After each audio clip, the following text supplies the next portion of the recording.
The Devil is a Part-Timer, Volume 7.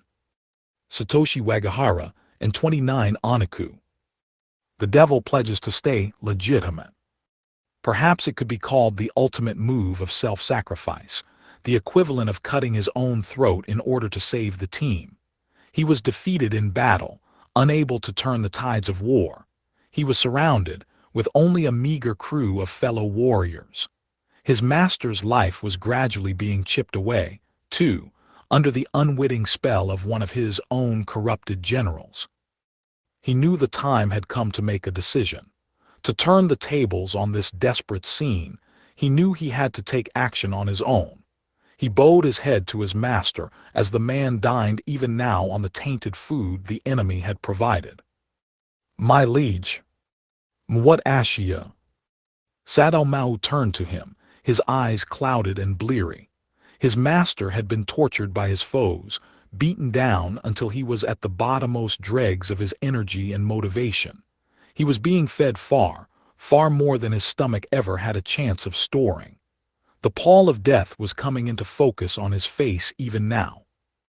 "I would most humbly ask you for some time off." What? What? Later. Yawned. For the group piled into the narrow confines of Devil's Castle, Aka Room 201 of the 60-year-old Villa Rosa Sasuzuka apartment building. Each had their own reaction as they stared agape at the kneeling demon named Shiru Ashia. "Wow," Emi Yusa, better known as the hero Emilia, and the Devil King's one true enemy, said with a blank stare at Ashia. "Can I take this as a sign that the Devil King's army is collapsing?" She had been in the process of taking up the collar of one Hanzu Urashihara, formerly known as the fallen angel Lucifer, and now more properly known as an unemployed freeloader, in order to toss him out the window. Her attention, diverted by Ashia's sudden bombshell, made her grip loosen to the point that Urashihara fell limply to the tatami mat floor instead. "Youch," he murmured as he passed out, a hair-breadth away from asphyxiation. By mere seconds he had avoided his final punishment. His mortal enemy had discovered the tracking device he had snuck into her bag. In many ways, he should have been glad to survive with his life. But it was Ashia's master, Maō himself, who was the most thrown by his faithful assistant's request for leave. "Time off, what do you mean?" Compared to the glory days, when he had led the combined forces of the demon realms to a breathtaking conquest of every inhabited corner of Inte Isla, even Maō had to admit that he hadn't done much devilish in nature lately. But was that really enough to make Shiru Ashia, his great demon general Alciel, and most trusted of confidants through decades of political intrigue and bloody battles, wish to part ways with him? Maybe this was about him using all the demonic power he'd gained in the battle against Sariel to repair the collateral damage done to Tokyo's infrastructure. But he thought that was water under the bridge by now. He'd spent a good hour pleading his case to Ashia, convincing him that it was the best thing he could have done under the circumstances. But it was Chiho Sasaki, the only normal human being currently in Devil's Castle, who spoke up nervously in response. This isn't because I overstepped my boundaries or anything, is it?" She was part of the crew at the M.G. Ronald fast food joint in front of Hataraku rail station. She was also the only person in the world who knew the truth behind the Devil's Castle denizens and the world of Inte Isla itself. And despite that, she still took a liking to Maō, Devil King or not. She was here to provide him with a home-cooked meal, in fact, something she now did on regular occasions. I mean, if me and Suzuno cooking for you guys is taking work away from you, Ashia, I could totally." No," Ashia hurriedly replied. "It's nothing like that, Ms. Sasaki. In fact, getting to share in your kindness has been tremendously helpful to me." Ashia's responsibilities in Devil's Castle mainly revolved around housework, cooking, laundry, cleaning and balancing the checkbook. And inevitably, when a house husband stays on the job for long enough, he can't help but grow bored of his own cooking. Along those lines, Chiho's cuisine was one of the few things spicing up his life at the moment. "Then what kind of nonsense is this?"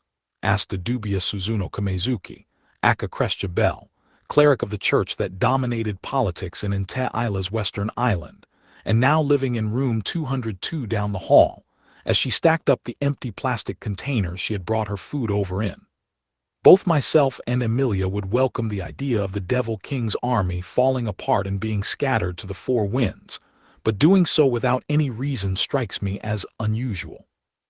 Suzuno might have been providing food to her neighbors, but she was every bit the demon's enemy as Emi was. Thus, she fed them dishes made with church-sanctified ingredients, just as harmful to them, perhaps even more so, as processed sugars and trans fats. It did wonders to keep the Devil's Castle budget in the black, but Ashia always greeted the act with a resigned sneer. Amid the silence, the great demon general took a quick look at Chiho, then Emi, before sadly shaking his head. "I apologize, my liege." "Whoa, are you serious?" Maō, slowly realizing that Ashia was being deadly serious with him, rose to his feet. His stomach, distended by Suzuno and Chiho's dual-pronged gastronomical attack, grumbled at him for it as he walked up to the kneeling Ashia and grabbed him by the shoulders. What aren't you happy about? Is this about the hot dog I bought from the convenience store on the way home from work the other day? Or the store receipt you asked me to hang on to that I lost? Oh man, I told you I bought that 2-ply toilet paper by accident. Emi, watching behind Maō, gave him a forlorn look. That was all the frantic Devil King could think of. "If that's enough to make your great demon general want to leave," she remarked, "you should have demoted him long ago." "No, your demonic highness. I have no complaint with you, nor my work environment." "You don't?" To Emi, the fact that his master was in a panic about a hot dog, and the fact that he was making his top general toil as a house husband for the foreseeable future, seemed like ample cause for complaint. "It is just that. I fear our demonic forces will face ruin before long if this continues. My retiring from the front lines may allow us the chance to avoid this." "What are you talking about?" Mao's gaze drilled into Ashia's head. "I don't get it, man." The two of them, master and servant, gave each other deeply troubled looks before Ashia bowed his head in defeat. "Allow me to explain outside, my liege." As the two of them left, the remainder of the group, save the unconscious Urashihara, looked at one another puzzled. When they returned through the door a few moments later, however, Maō was suddenly far more composed. "Yo, Emi, Kaitu." "What?" "Why, yes. Sorry, but do you guys mind heading home? I'll explain later, but for now we need to be alone." There was no longer any of the carefree breeziness that generally defined Mao's expression. In fact, there seemed to be a twinge of sadness to it. Sure, whatever," Emi snorted. "Let's go, Chiho." "Be but you, sir." "Kai," Maō offered to his confused comrade. The single syllable conveyed that there was nothing to worry about. All right, but Chiho couldn't resist asking the question anyway. "Ashia, you won't leave for good, will you?" "Don't worry," Maō replied, Ashia himself apparently not in the mood for speech. "Are you sure?" Emi interrupted. "Because if you're forming a guerrilla commando unit or something, I'm gonna kill you." "Will you just go already?"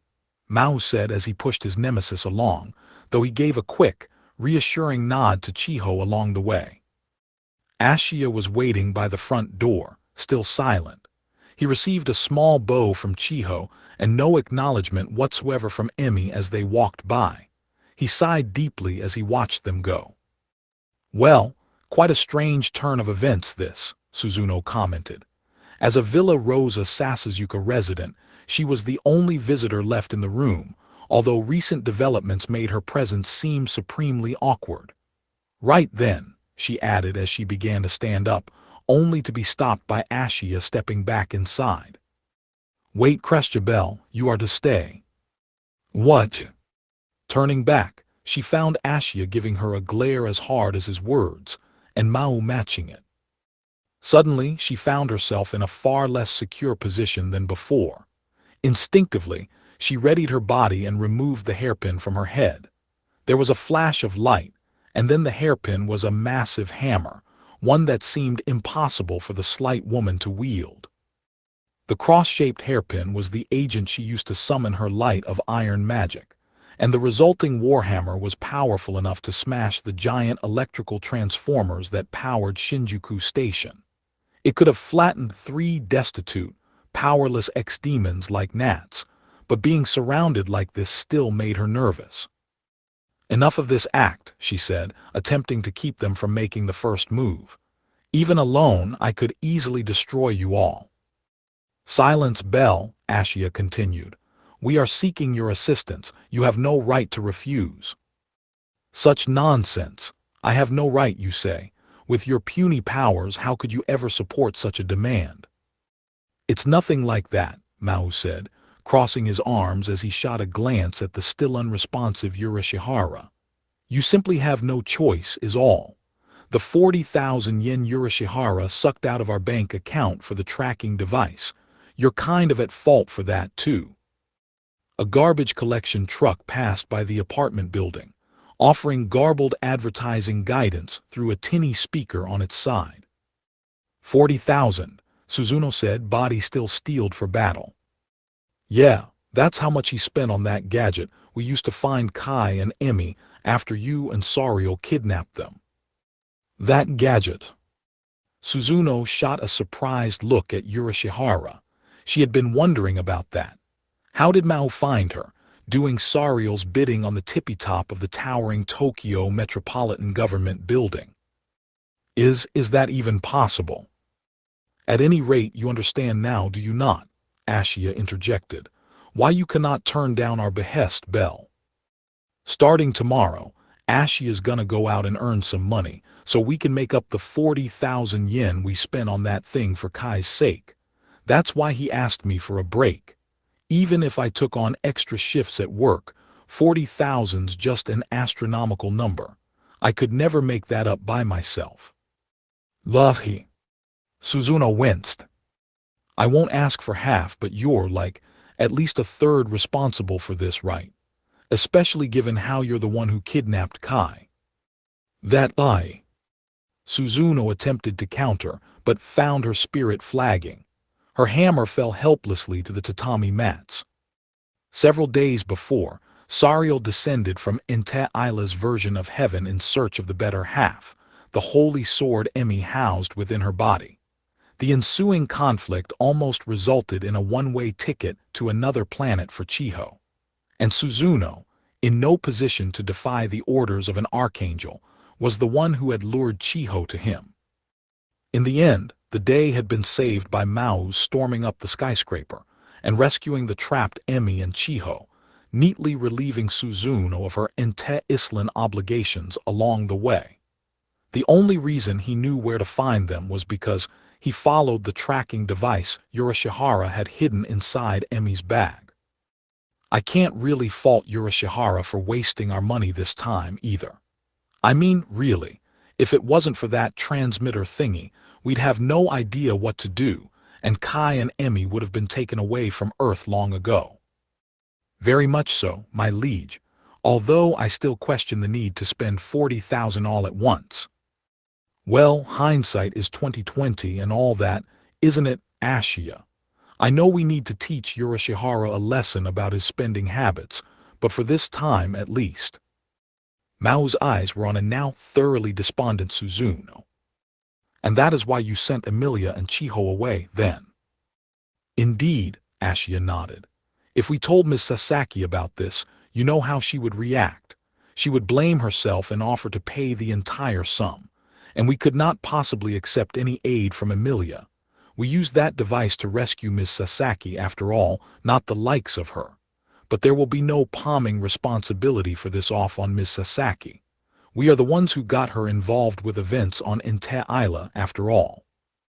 A few moments ago, when Chiho spotted card payment, 40,000 yen, user, Dumbasihara, in the Devil's Castle financial notebook, Ashia made sure the subject remained firmly focused on Urashihara's extravagant shopping sprees, mainly so Chiho wouldn't pick up on the truth and feel all guilty about it.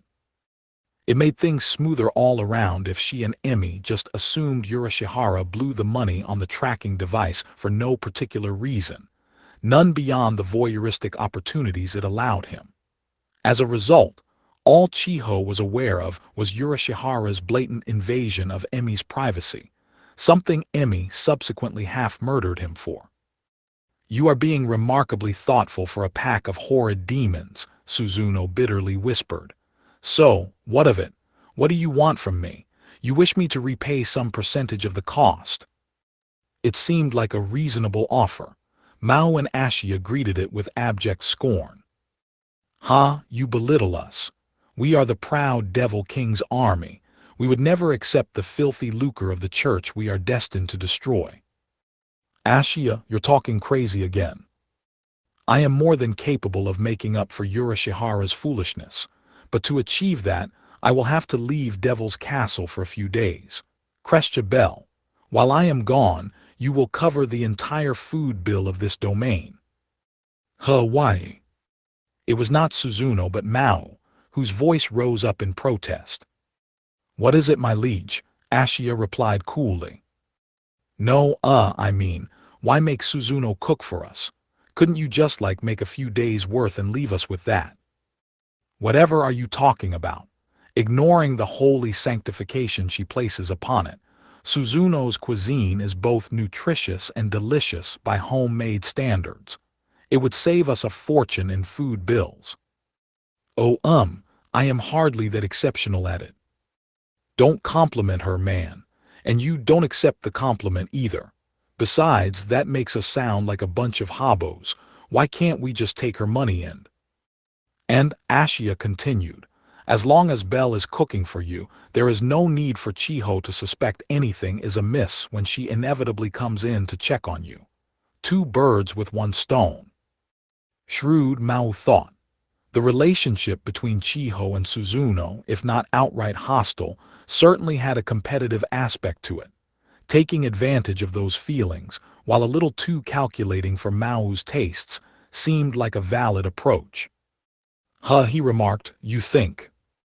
Besides, your demonic highness, without regular meals provided to the both of you, you will inevitably succumb to the temptations of outside junk food and waste even more of our money.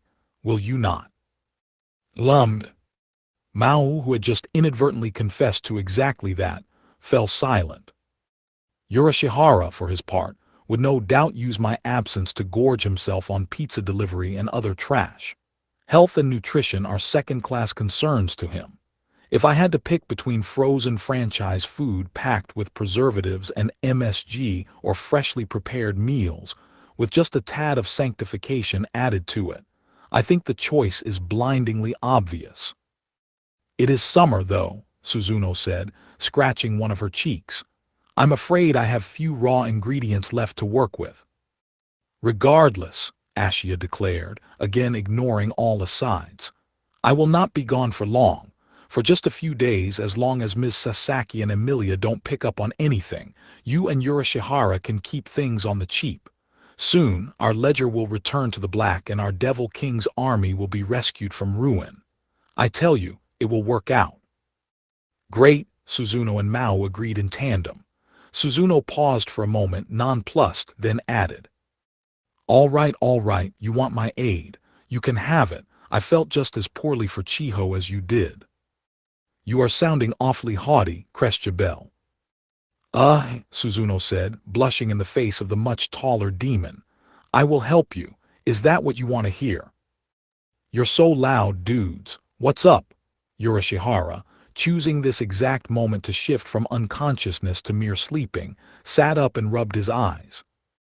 "Urashihara, listen," Mao murmured. Just watch your food, your cash, and your attitude, okay?" "Where'd that come from?" Nobody answered the question. The following morning. "The spices are over there, got it.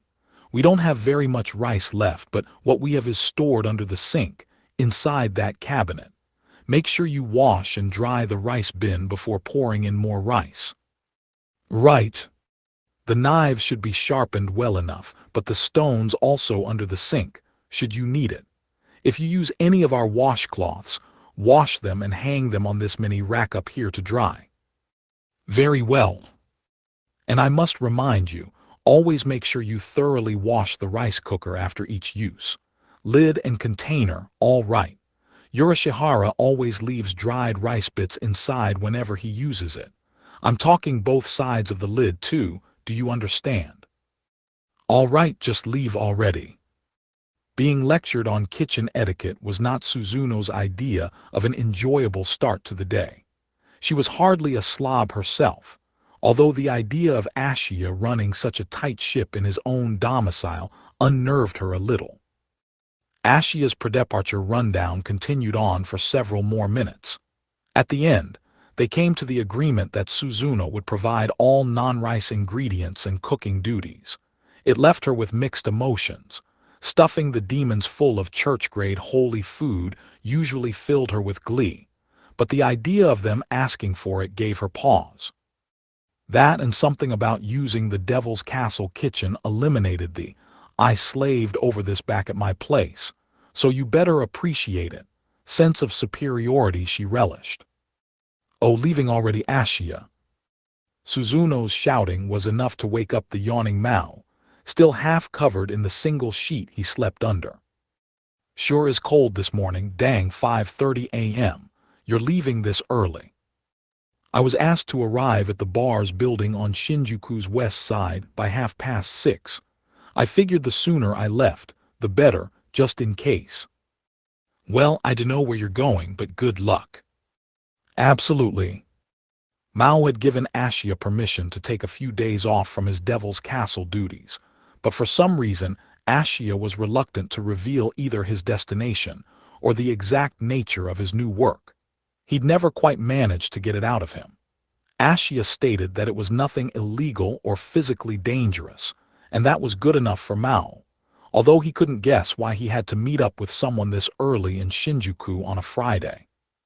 He pushed his blanket aside, stood up, and shivered a bit in his short-sleeved shirt. I have already made breakfast, Suzuno flatly stated. If you are that cold, warm up with some miso soup. Looking over toward the kitchen, Mao saw a wooden-handled saucepan resting on one of the gas burners, steam rising out from it in the chilly air. Whoa, nice, he said as he hurried up to it. Suzuno winced at the display as Ashia nodded approvingly at it. I am off, your demonic highness. Please, whatever you do, keep an eye on Lucifer's behavior. Ah, he'll be fine. Emmy nearly killed him yesterday. I doubt he'll waste any more of our money, not this month anyway. No, not this month. Yurashihara was cocooned in his own blanket like a baby moth, the picture of comfort as he softly snored. Man, it really is cold. Perhaps oddly so for the summer, maybe it will rain later. It had been an hour after they saw Ashia off. The sun was now fully risen, but the temperature stubbornly refused to budge. Mao and Suzuno wouldn't have had any way of knowing it, owning neither a TV, nor a radio, nor a cell phone capable of receiving news stories. But a low-pressure front from mainland Asia was pushing away the warmer air from the Pacific, keeping temperatures low across Metro Tokyo. The high temperature was 86 degrees Fahrenheit yesterday, but forecasters were calling for the mercury to stay in the 60s today. The cold still wasn't enough to awaken Yurashihara, currently rolled up in a ball. Maybe I better go with long sleeves today, Mao murmured as he pulled out the plastic clothing bin that contained the demon's winter gear. No need to go crazy with a sweater, but... Mao and Ashia survived their first winter in Japan with layers. Lots and lots of layers. He wistfully recalled how they shopped for the thickest, cheapest gear they could find in order to avoid freezing to death, given that Devil's Castle lacked a suitable heater or even a futon to sleep on. Weird, I could have sworn I bought a warm tech shirt from Uniqlo last year. He and Ashia both had a pair from Uniqlo's line of heat-trapping undergarments. But try as he might, he couldn't find the shirt anywhere in the clothing bin. "Are you that useless?" Suzuno asked with disapproving eyes. "Do you need Alciel to help you so much as find a single article of clothing?" Maō averted his eyes. "You are probably the type of person who forgets where you put your new socks after your old ones grow holes, aren't you?" "Don't be stupid. We don't have any new socks here in the first place. Ashiya sews up any holes that pop up." Yurashihara turned over in his sleep behind them. "Is that how impoverished you are, Devil King?" "You know," a testy Maō replied, "as a high-level church cleric, I figured you people would have a little more compassion for the poor. If you're trying to save money, you have to get as much out of everything as you can." Maō fumbled around another bin in the closet before fishing out a light bulb encased in a cardboard sleeve labeled 20W. He took it out and handed it to Suzuno. "Here, try shaking it." "Huh, it's broken, is it not? Did you forget to put it in the garbage?" "Of course not. If you put this inside a sock, that makes it a lot easier to sew up any holes in it. You should try it when you get a chance." Yurashihara turned over on his side once again. "I think it probably goes without saying that everything in Ashiya's sewing kit came from the 100-yen shop, too." Enough already. This was starting to sadden Suzuno. "Your shift begins in the afternoon, does it not? Do you require lunch?" "If you could, thanks," Maō said as he carefully pushed the bulb back into its sleeve. "Very well. I've already prepared all the ingredients, so just tell me whenever you feel hungry. And wake up Lucifer already, would you?" "Yeah, sorry." Suzuno, having said everything she needed to, returned to her apartment. The moment the door closed behind her, she turned to the mirror stand facing her. She stared at her reflection, then fell to her knees despondent. A great demon general, using a burned-out light bulb to mend his socks. With Suzuno having mangled his bicycle a few days before, Maō was proceeding with his commute on foot for the time being. This meant he was starting to sweat a bit, even in the unseasonably cool weather, by the time he arrived at MG Ronald.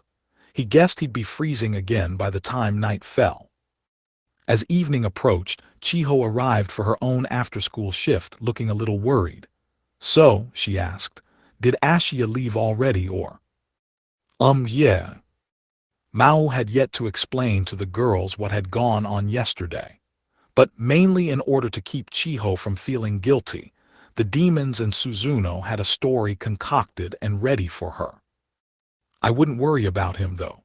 He found himself a nice-paying temp gig is all." "A temp gig?" "Yeah, it's just, you know, after all that stuff with Sariel and Suzuno, he was kind of worried about leaving the two of us to ourselves is all." There was nothing false about that statement. He just omitted the fact that he was off to get Devil's Castle out of the red, not further into the black. "Oh, I get it, so he'll be back in the evenings." Not quite. He's staying over for a few days, I guess." "Oh, what kind of work would need that from him?" "Good question." Mao's vague response was not because he was hiding something. He honestly had no idea where Ashiya went. He knew that Ashiya worked short-term gigs like this now, and then even after he'd gone full-time at MG Ronald, but he didn't have a grasp of every place he went. All he said was, "It's a job he never thought he'd take on as a demon general." That was a quote from their conversation in the hallway. Wow, what would that be? Something dangerous? Nothing too dangerous, I don't think, or illegal. Ashiya wouldn't do something that'd get us in trouble anyway. "True, yeah," Chiho said, her expression a little clouded at Mao's ambiguous answer. Maō decided to swiftly change the subject before she picked up on any other signals. "Thing is, though, Yurashihara is by himself in Devil's Castle right now. I'm a lot more worried about that. Like, what if he wastes more of our money, or leaves the gas on all day?" "Yeah." His cheerfulness did little to change Chiho's demeanor. "But you know," Maō began, trying a sterner approach as he patted Chiho on her shoulder. I really don't think you need to worry much about us. If you're that concerned about Ashia, feed him some home-cooked food when he's back, okay? He'll probably tell you all about it then. Okay, I'll try to make something good for him. The smile finally returned a little to Chiho's face. A subsequent mini rush of evening customers brought them both back to the hustle and bustle of work. It kept going steadily until 9 p.m., the end of Chiho's shift. Maō wasn't entirely sure he cleared Chiho's mind of all doubt, but this would have to work for now. Even if she found out later, as long as Ashia came back with 40,000 yen in hand, at least she wouldn't feel obliged to contribute any more to them. Foisting the responsibility for this on the shoulders of a high school student would be a stain on his good name as Devil King. Right now, all he had to do was hold down the fort with Yurashihara. And that's what I'm the most worried about, he muttered to himself as he walked the dark path back home, another Friday night shift in the books. As he expected, the night was brisk, an autumnal chill against his skin. Suzuno mentioned there'd be udon noodles waiting for him for dinner. It wasn't exactly a summer dish, but on a night like this, it'd actually kind of work. Maō found himself looking forward to it. But what awaited him at home was the shock of his life. What the hell is all this?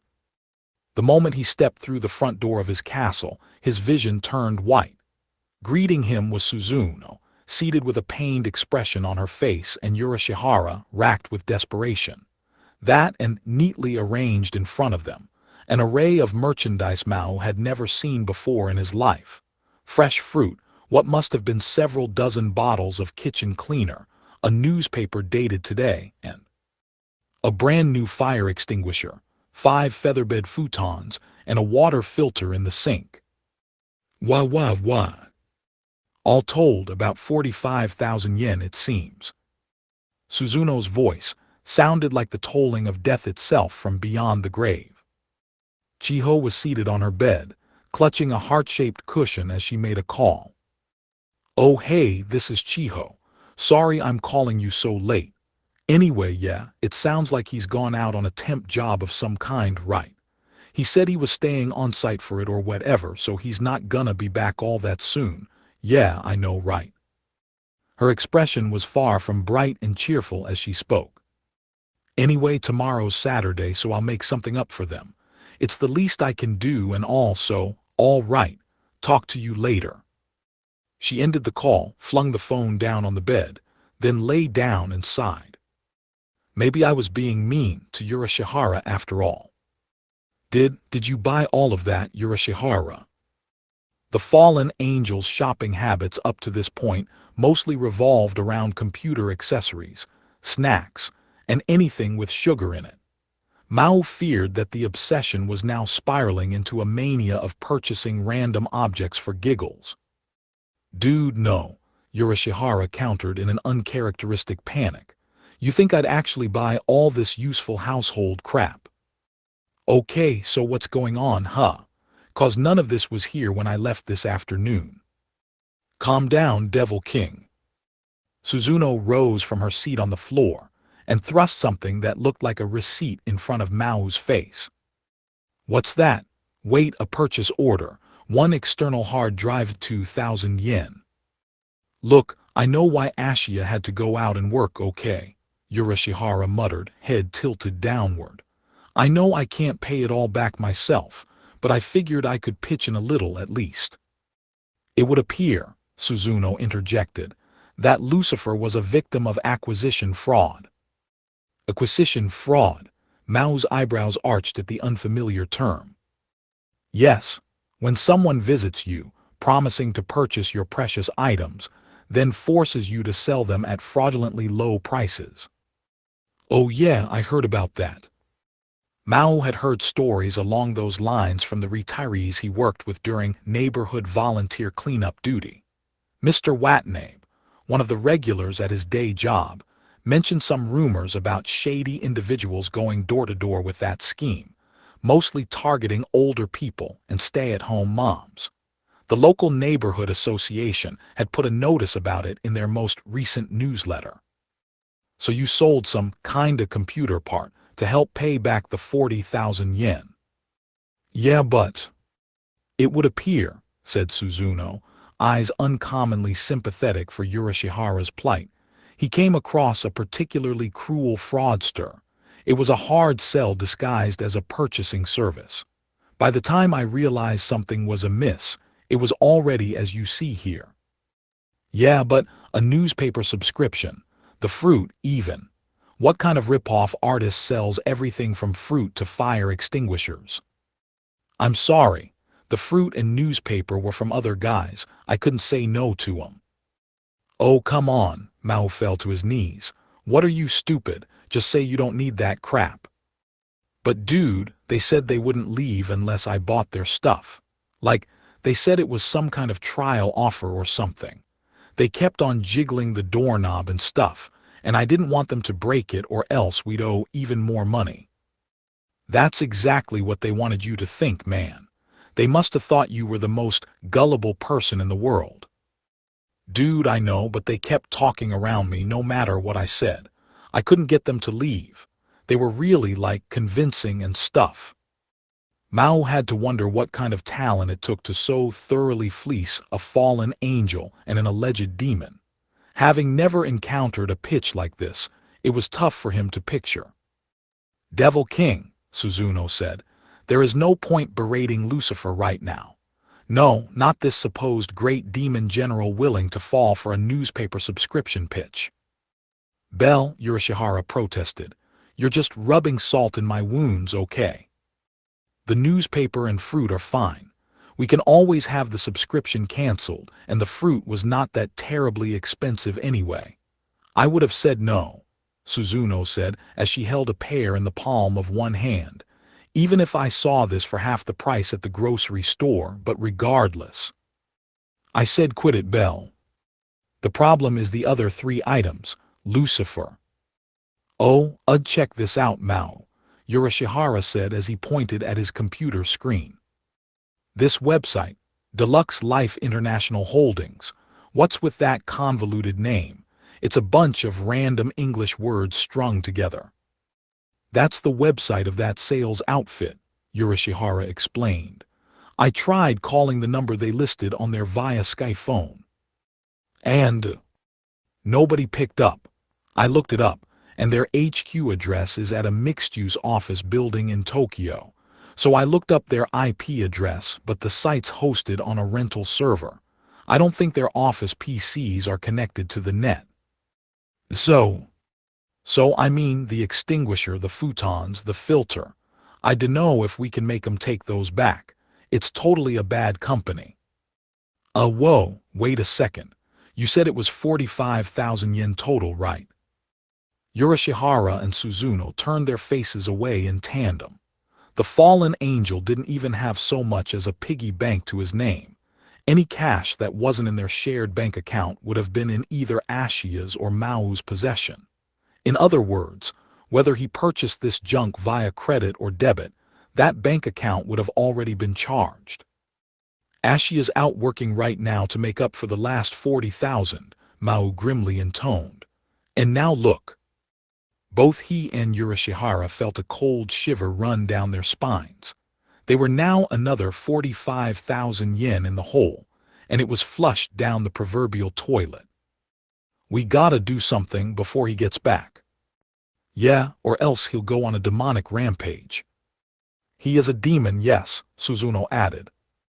Ashiya said he'd be back on Sunday night, said Mao. We gotta figure something out, Yurashihara added, or we may never see Monday morning. I didn't do anything wrong, Mao exclaimed. I doubt Alcil would lend an ear to that excuse, Suzuno sadly retorted. Truly, Devil's Castle has become a rudderless boat in his absence. I knew it. Mao's scream was enough to make the apartment walls shake. This is it, huh? Mao scoped out the tenant list on the front of the building. By sheer coincidence, the office building that housed Deluxe Life was within walking distance of Devil's Castle. He was expecting it somewhere downtown or in one of Tokyo's entertainment districts, but it was actually a dusty old building. nestled in anonymously among one of the thoroughfares that crossed the Koshukaido Road near Villa Rosa. Huh, he said to himself, at least they aren't Yakuza or anything. Yurashihara calling them a bad company kindled that possibility in his mind, but when he summoned his nerve and climbed up the stairs, he found a seemingly typical business space, with a metallic sign and reinforced glass doors forming an entryway. He could see a woman there, too. For Maō, who was here to demand the company issue a refund for the items they pushed on Yurashihara, it was something of a relief. He pulled the door open, which was enough to alert the receptionist of his presence. "Good morning, sir. What can I help you with today?" Maō began. "A salesman from your company visited us yesterday." He went on to explain the whole story to the front desk lady, how they were approached by the salesman, how he wasn't personally at home at the time, how none of the merchandise had been used, and how badly he needed to return it. "All right, this was over in Sasuzuka then, sir. Give me just one moment while I find an agent for you, please." The woman rose to her feet, took a thick manila folder out from a cabinet visible from Mao's seat, flipped through the pages for a little bit, then dialed an internal number on her phone. "Hello, I have a return request at the front desk. All right, certainly." Putting the receiver down, she pointed out a pair of small couches on one side of the reception area. "One of our agents will be here shortly," she said. "Please, have a seat over there." "Thanks." This was going better than he thought. Maybe they didn't pick up Yurashihara's phone call simply because they were a small company and ran out of free lines or something. As Maō sat and waited, a man in a suit appeared from behind the reception desk. After exchanging a few words with the previous woman, he approached the other sofa. He was thin, bespectacled, and about the same size as Maō. "Thanks for waiting. My name is Karyu, and I'm the returns specialist for our retail division. You were Mr. Maō, correct?" "Yes, sir." "And you'd like to return let's see here. A fire extinguisher, futon set and water filter." "Right, yeah, that stuff." Suddenly, Maō felt something ominous in the air. He had never given this Karyu guy his name, or, for that matter, specified the stuff Yurashihara bought, was forced to buy. Was Devil's Castle the only sale they recorded all day yesterday? The ominous feeling was quickly confirmed. "Well, I hate to be the bearer of bad news, but I'm afraid we generally don't accept returns, sir." "What?" "With the water filter in particular, when we installed it in your sink, we ran it once to test it out. I'm afraid we can't call that unused." "Whoa, hang on a second, it was just once." That was the truth. Suzuno refrained from using the Devil's Castle sink once she found out about the fraud. "I understand what you are trying to tell me, sir, but as the customer, you were witness to the entire installation process. The water filter is fully covered in our terms and conditions here." "Terms?" Karyu handed Maō a sheet of paper he had never seen before. "I don't remember seeing this yesterday," Maō said. "We did hand it to you, sir. It's the responsibility of the customer to keep track of these things, so there's not much I can do about that." "How could I have lost it in a single day?" "I'm afraid that's not something I can answer, sir," Karyu said, deftly dodging the crux of Mao's bewildered question. "Also, I'm afraid we cannot accept the fire extinguisher either." "Who? Are you aware of the installation standards for those, sir?" "Installation what?" "Well, in an apartment building like yours, there need to be fire extinguishers in place within 20 meters of all entryways and stairwells, with the proper government-mandated labeling, and housed inside a specialized storage unit." "All right, but we've already got a common use one out on the walkway." "Yes, but based on the size of your building, you'd be legally required to have at least 2 stationed on each floor. 20 meters is the standard, but the exact positioning depends on the area the building occupies, and it would be against the law for us to remove a unit we've already installed." Even if that was true, it wouldn't mean Maō was responsible as a tenant for covering those costs. Maō was quickly beginning to get the picture. Okay, what about the futons? Well, if they're in unopened, unused condition, we can certainly accept those, sir. It was a set of 7 featherbed futons, correct? That should be 5. No, it was definitely 7. It's written right here, sir. Karyu then produced another sheet of paper, a copy of a sales slip with Yurashihara's childlike signature on it. It resembled the receipt Maō saw at his apartment yesterday, but the printed part of it had a 7 next to the futon field instead of a 5. I'm afraid that 5 futons wouldn't be a full set. If that's the case, even if they're unused, we'd only be able to refund the remaining 5 futons at their used goods value. In other words, they weren't interested in providing a refund from the get-go. They acted like legitimate sellers, then used a mixture of childish excuses and meandering logic to swindle their customers out of their money. And since nothing they sold was clearly defective in nature, they were counting on their victims to eat their losses and chalk it up as a lesson learned. Not even Maō could keep his cool any longer. You're seriously gonna pull that act? What do you mean, sir? You agreed to this entire transaction as our customer. We have the statement right here, and our goods weren't defective at all, I believe. That wasn't an agreement. That was a total ripoff. What kind of idiot would buy featherbed futons in the dead of summer, without any sheets even? Sir, that idiot was living in your place. The tone of Karyu's voice took a sudden nosedive. His face contorted itself into a threatening scowl. It was your side that agreed to the purchase in the first place. All we did was bring the merchandise to you. We didn't put a gun to your head and make you purchase it. I don't really see why you're complaining about it now. Nobody likes a whiner, you know. What? Maō had lost his temper. Karyu let it slide. It's no business of ours any longer, sir. We have a signed receipt, contract, and terms of service. The products aren't defective at all. If you still think we're ripping you off, then you're free to take us to court if you like. With all this documentation, we'd win handily, you realize, and after that we could countersue you for filing a fraudulent complaint. That would also be a slam-dunk victory for us, and then you'd have to pay our court fees, you see. Are you still interested in trying that? Damn it! Nobody with this kind of attitude shift could possibly be a legit businessman. Even Maō, in his current agitated state, knew that even though Karyu's argument seemed to make sense right now, it wasn't anything even close to the truth. But he had no time to work with. It wasn't like he knew anything about the court system, and Ashia would be back home before he'd have any chance to plead his case in front of a judge. Getting angry at this guy wouldn't accomplish anything for him because he wasn't interested in doing business at all.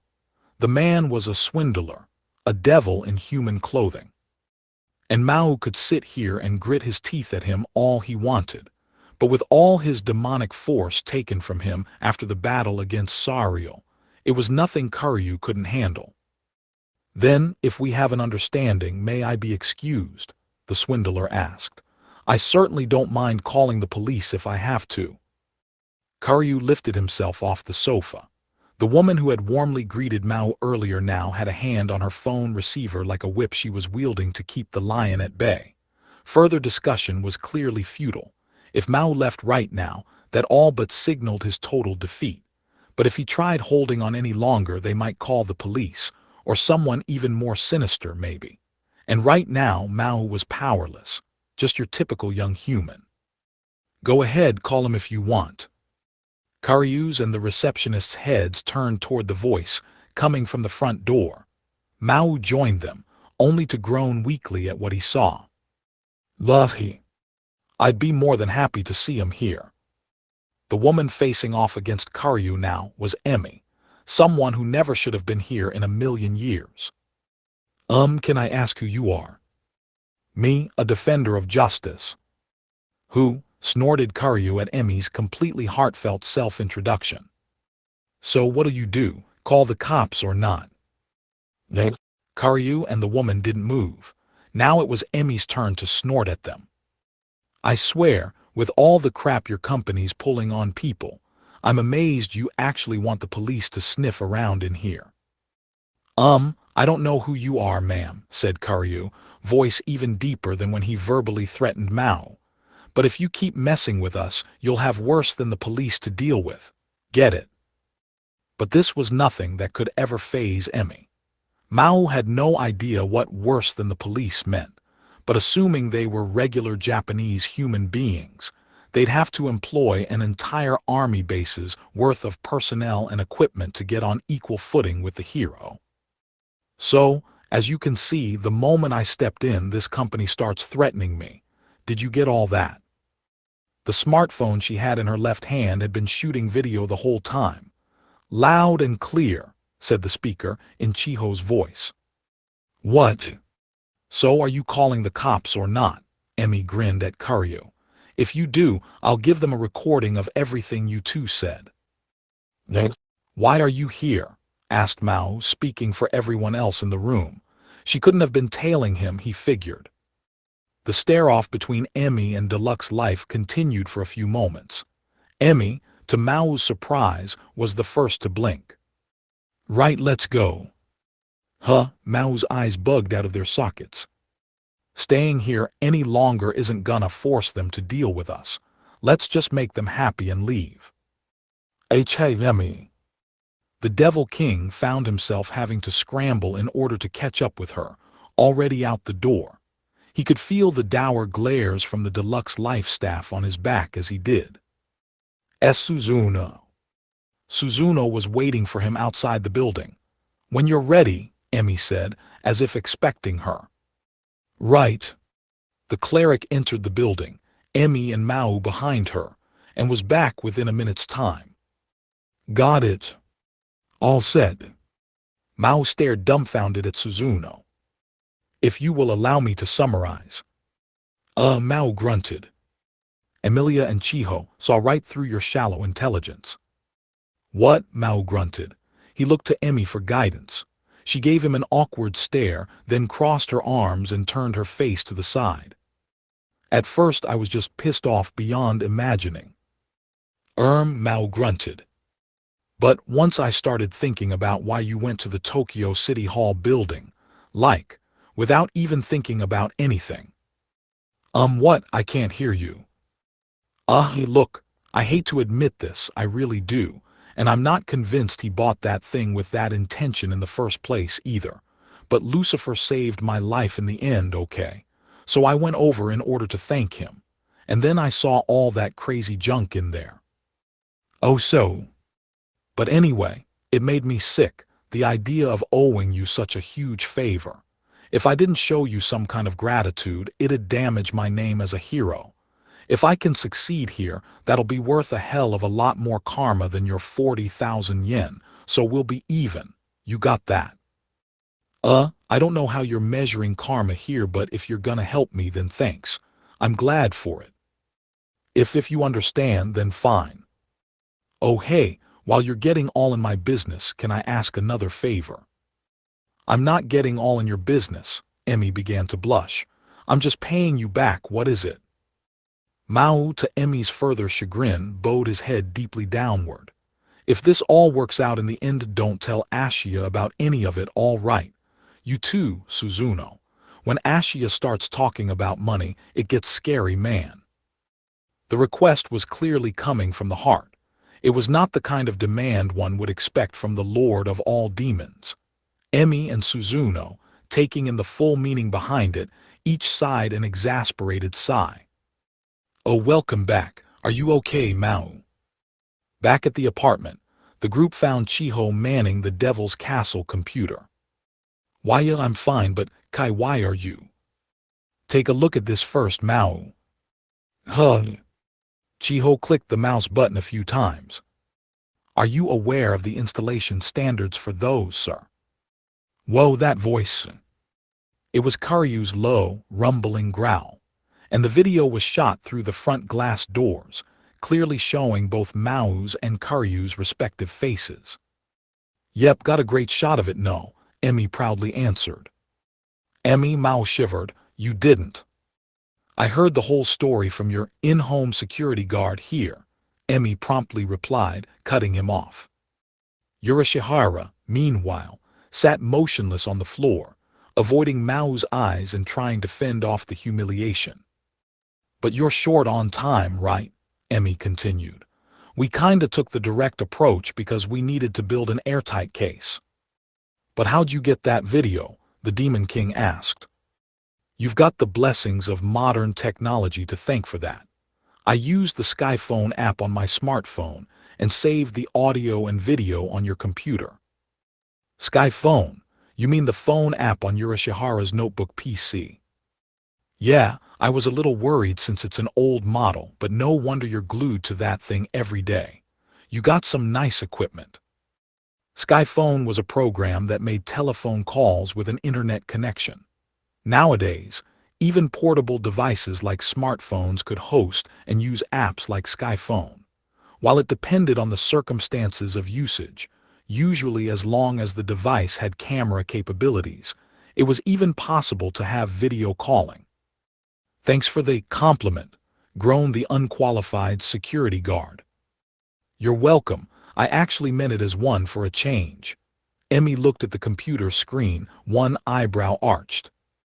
We spotted this too, Chiho said as she clicked on an icon Mao didn't recognize. Luckily, Yurashihara doesn't keep his files very tidy on this computer. He's got his webcam set to autolog mode, so there's still the video from yesterday showing the front of the apartment. Yeah, thanks for the compliment. I doubt she meant that as one, Suzuno said as both she and the equally computer-illiterate Mao sat in front of the screen. Wait, the one you bought earlier, Mao said. He was referring to the webcam Yurashihara bought and installed on his own volition, providing him with a feed of the outside world for reasons only he knew. It was monochrome and low resolution, but it clearly showed the street that crossed by the Devil's Castle window. A commercial van appeared to have parked, and a man in a suit jumped out from the passenger side. Whoa, that's Karyu. The so-called return specialist was busily removing a futon and a fire extinguisher from the back of the van. So basically, Emi explained, this guy set out to rip you off from the very beginning. He claimed he was buying things from you, but that was just a cover story for what he was really doing, and that's all subject to government regulations. Is it? They're required by law to tell you from the start what the purpose of their visit is. Solicitation, sales, purchasing, whatever. This video's pretty ample evidence that they were here from the start in order to sell you stuff, not buy it from you, like they claimed. Too bad we can't see the license plate from this angle, but if we can see his face this clearly, that ought to be more than enough. Yeah, but how come you know all of that? Mao pleaded. Well, there's a ton of regulations we have to follow doing business over the phone, Emi explained, obviously detailed on the subject. I'm more involved with fielding questions than actively soliciting sales, but they cover all that in our job training anyway. Ah, Japan certainly does make things convenient, an astonished Suzuno remarked. Imagine someone leaving such a clear trail of evidence to follow. A shame it never went so easy with the corrupt regional bishops and businessmen of the Western Island. Right, Yurashihara interjected. But Yusa, isn't it like against the law to take hidden camera footage and stuff without permission? Like, you're not allowed to use it as evidence or something like that. No, Chiho replied as she watched the screen, but that's just talking about whether it's admissible in court or not. That, and this video is surveillance, not a hidden camera. It's not meant for illegal activity or invading people's privacy or anything. And if it's this bad of a company, even if it can't be evidence, it's still enough for the police to start an investigation with. You really are a policeman's daughter, aren't you? Said Emi, impressed at the mature knowledge Chiho was spouting. Oh, it's really nothing that complicated, but I was wondering about something else though. She turned toward Yurashihara, a little bashful. How old are you, Yurashihara? Ho, he asked back. Like, not in demon or fallen angel years, Here in Japan, I mean. Oh right, what did I put him down as? Urashihara looked up at the on-paper, anyway head of the Devil's Castle household.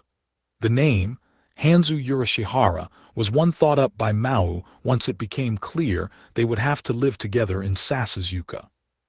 I think I put him down as 18. He's such a child, so.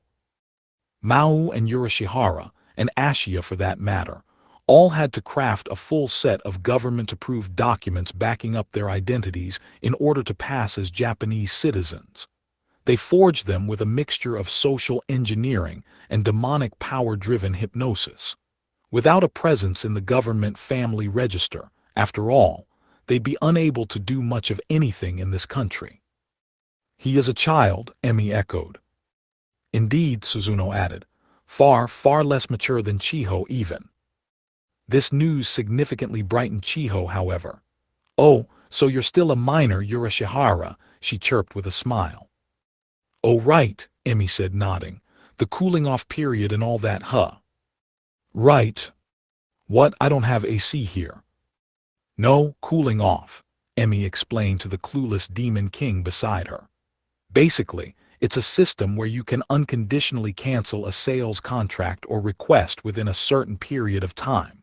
With door-to-door sales in particular, people sign on the dotted line before they know what they're doing a lot of the time, so it's kind of a safety valve for consumers. The cooling-off system's even stronger for minors, though. If their guardian says, I didn't agree to that within that period of time, they can cancel pretty much any kind of contract just like that. This happens a ton of the time when minors sign stuff like cell phone contracts. As Emi put it, high school, age teens would occasionally forge their parents' permission on Dakodemo contracts, leading to consternation down the line. Have you ever looked at the bottom part of a resume form, Maō? Chiho asked.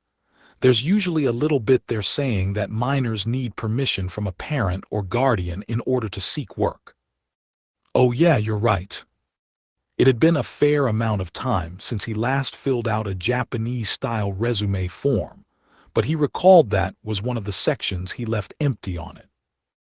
I had to get that filled out, since taking a part-time job involves a full work contract and everything.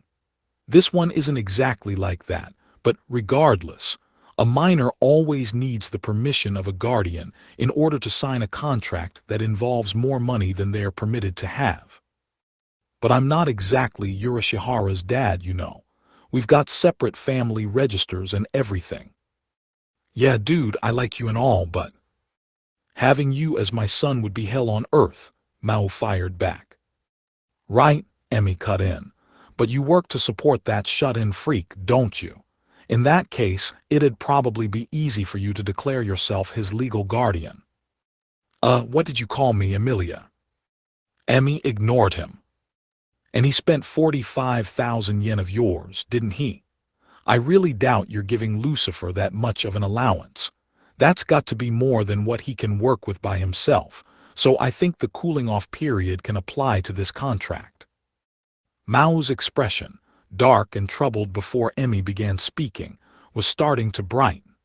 If all of this legal mumbo-jumbo meant Ashiya wouldn't be raging at him in a couple days, he was all but ready to worship Emi and Chiho as goddesses. Wow, so do you think I could use that cooler thing to return that transmitter he bought too? Cooling off all right. And no, probably not if he bought it online. That was on your card, I imagine, so you're on the hook for that. You looked at the thing before you bought it, right? Unless it's unopened or defective or something, I doubt you can return that unconditionally. Oh. This was a slight disappointment for Maō. That device saved both me and Yusa, though, Chiho said, standing up from her station and walking in front of Urashihara. I'm sorry about earlier, all right. You saved the day for both of us, but I said some really mean things to you. It wasn't me, dude, Urashihara said, dipping his head awkwardly to the side. Mao's the guy who saved you. Maybe, but if it wasn't for you, Maō might not have reached us in time. Emi and I were actually thinking that we should contribute some of the money for that tracker, but... Whoa, really? The unexpected confession made both Maō and Yurashihara look at Emi. She turned away, clearly peeved. That cheap bum Alcil never breathed a word of it to us, she muttered. I'm sure he'd never accept the money. Besides, she continued, eyes firmly upon Yurashihara, I know it saved our hides in the end, but I know you didn't put the tracker in my bag for any decent reason, Lucifer. I figure you owed me one for that, and I made up for it by kicking your ass yesterday. But on the other hand, I'm partly at fault for getting Chiho involved, so I wanted to help make up for your loss a little, too, and Chiho agreed to join me on that. Does that make sense now? It was fairly convoluted logic, but what it meant was that both Emi and Chiho had come to Maō and Yurashihara's aid today. For now, that was good enough.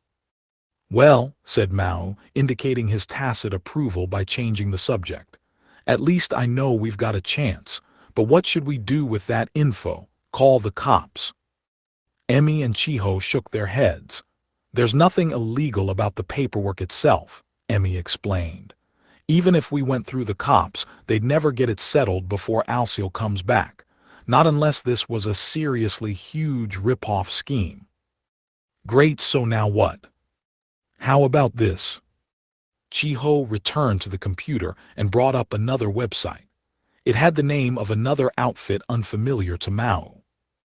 The Tokyo Department of Consumer Affairs. Said department, located in the Iidabashi section of Shinjuku Ward, served as the main Tokyo corporate body in charge of consumer complaints. It was open on Saturdays. Maō immediately headed off to complain about Deluxe Life International Holdings and was soon greeted by a so-called consumer counselor who listened to the entirety of his story. The counselor, a gentle-voiced man named Mr. Tamura, explained to him that his department had received several complaints about Deluxe Life in the past, but Maō was the first victim to bring such crystal-clear evidence of their activity to their attention. We'll get in contact with this company at once, he said. I don't think you have anything left to worry about, Mr. Maō. It was exactly the kind of reassurance Maō wanted to hear, as Mr. Tamura picked up the phone and made calls to several people. Then, well, that was a close call. They almost got away from us. With the contract your friend signed, Mr. Maō, that would have been easy for us to cancel using the normal cooling-off regulations.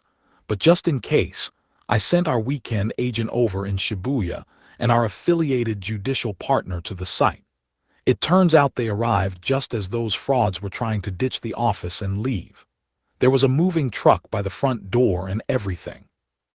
Ditch the office? It's a common trick, Mr. Tamura said, unfazed. They take out the computer equipment and other records first, send the desks and lockers and things to recycling agents, and then they run away. If they were well prepared for it, they could clean out your typical one-floor office and set up shop somewhere else within half a day's time. I'm sure you're far from their only victim, Mr. Maō. Maō found it all a little too hard to imagine. As far as he could tell, Deluxe Life had a perfectly legitimate-looking office setup. Without the aid of demonic force, he figured it must have taken a lot of people to construct and take down an entire office in such a short time. But it was hard to believe so many people could be involved in what amounted to a ring of criminals. It doesn't take a lot of skill to run a group like this, actually. I sincerely doubt anything like organized crime was involved with them. If it was, I'd imagine they've long since cut ties with a small-time operation like that. Also, I'm happy to report that they found the contract signed by Mr. Yurashihara as well. He had made the purchase via bank card, but they didn't even have their own card processor, so the contract was still in their to-do pile. They never reported it to the bank, so I don't think your card was ever debited at all. Lucky break there, huh? If Emi and Chiho were goddesses, then Mr. Tamura was the only supreme being Maō was willing to accept right now. By the way, though, it was apparently a rather odd scene at their office. The staff was trying to run away, but for some reason they couldn't open the door or windows in their own office. When our agent arrived, One of the movers was attempting to break a window open for them. They couldn't open them. Come to think of it, Suzuno spent a moment or two inside there after he left. It kind of seemed as if Emmy had given her the signal to do something. Perhaps she put some manner of sealing magic over the building to keep them from escaping. Maō could only guess at the exact nature of it.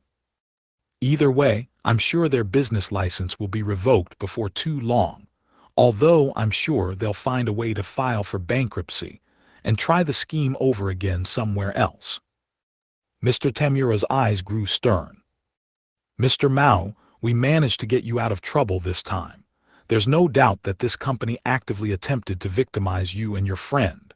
But like we've seen with all the identity theft going on, these thieves are always going to find another way to trick people.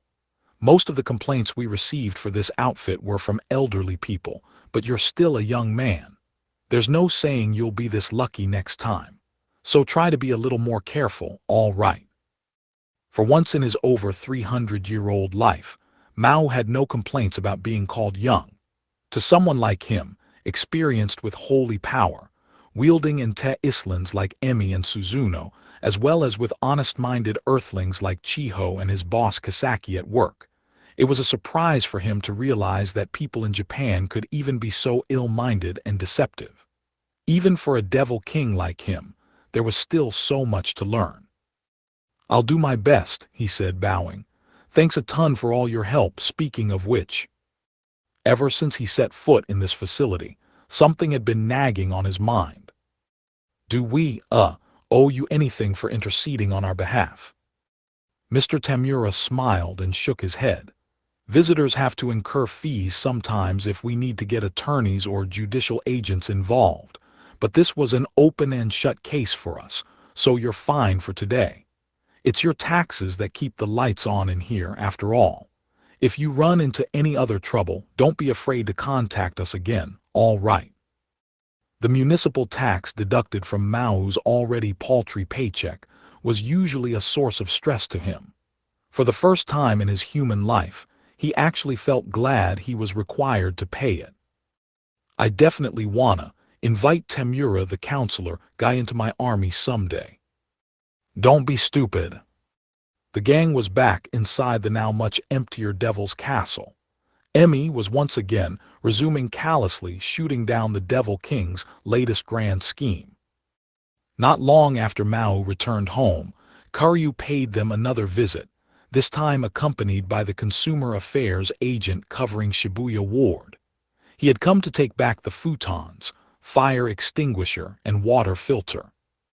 Nothing to worry about, Mr. Tamura said when Maō decided to call him before letting Karyu inside. That's exactly the kind of caution I was talking about. That's good. Keep up the good work. For all the bluff and bluster Karyu gave Maō earlier in the afternoon, he was almost eerily friendly with him now that the agent was watching his every move. The documents were formally annulled in Maō's presence. The head of the local newspaper office came to apologize after Maō called to complain, and the threat to Devil's Castle, and the threat of Maō's and Yurashihara's grisly murders at Ashia's hands, was finally quashed for good. Thank you all so much. Emmy Kai Suzuno, I owe all of you one. Hey, Yurashihara. Yeah, thanks, I guess, Yao. Bow your head, dumbass. He pushed his head down, dissatisfied with the token gratitude Yurashihara had to offer. Why you don't have to go that far, a harried Chiho said with a smile. I'm just glad we could help out. The fruit's still gonna be your problem though, Emmy said. Gotta pay for your mistakes somehow, you know. Yeah, you said it. The pears cost a total of 1,000 yen or so. Maō decided to keep them around, as a sort of cautionary tale for all of them. You girls want any? He asked. No thanks, they look kind of old anyway. I'm okay too, thanks. See, Suzuno sneered. I told you they were asking too steep a price for that quality. You had best eat them all before Alciel returns, lest you incite his rage for quite different reasons. Following her advice, Maō peeled one of the pears, probably not the stuff of organic boutique farmers, and took a bite. I can't believe people actually do that, though, he whispered as he savored the less than succulent flavor. You think it's that rare? You are the king of all demons, right? Yeah, but demons don't pull underhanded BS like that, Mao said, Karyu's face crossing his mind. We don't really have the concept of wheeling and dealing, you know.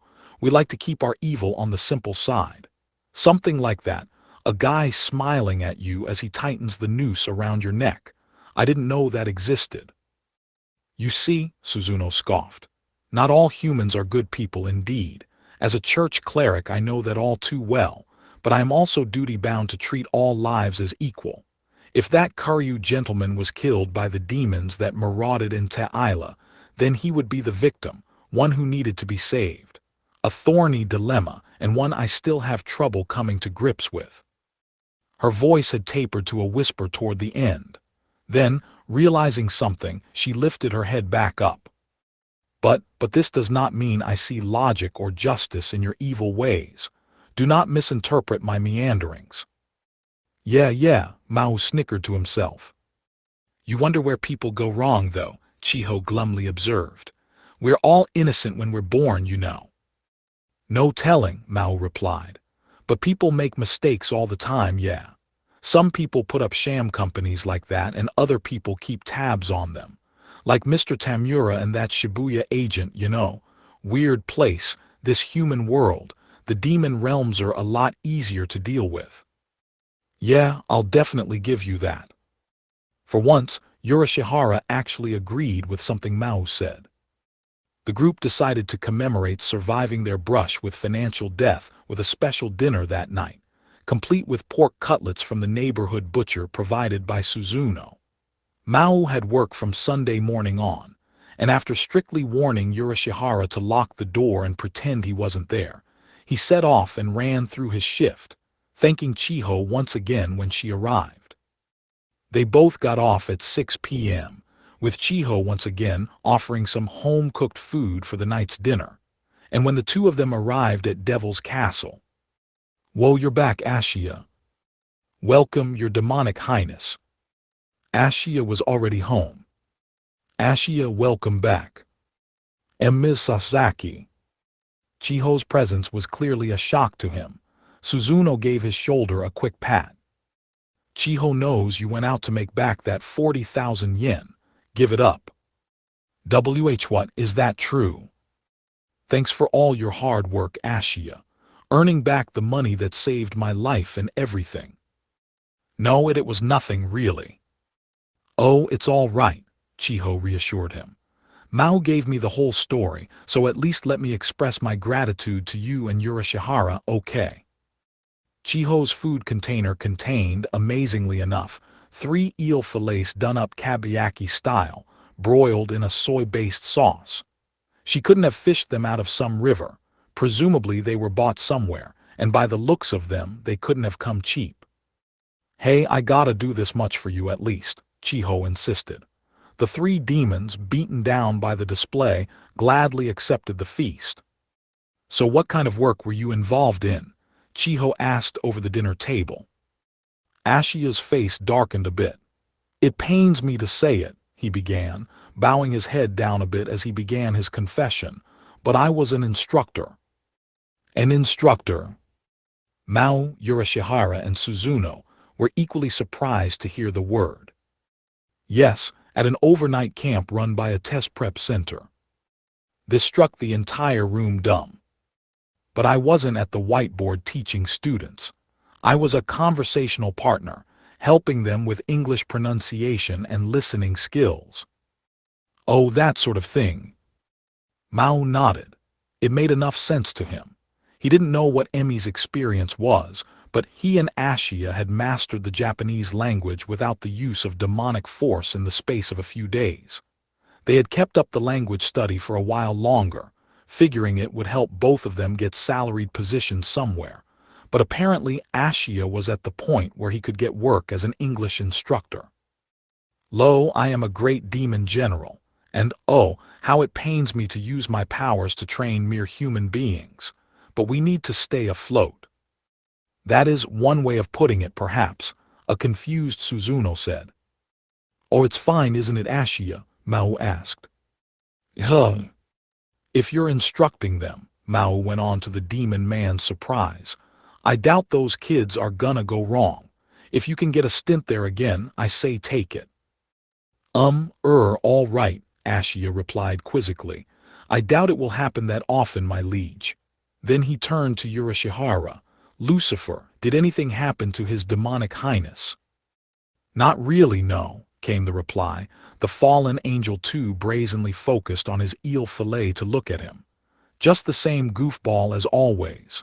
But instead of leaving it at that, he raised his head up, a grain of rice still stuck to his cheek. "Oh, but... Ashia, you fight some seriously rough enemies in this joint, don't you?" "Huh. He's got a point, Kai," Maō observed to the side. "Nothing but honest business for us though, right?" Chiho smiled and nodded. "You said it." "Stupid devil king," Suzuno whispered, as if he has any room to speak. As usual, it disappeared into the air unnoticed as the meal between demons, holy women, and one normal teenage girl continued. Emi, finally at her home in Ifukucho after a particularly annoying Sunday shift, took a peek at the clock. Alcil must be home by now, she thought. Considering how she had just spent the weekend, it began to seem slightly ridiculous to her that out of everybody in Villa Rosa Sasasuka right now, the only phone number she had was the Devil King's. Slaying him was supposed to be her main priority, not sharing digits with him. If Suzuno was planning to stay on Earth for a while to come, Emi thought she should probably try to convince her to buy a mobile phone of her own. As she pondered over this, her door intercom beeped at her. "Yes," she said, speaking into the receiver.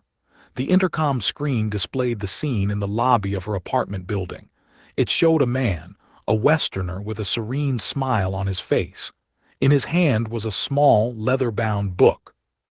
Emi, watching the man take a breath, didn't like where this was going. She was right to feel that way. "Hello, I was just wondering if you have accepted God into your..." "I'm fine, thanks," Emi screamed as she slammed the intercom's receiver back on the wall. Good Lord, indeed. Between door-to-door salesmen assaulting Devil's Castle and religious zealots hounding the hero of the Holy Sword herself, there was never any letting one's guard down in this country.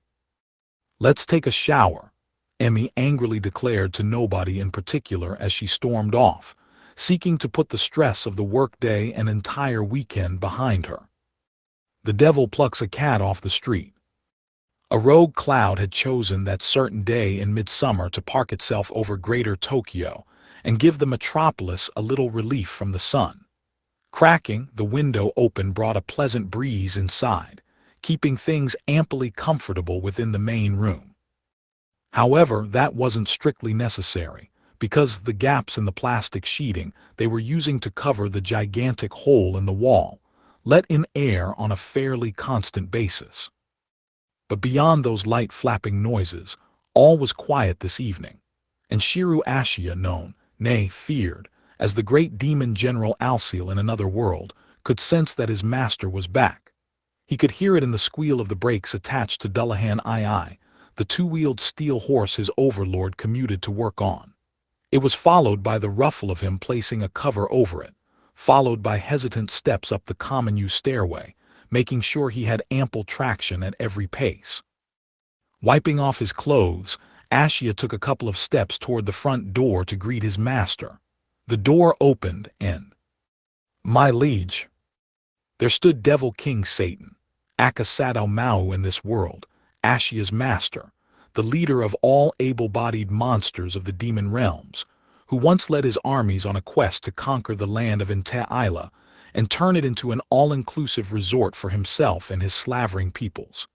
He looked no older than his early 20s at most, and none of the awe-inspiring figure he once cut as Devil King remained.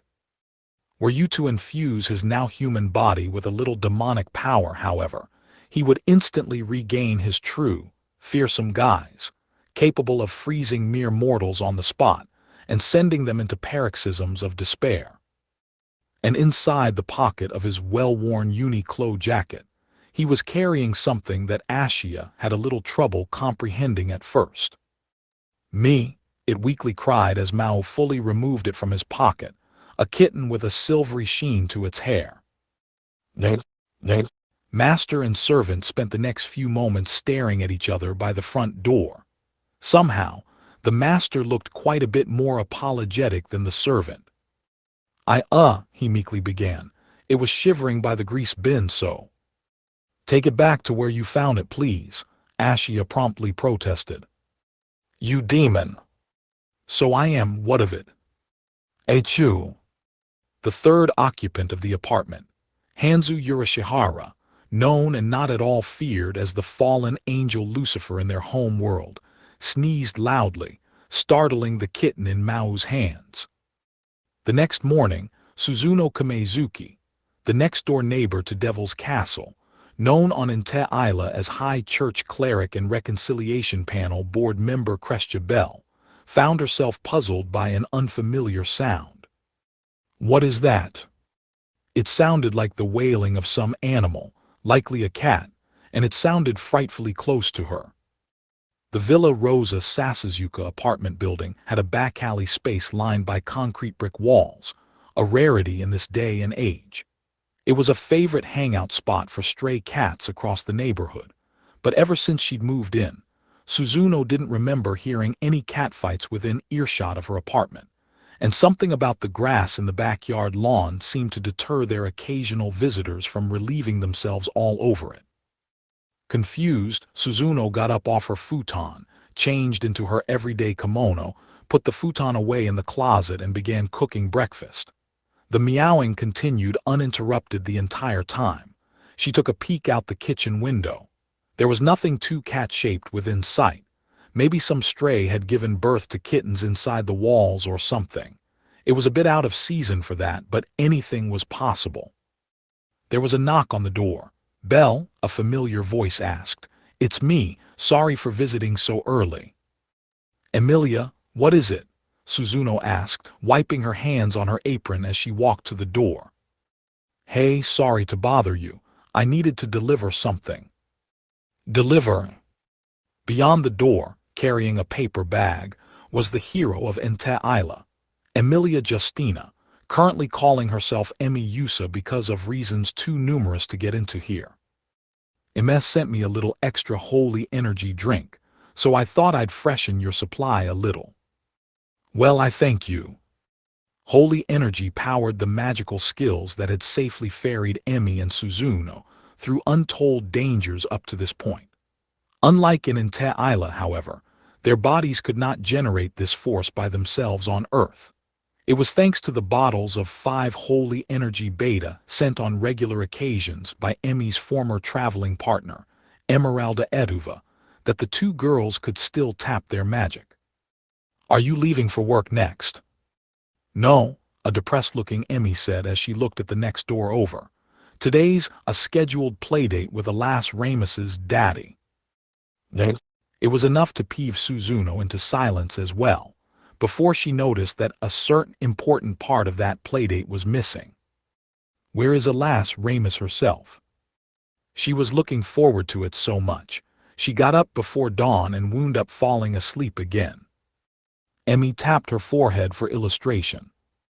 The holy sword fused within the hero Emilia's body had been further infused with the presence of Alas Ramus, a shard from one of the Sephiroth jewels that formed seeds for new worlds within Inte Isla's heavens.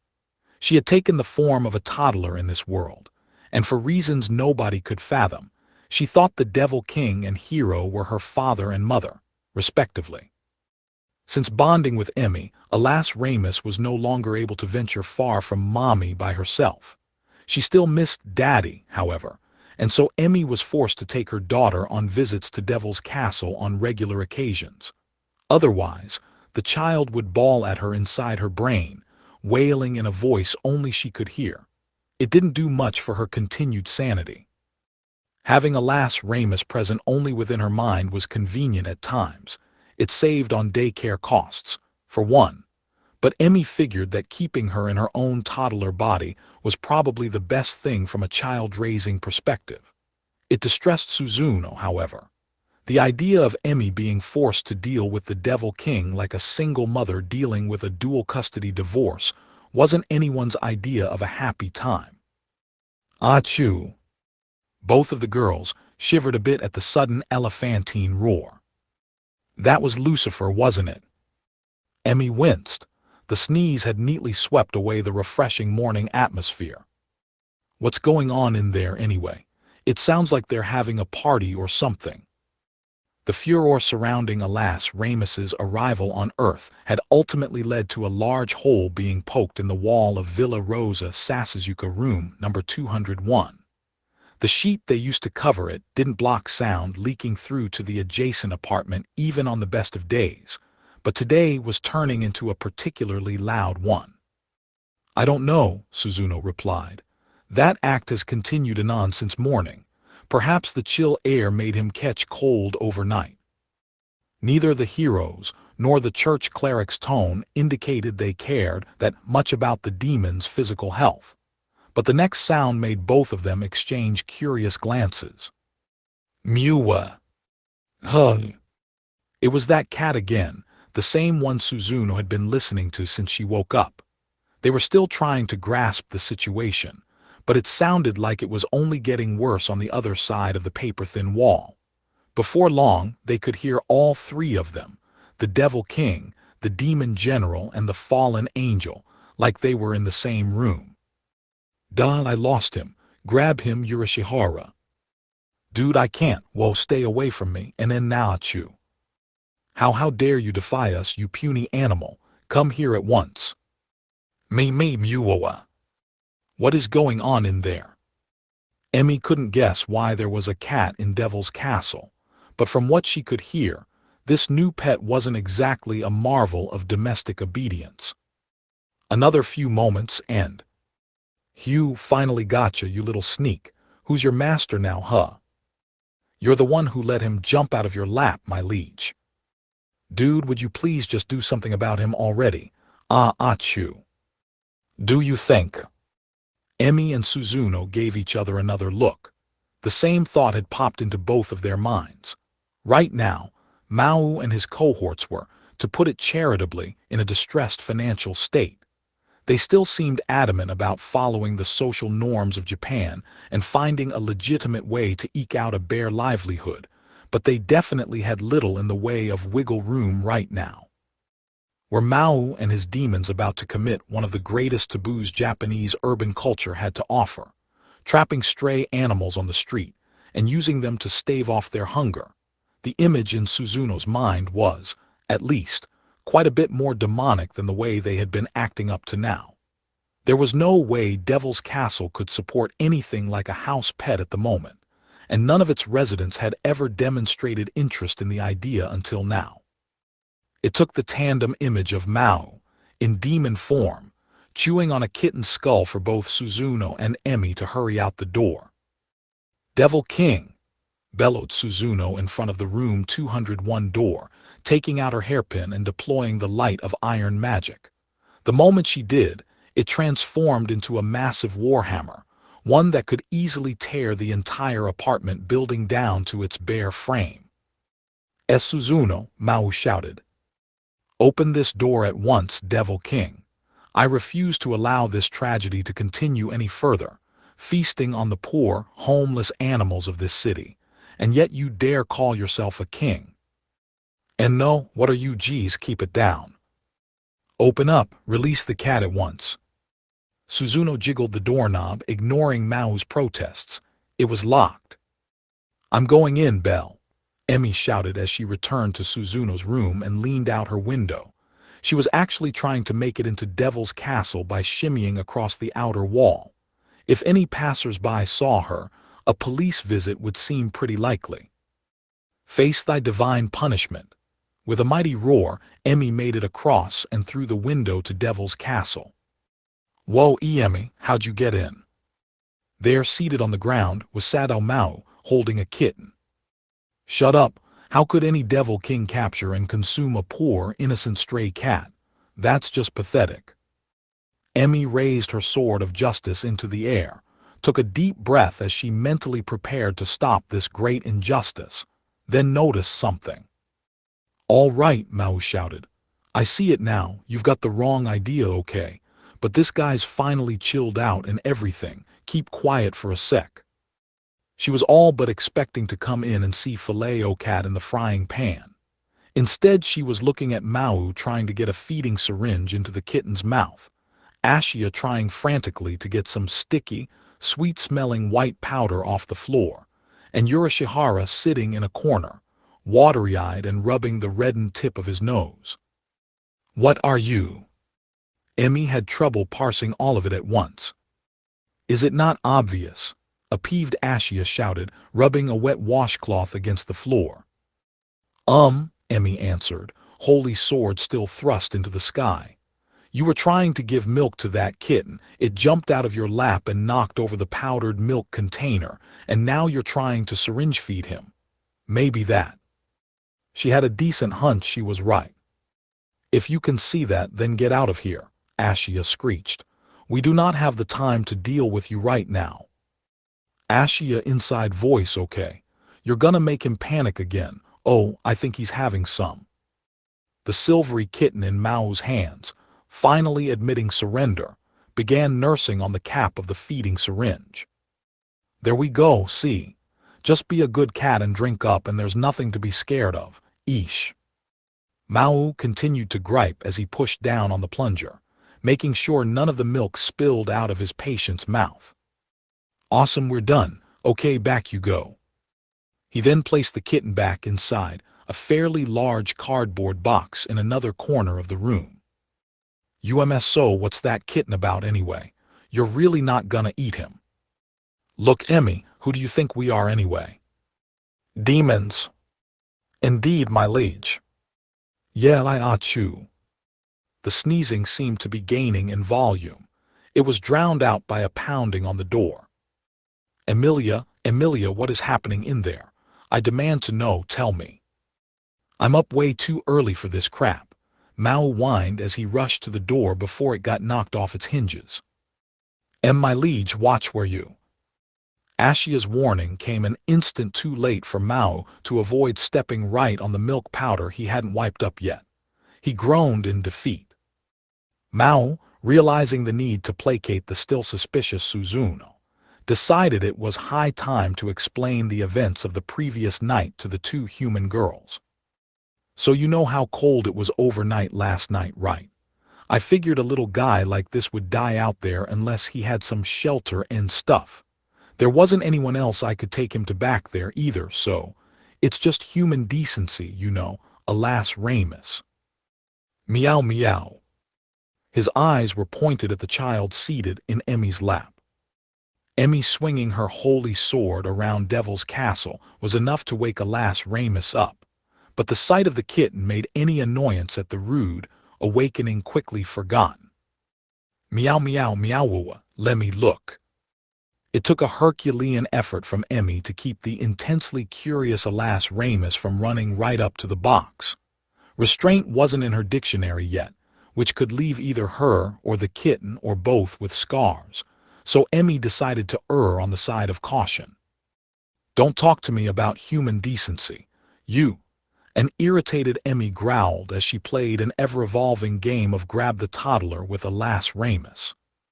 "But," Suzuno said as she peered into the box, her hair already set back in place, "perhaps we should not blame him."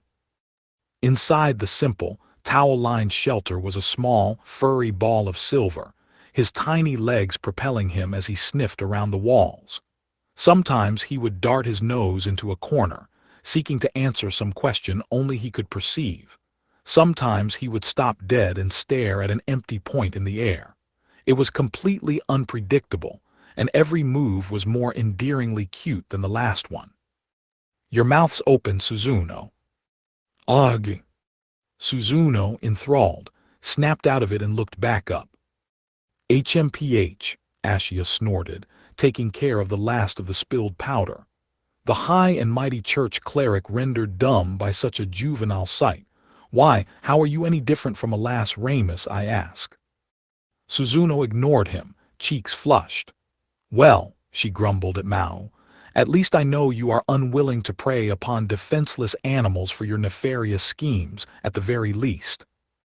Come on. Daddy, no eating meow meow. Mao rolled his eyes at the both of them. See, now you got a lass Ramus thinking I'm the villain here. I apologize, but... Suzuno paused for breath, looking around at Devil's Castle, arranged identically to her own room. What do you intend to do with it? Villa Rosa Sasuzuka explicitly bans pets from the premises. Yeah, about that. Judging by Mao's facial reaction, it was a bitter pill to swallow. That, after all, was the central point of most of his and Ashia's arguing last night. Even in a place like Villa Rosa, whose motto was essentially total freedom, no deposit, no key money, no maintenance fees, essentially no building upgrade fees, a landlord who was never on premises. The rental contract said no pets, just like a lot of shared apartment buildings. In cases like these, exactly what no pets means is often up to the discretion of the landlord. Sometimes they would allow animals like small birds or fish, but with anything whose noise or smell would bother other tenants, or otherwise affected the condition of the building, it was a given that those were off limits. It wasn't exactly a deep, dark secret that cats love sharpening their claws on whatever's handy, either. But you don't have any idea where your landlord is right now, do you? You could probably get away with it for a little while. The rather non-heroic insinuation from Emmy was greeted with Mao bitterly turning toward the plastic-covered hole in the wall. Yeah, he said, but thanks to that, the property management guy's been here a few times. Oh. Right, that, Emmy thought. Half-wrecking your apartment probably would get management involved, wouldn't it? In fact, quite a lot about the demon's current housing situation relied completely on the good graces of their mysterious landlord. A breach of contract wouldn't be the best way to remain in said graces. That, and there's that problem. What problem? Mao pointed at the Devil's Castle closet. Emmy and Suzuno realized that Yurishihara, seated on the floor just a moment ago, was gone. Indeed, Ashia caustically moaned. We already have one loud freeloader eating us out of house and home. With this in the household, he will be several times louder still. KSH, came the muffled sneeze from behind the closet door. I guess Yurishihara's allergic to cats or something. What? The thought never occurred to Emmy, despite the near-comical amounts of sniffling. Demons can have allergies, Emmy asked, honestly curious. Of course they can, Suzuno countered. We did not call it as such in the church hospitals, but the study of epidemiology is well on its way within our confines. People in Inte Isla have even died from anaphylactic shock brought about by a bee sting. Maybe we should keep a cat on hand for the next time Lucifer hatches some kind of diabolical plan. Dude, no, came the closet-based protest. This really sucks, okay? Emmy, instead of replying, tried pushing the box toward the closet, slowly so as to keep from startling the kitten. Mao gently stopped her. So basically, we can't keep him here, but it's not like our landlord's a monster or anything. If we say we're keeping him here until we find an owner, I'm pretty sure she's not gonna say no to that, you know. Dude, instead of currying favor with a landlord who isn't here, think about the health of someone who is here, okay? Cough, cough. Mao ignored the voice from the closet. So yeah, do you know anyone interested in adopting that guy? Who would I know? Suzuno indignantly replied. Mao then turned his expectant eyes to Emmy, who kept her eyebrows low and tensed. I'm pretty sure you know this, but I can't have pets in my building either. She was referring to her own apartment in Ifukucho, 3 train stops away from Mao's home base in Sasuzuka. Yeah, I know, but you're a call center lady, right? You think anyone in your office is in the market. I wouldn't get my hopes up, Emmy said. And before that, I'm the hero, all right, not just a call center lady. Yeah, Mao said with a sigh. Guess I'll ask around my work then. He doesn't look that young, though, a dejected Emmy observed. Especially with that full coat of silver fur and everything. Who'd dump him on the street at this point? Yeah, no kidding, Maō nodded. Like, he was shivering all by himself out by the garbage bins. I felt kinda bad about it. You what? Emmy shot back. Never mind. So, Maō anxiously said, attempting to bounce the conversation off Suzuno instead. I guess you're gonna get some more noise from your neighbors for a bit, but I promise it's temporary, all right. HMPH, you were hardly ever quiet neighbors in the first place. Let me pet meow meow. Alas, Ramus could wait no longer. Her legs began to flail in the air. Hey, let her pet the guy a little bit. Oh, all right, Emmy droned. She's probably gonna be clinging to him all day, you realize. Then she released Alas Ramus, both her and Maō keeping a close eye on her to prevent too much stimulation for either party. Do not say anything, Ashia told Suzuno as they watched the trio. I am not. I was just marveling at what a nice, tranquil family they have become. I told you not to say anything. The next day. It was abandoned out back. Oh, that's terrible. Chiho Sasaki, Mao's shift co-worker at the MG Ronald in front of Hatagaya rail station they both worked part-time at, sounded legitimately resentful as he walked with her, pushing his bicycle along on one side. As the only person in Japan who knew about Maō, in Te'ila, and why Emmy had so many hang-ups about him, she was accompanying the Devil King on the way to his castle. Getting to play with a kitten was always fun, yes, but there was something else she was trying to bring across to him. Yeah, I was pretty freaked out too, Maō sighed. It never really comes when you expect it, you know. I dunno if me picking him up was the right thing or not, but it's gotta beat being under the grease bin at least. Ha ha ha. Maō let out an even deeper sigh when they reached the apartment building. Chiho, for her part, smiled blankly as she looked up at the frail sheet of hard plastic bravely, attempting to cover up the cavernous hole in the wall. The gloom continued on the way up the stairs and through the door. Yo, I'm back, huh? Quite outside his expectations, the room was completely quiet. Maō swiveled his head around for an explanation. Oh, is nobody here? Chiho asked from behind his shoulder. Ashia's ood shopping, said a voice out of nowhere. Ugh! Chiho leaped into the air in surprise, not expecting Yurashihara in the closet. Shopping, what about the cat? Ayano, he was Dalkina Bel Bood id though. Do you have a cold, Yurashihara? Before the nasal voice could answer, Ashia arrived at the door, shopping bag in hand. Ah, your demonic highness, and Miss Sasaki as well. Hello, Ashia. Are you here to look at the kitten? Chiho nodded. Yeah, I thought maybe somebody at school would want it so. Oh, well, superb then. I apologize, my liege. There were a few items I needed to pick up, so I left the kitten under Belle's watch. Oh, was that it? It was the logical choice. Yurashihara didn't want to go near the thing, but the kitten was still young enough that he could no doubt find hundreds of ways to maim himself while Ashia was gone. Well, here, let's get I am back. We're borrowing her kitchen already. I don't want to owe her even more. Yes, my liege. Ashia placed the bag on the center table, then knocked on the door to room 202. Belle, it's me. We are ready for the cat now. A few moments passed, no response. Where is she?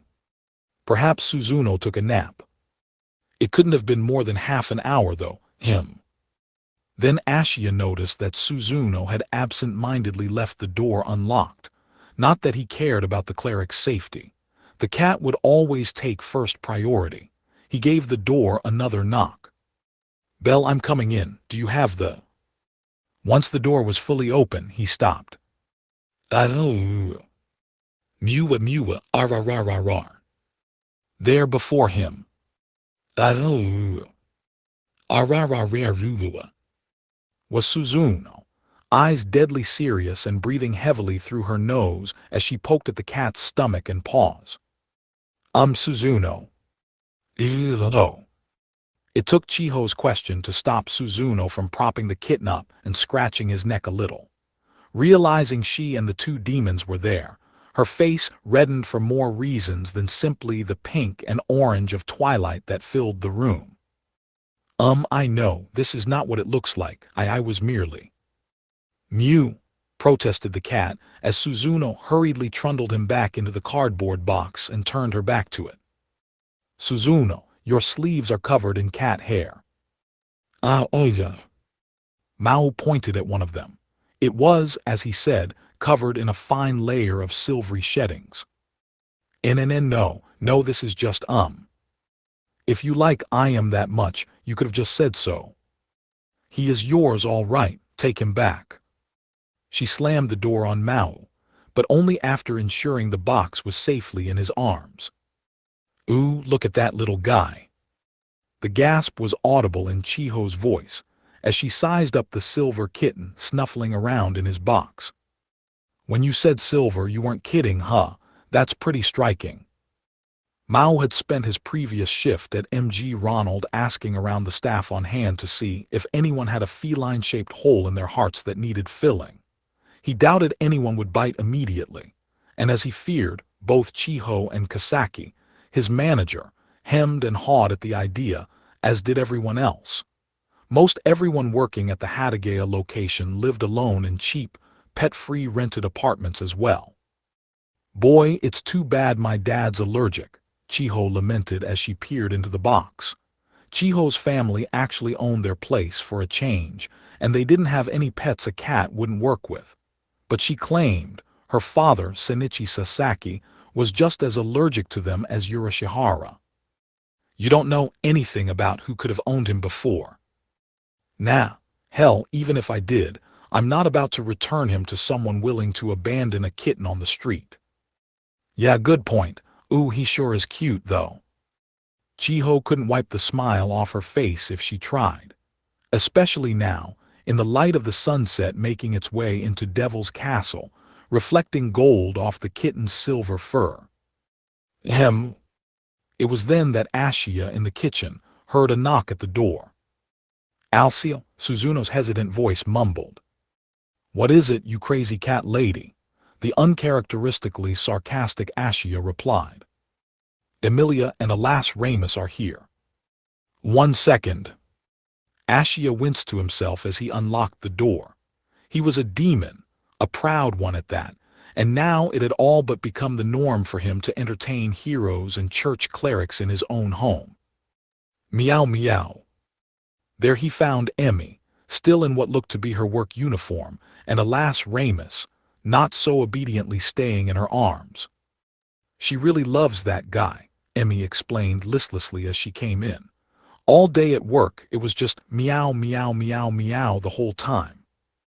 Yeah, well, keep her on her best behavior, okay? He's sleeping right now. It was a perfectly normal conversation between a pair of perfectly normal parents. Too bad there was nothing normal about it at all. Shhhh, okay, Emmy warned instead of issuing any protest at Maō. Alas Ramus responded by putting her index finger to her own lips, imitating her mommy. Then she added the middle finger for effect. Meow meow's sleeping all right. We can watch him, but we'll have to be quiet. Okie shhhh, okay. It was questionable how much she understood, but Chiho still surrendered her spot by the box so Alas Ramus could have a closer look. Meow meow sleepy, the child asked after she peeked inside. Ma'am, replied Emmy, finger back on her lips, don't wake him up all right. Hey, so was anyone at your work interested? Maō asked. Yeah, I asked around, but most of my coworkers are in rentals, so they couldn't take him even if they wanted to. I haven't asked everybody yet, but Emmy's career involved working at a customer service call center for the Dokodemo cell phone provider downtown. Oh, Maō shrugged as he looked around the Devil's Castle crowd. Guess I can't do much keeping this to friends and family, huh? Who are you calling friends? Emmy growled, a bit prickly that Mao counted her in that group. Ah, you know what I mean. I wish I didn't. Emmy wanted to continue but declined, bringing Alas Ramus and the sleeping kitten into consideration. So, what then? If you can't find anyone, are you gonna just keep him? I can't, Mao sighed. That's the whole problem. Emmy sighed a little at the sight of the Devil King so easily brought to the end of his rope. Well, if friends and family aren't enough, why don't you ask someone else? Oh, you know, the usual way. There are posters like that all over in Ta'ila. They usually post them in front of churches or the village mayor's house. A flash of recognition crossed Mao's face. Posters, huh? Indeed, my liege, Ashia added, showing rare agreement with Emmy. A poster in a conspicuous location may attract the attention of quite a crowd. Yeah, I tried making one actually. Ugh. Emmy yelped at the sight of a hand extending out from the closet. She knew it had to be Urashihara, but there was still something classically horror film about a disembodied hand with a single piece of paper, craning itself out of a closet in an old, beat-up apartment building at dusk. El Lucifer, don't scare me like that. Urashihara tossed the paper into the air and slid the door shut. Chiho picked it up. It was a very simple affair. A few lines of word processor text with a digital camera photo pasted in. Since when did you guys have a camera and a printer? Emmy asked, shooting a glare at Mao. Oh, they were both super cheap, Urashihara's voice said. I figured we should keep Alas Ramus's pics around in as many formats as possible. I hope you got this old crap super cheap, Mao countered, or else you got totally ripped off. Emmy, for her part, was more concerned about why, if Devil's Castle had this much discretionary income floating around, they weren't willing to purchase so much as a futon for Alas Ramus during her stays here. She didn't get a chance to verbalize it. Chiho apologetically turned to Mao. What's this silverfish thing here? Mao took a look at the poster Chiho handed to her. Next to the photo was the line name, Silverfish in large print. Ah, Ashia boasted, Urashihara, and I thought that up earlier. Could you think a little harder? This is a cat, man. Well, there is no saying how much longer we may have this kitten, the completely serious Ashia continued. We have to be careful handling it, lest the landlord or the management company find out. Call it more of a code name than an actual one. Hell of a name, Emmy interjected. Considering they were counting on the general public to help with this, the idea of referring to the cat in code words seemed a little non-contributive. But even Mao was starting to have qualms about throwing the word cat around the apartment all the time. Well, silverfish or not, he said, does this look all right to you? We could add another photo or two, put up my phone number, and write kitten for adoption or something on the top. The poster itself, while clearly banged up in a few minutes on a home PC, was more than ample for the purpose. Emmy disliked the idea of Urashihara taking the initiative here, but there was no point asking for much more. But where would you put it, though? Everyone had a general idea of likely locations. Everyone except Chiho, whose eyes darted between Mao and the poster. Where? How about just like a telephone pole or something? Yeah, that's what I was thinking, Emmy added, failing to see what Chiho's problem was. That's where you see lost pet posters and stuff, don't you? Ooh, that's actually not too good of an idea, Chiho diplomatically explained. For one thing, and I know this is kind of overstating it, but stapling a poster or something on a pole like that is damaging public property. The city of Tokyo's got all kinds of regulations about using telephone poles like that, and I heard the public safety board's kind of serious about enforcement these days. Damaging public property, it's just a pet adoption poster. Everyone else in the room couldn't hide their surprise. Well, sure, if it's just a poster like this, a policeman would probably just tear it down. maybe give you a verbal warning at worst. But the way my dad put it, that's not the issue so much as the kinds of trouble you run into if you print your phone number on it. Oh, that sort of thing. Harmless prank calls were one thing, as Chiho put it, but there had apparently been cases of stalker activity, people posing as the pet's owner to extort the other party, even home invaders who called the number first to ensure no one was home. You're the only one with a phone number you can post up, right, Mao? I probably wouldn't do that if I were you. Those creepy door-to-door salesmen might still have their eye on you, for all we know. Pardon, Ashia asked. There were some salesmen.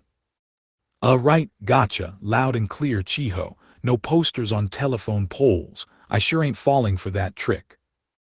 It hadn't been that long ago, not long after Suzuno arrived, that Urashihara fell victim to just such a pushy salesman at their home. The resulting chaos almost ruined the Devil's Castle finances.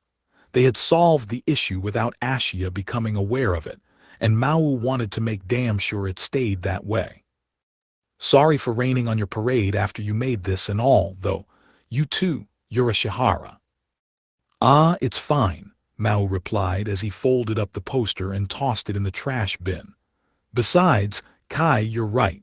It's my associate here's fault for wanting to post my number all over the place. Aw dude, I got all these pet forums open and stuff too, og.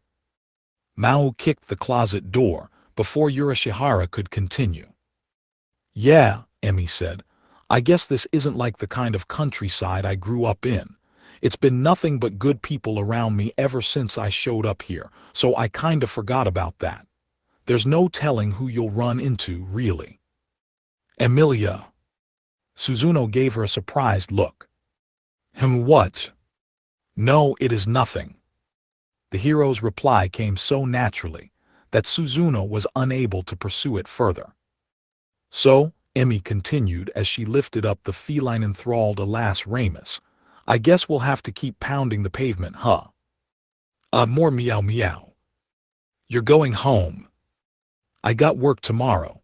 I'll keep asking around the office, but don't expect any miracles. Sure, thanks. Well, see you later, Chiho. Bye-bye, meow meow, bye-bye. Have a good one, Emmy. Also, Devil King. What? Emmy glanced at the cat, then Maō. You know, she said softly, it's gonna be awful hard to give him up once you feed him for a couple days.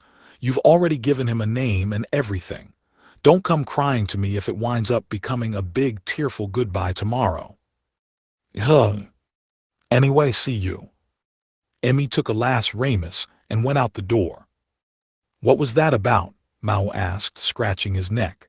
Chiho gave him a worried look. Maybe something about it had hit home with her too. What it was, although Maō had no way of knowing it, was this. Without any kitten to take care of, and without Maō aware of the fact that Alas Ramus had fused with Emmy, what would there be left to keep him here on Earth? Try not to get too depressed. If someone shows up to adopt him, okay, Maō. Geez, you too, Kai. Mew. The kitten chose the perfect time to get a word in edgewise. Wish someone would clue me in on what you're talking about. Silverfish. Silverfish didn't answer. 3 days passed. They tried everything. Emmy and Chiho called upon everyone they could think of, but both of them reported no particular leads. I asked around the neighborhood too, Maō lamented. Now what? He had gone so far as to call upon Heroes, proprietor at the bike shop where he purchased his beloved Dullahan II Fixie, as well as Mr. Watnabe, the elderly local who stopped by MG Ronald more days than not for a little something or other. The results were always the same. If this kept up, they might really have to keep Silverfish hidden from the landlord for God knew how long. Mewa. Something about Silverfish's meowing sounded despondent to them. Maō took a look inside the box. Maybe, he found himself thinking, I should have just taken him back where I found him, like Ashia told me to. One of his roommates was allergic, after all, though he had no way of knowing that beforehand, and he wasn't allowed to keep pets in here anyway. Given Silverfish's unusual coloring, Maō had figured anyone actually capable of keeping cats would have taken him home in a heartbeat. Then again, though, it was really cold that night. He had found him in the wee hours with few people around, meowing weakly. To Mao's eyes, he sounded ready to die at any moment. Even he knew it was downright weird of him to be concerned about the fate of a single abandoned kitten, given his post as lord of all demons and everything. If it were Ashia or Urashihara there by that grease bin, they wouldn't have given him a second glance, and Maō wouldn't have blamed them. Still, guess I'm getting soft, thinking I ought to come up to you just because of that. He couldn't help but see a bit of himself in Silverfish. His younger self, clad in rags, thrown to the ground, simply waiting for death to come along. Your demonic highness, did you say something? Ashia, fresh from making some warm milk for Silverfish over in Suzuno's room, chose that moment to come back. Maō shook his head. The great demon general was used to the milk process by this point. He picked up Silverfish by the scruff. He responded by naturally opening his mouth. It is your meal time, Silverfish, Ashia said as he brought the feeding syringe to his mouth. But, Silverfish, what is it? Ashia sounded annoyed about something. It doesn't seem to want to drink, my liege. Come on, Silverfish, do you want it to get? Whoa, Ashia. Maō, noticing their pet was not his normal self, grabbed Ashia by the shoulder. Ain't he shivering? You are right. Best to return it to the box then. He did. Silverfish responded by taking 2 or 3 unsteady steps, then cowering to the ground, bereft of strength. Mewa. Silverfish. Maō groaned. Still in his crouched position, Silverfish then relieved himself. It was watery, nothing like the solid performance from yesterday. That's not good, is it, Ashia? Diarrhea, perhaps. I am fairly sure I gave the milk to him at a suitably warm temperature. Reiawa. Gah. Now both of them were in a panic. Silverfish had just spat a glob of something or other out of his mouth. What the hell? He threw up. I swear to you that I did not give it anything inappropriate, my liege. The diarrhea was one thing, now he was throwing up something. Wah, what should we do? Was I too late or something? Did he, get the flu on the night I found him? Neither Maō nor Ashia, seeing Silverfish in this sorry state, had any idea what to do. Achoo. Egg. The sudden sneeze from the closet sent both of them flying into the air. The closet door was a crack open. Urashihara. Stop scaring us like that. Ngh do you'd, came the stuffed-up reply as he ran another printout through the slit of the door. Don't just go into a banig or nuffin. Call a bro. A bro. A PP pro, Urashihara clarified as he flung the paper out and slammed the door shut. Maō picked it up. The Aurora Animal Clinic. It was a map to the nearest veterinarian. Okay, we'll give your kitty a quick examination, so sit tight, okay? Maō gave Silverfish's box to the nurse at the front desk and sat on the waiting room bench, fatigue written deeply around his eyes. He had never been anywhere near a vet's office before, but looking at Urashihara's map, there were actually quite a few of them right near Devil's Castle. He called one of them, explained the symptoms, and they agreed to see him immediately. With extreme care, Maō fastened Silverfish's box to Dullahan II and pedaled off to the Aurora Animal Clinic. From what he could see in the waiting room, the clinic dealt in all kinds of animals. Cats, of course, but also dogs, birds, even a chameleon of all things. The room was done up in warm pastel colors, which made it feel different from a hospital, and pet magazines lined the shelves for visitors. Maō picked one about cats at random, but he couldn't get himself to focus on any of the articles. He took a look toward the examination room door, but nothing was visible from the waiting room. Instead, he spotted a bulletin board with reminders about rabies shots, notices about new medications, and advertisements for the latest and greatest in pet products. It was a world unlike any Mao had interacted with before. But what struck his interest the most was a photo of a certain dog. Forever Homes Found. It was a little celebratory piece about all the homes a recent litter of puppies was adopted by. The photo showed a large breed dog nursing several puppies, a little stick-it note with "adopted" on it by the head of each one. Mao studied it intently. "Mr. Mao, we're all ready," said a short, well-fed man in glasses as he leaned out from the exam room. Mao looked up and tore through the door. "Silverfish, huh?" There he saw his cat on an examination table, the perfect picture of health, munching on some pet food. "Who?" "Yep, I'd say he's perfectly fine." It hadn't been 20 minutes since he was taken into the room, but Silverfish was now fully walking and eating by himself. The man, wearing a name plate that read Yoshimura, veterinarian on it, waved at Mao. "You can have a seat if you like. I'd still say you made the right move bringing him here, though." "Oh, not to get too nosy," Dr. Yoshimura said as he looked at the cat's medical chart in his hand. "But this cat, Silverfish. Silverfish. Were you raising this cat in your own home, Mr. Mao?" Did you get him from someone? Or did you find him out on the street, maybe?"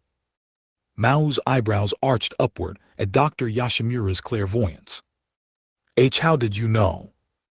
Instead of answering the question, the vet scrutinized Silverfish's chart. "I think you said on the phone that you were giving him kitten formula, but was there anything else? Like some of the flaky kitten food he's eating right now?" "No, he still looked pretty small, so." That's probably why he wasn't feeling too well. It looks to me like Silverfish is old enough that he'll need to start eating solid food. That happens at around the 2-month mark, usually. Most adopters would know that, but since you didn't, I thought maybe this was a street rescue of some sort." Mao thought, "It's that obvious to pet owners."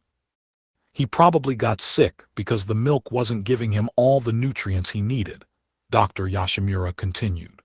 "To put it another way, his diet was so watery that it upset his stomach and gave him that diarrhea." "I see," Mao said as he stared blankly at Silverfish's ongoing feast. "That silver coat of his is pretty uncommon, but judging by those green eyes, it's likely Silverfish is a Russian blue.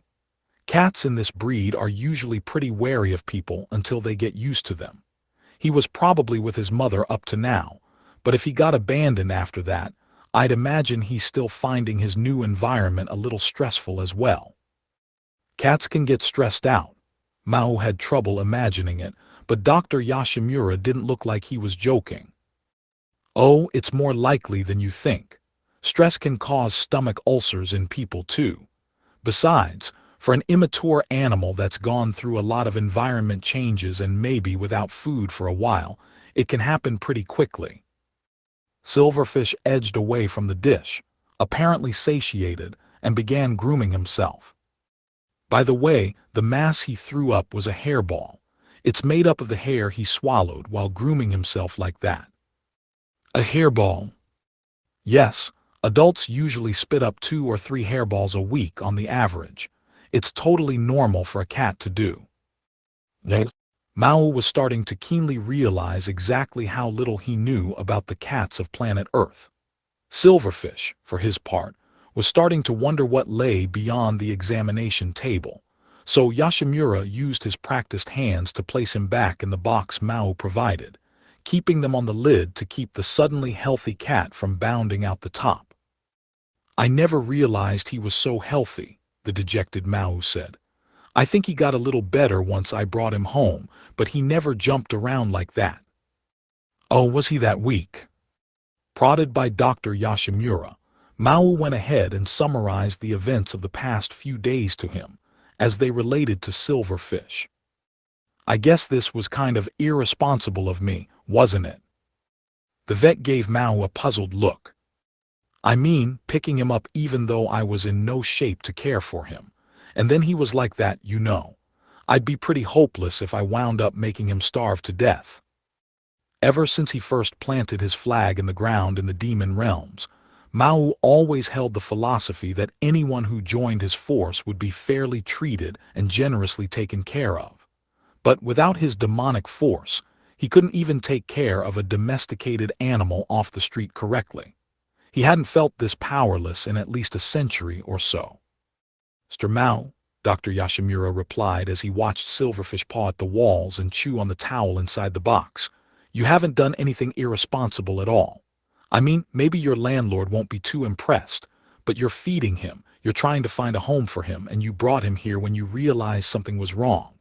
If you hadn't picked him up, he might have died before you could even name him, much less have me look at him. You don't have a single thing to regret, I don't think. If anyone's acting irresponsible here, it's definitely the person who abandoned Silverfish in the first place." Receiving this mental encouragement from a human veterinarian made Maō feel even more hopeless than before. "Yeah," he protested, "but I still haven't found anyone to take him in." There was no way he could dump Silverfish on the road now. But after tapping all the rather meager social resources he had, nobody stepped up. Dr. Yoshimura thought for a minute. "Mr. Maō," he began, "did you notice the bulletin board in the waiting room?" "Oh, about the rabies shots and stuff. Oh." Along with all those medical notices, he recalled, there was a piece celebrating that recent puppy adoption blitz. "I can't guarantee we'd find anyone immediately, but would you like to maybe put up a notice on that board? I think Silverfish's got a lot of attractive features, and you don't see a silver cat this pretty too often at all. I'm willing to bet one of our regular visitors would love to take a look at him. You'll have to keep him in your home for a little while longer. We don't have a boarding service here, I'm afraid. But I can promise you that we'll refer any qualified candidates over to you." Mewa. Silverfish accepted the unexpected offer before Maō could even nod. Ashia mused as he looked through his paperwork. So this is no longer considered a child. It took something of a dedicated effort to get Silverfish home safe, without him clawing the box to shreds in the process. "They're fully grown after a year, is what he told me. I thought I was gonna need a new box on the way home." Even as they spoke, Silverfish was playfully bounding across the tatami mats that lined their room. It was doubtful a cardboard box could do much to confine him any longer. "All right, so." Ashia warily eyed the other merchandise Maō brought home with Silverfish. "He said I'd need this stuff as a bare minimum." Lined up next to Silverfish's box was a package of milk additive for cats, the solid flake-style weaning food the Aurora Animal Clinic recommended to him, a dish to place it in, some kitty litter, a beginner's handbook to raising kittens, and so on. "It didn't cost as much as it looks," Maō explained. "Even with the admission fee, it was only around 7,000 yen. Ashia's face tightened at the lofty figure, but Mewa. His eyes met Silverfish's round, beady ones as he sidled up to him, padding elegantly across the room, then stopping occasionally to look up at the ceiling. "Well," he observed, "perhaps it is all for the best." "PSSHT, Mewa. So, how much of this weaning food should I give him per meal?" Ashia asked. It was the sensation of Silverfish's fur against his leg that caused Ashia to make that sequence of odd noises near the beginning of his question. He walked carefully to avoid stepping on him, but Silverfish remained constantly at his feet, refusing to retreat. The sight forced Maō to crack a smile, but then he went to his shopping bag again, remembering something. "Also, I went to the pharmacy and brought a pretty good-looking allergy mask. Make do with this for a little while, Yurishihara." "Come on, dude." Mewa. The fallen angel's complaint from the closet was half-screamed. Silverfish left Ashia's feet and meowed at the door, as if teasing him. "It is utter chaos in there. Suzuno remarked over in the other room. But if anything, her voice betrayed her relief that Silverfish was fine after all. More time passed. Silverfish, now fully used to the Devil's Castle cast of characters, had regained his kitten-like playfulness, distracting the demons from their world domination plans on a regular basis. Still, this was the Devil King and the best of his 4 top generals.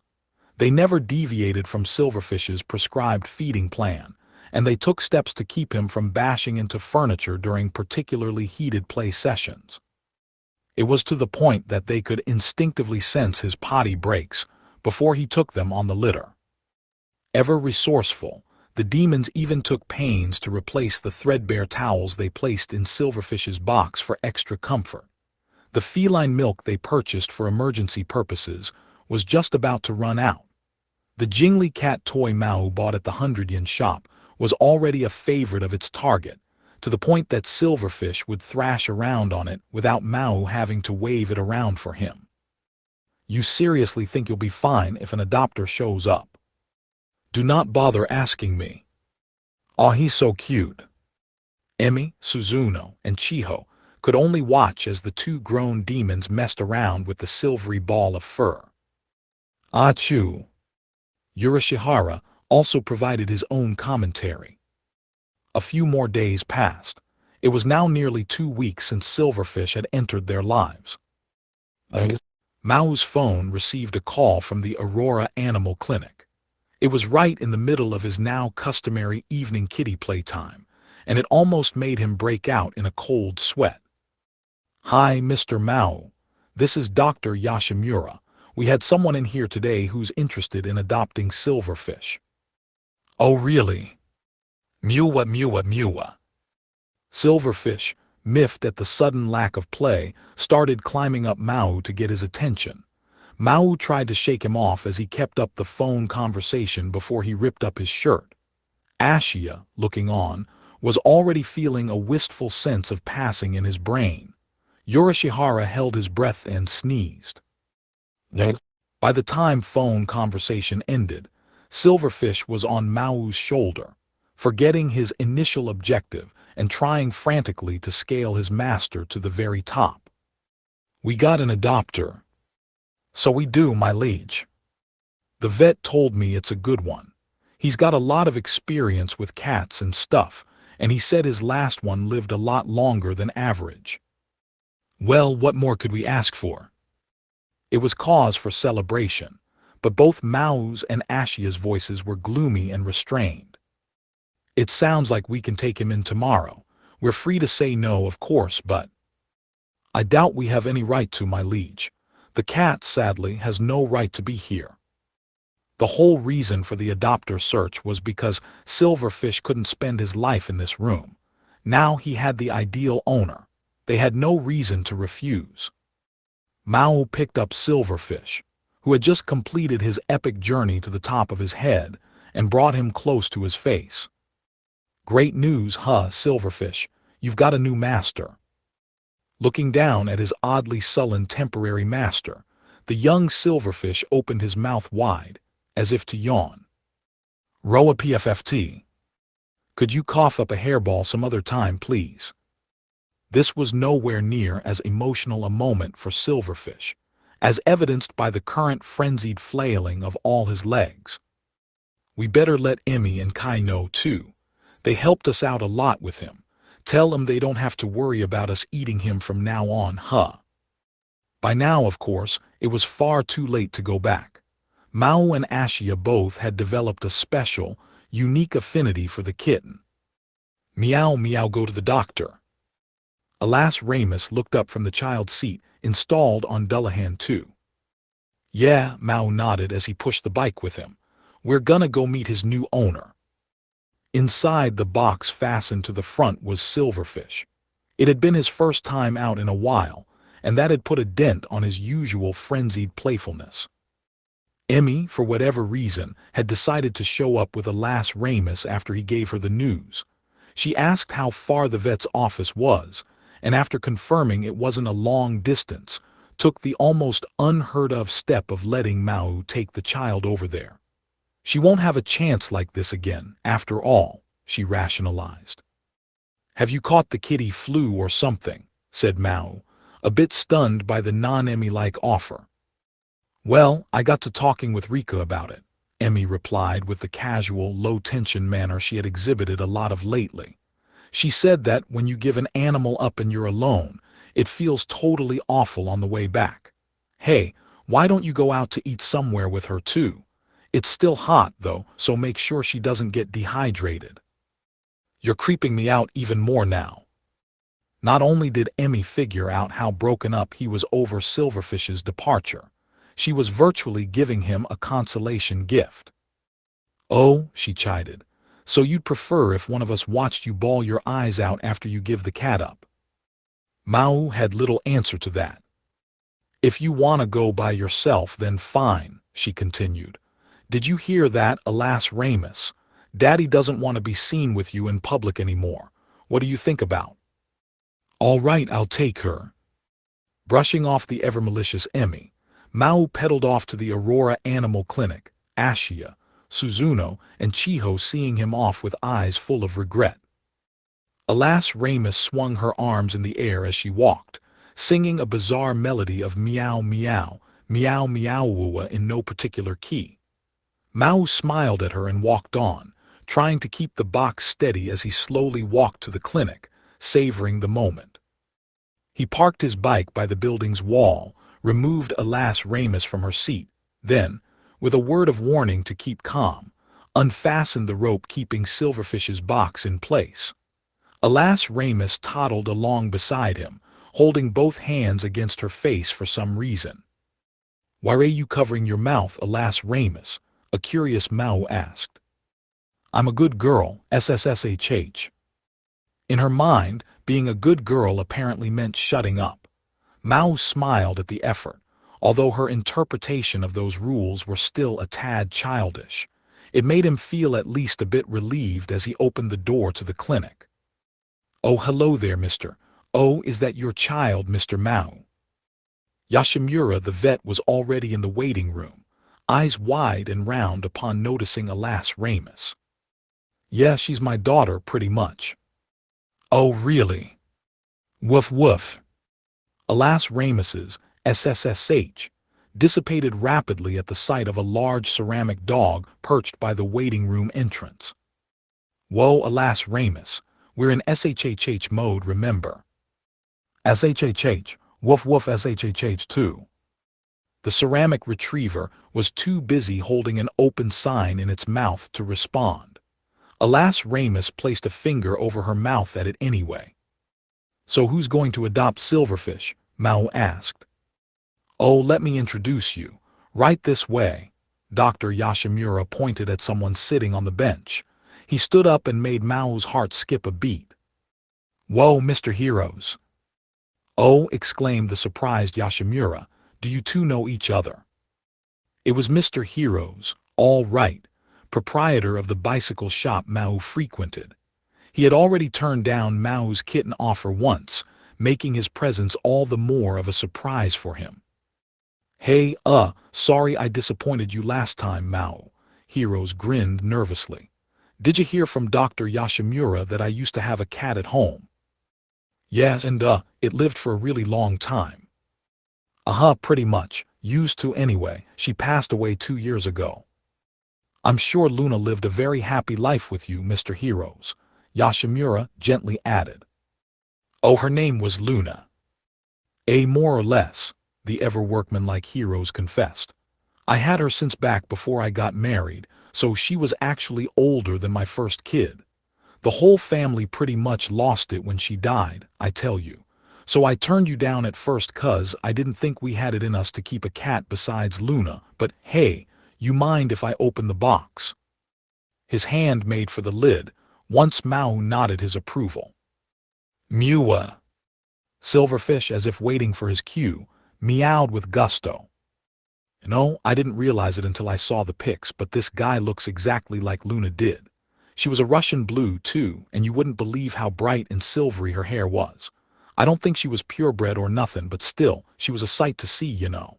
It's almost the anniversary of Luna's death, so I figured I'd call on Dr. Yashimura and see how things are going, but then I saw your poster, and it felt kinda like, I dunno, destiny or something. What's his name, anyway? Silverfish. Silver. The initial confusion quickly gave way to a broad smile.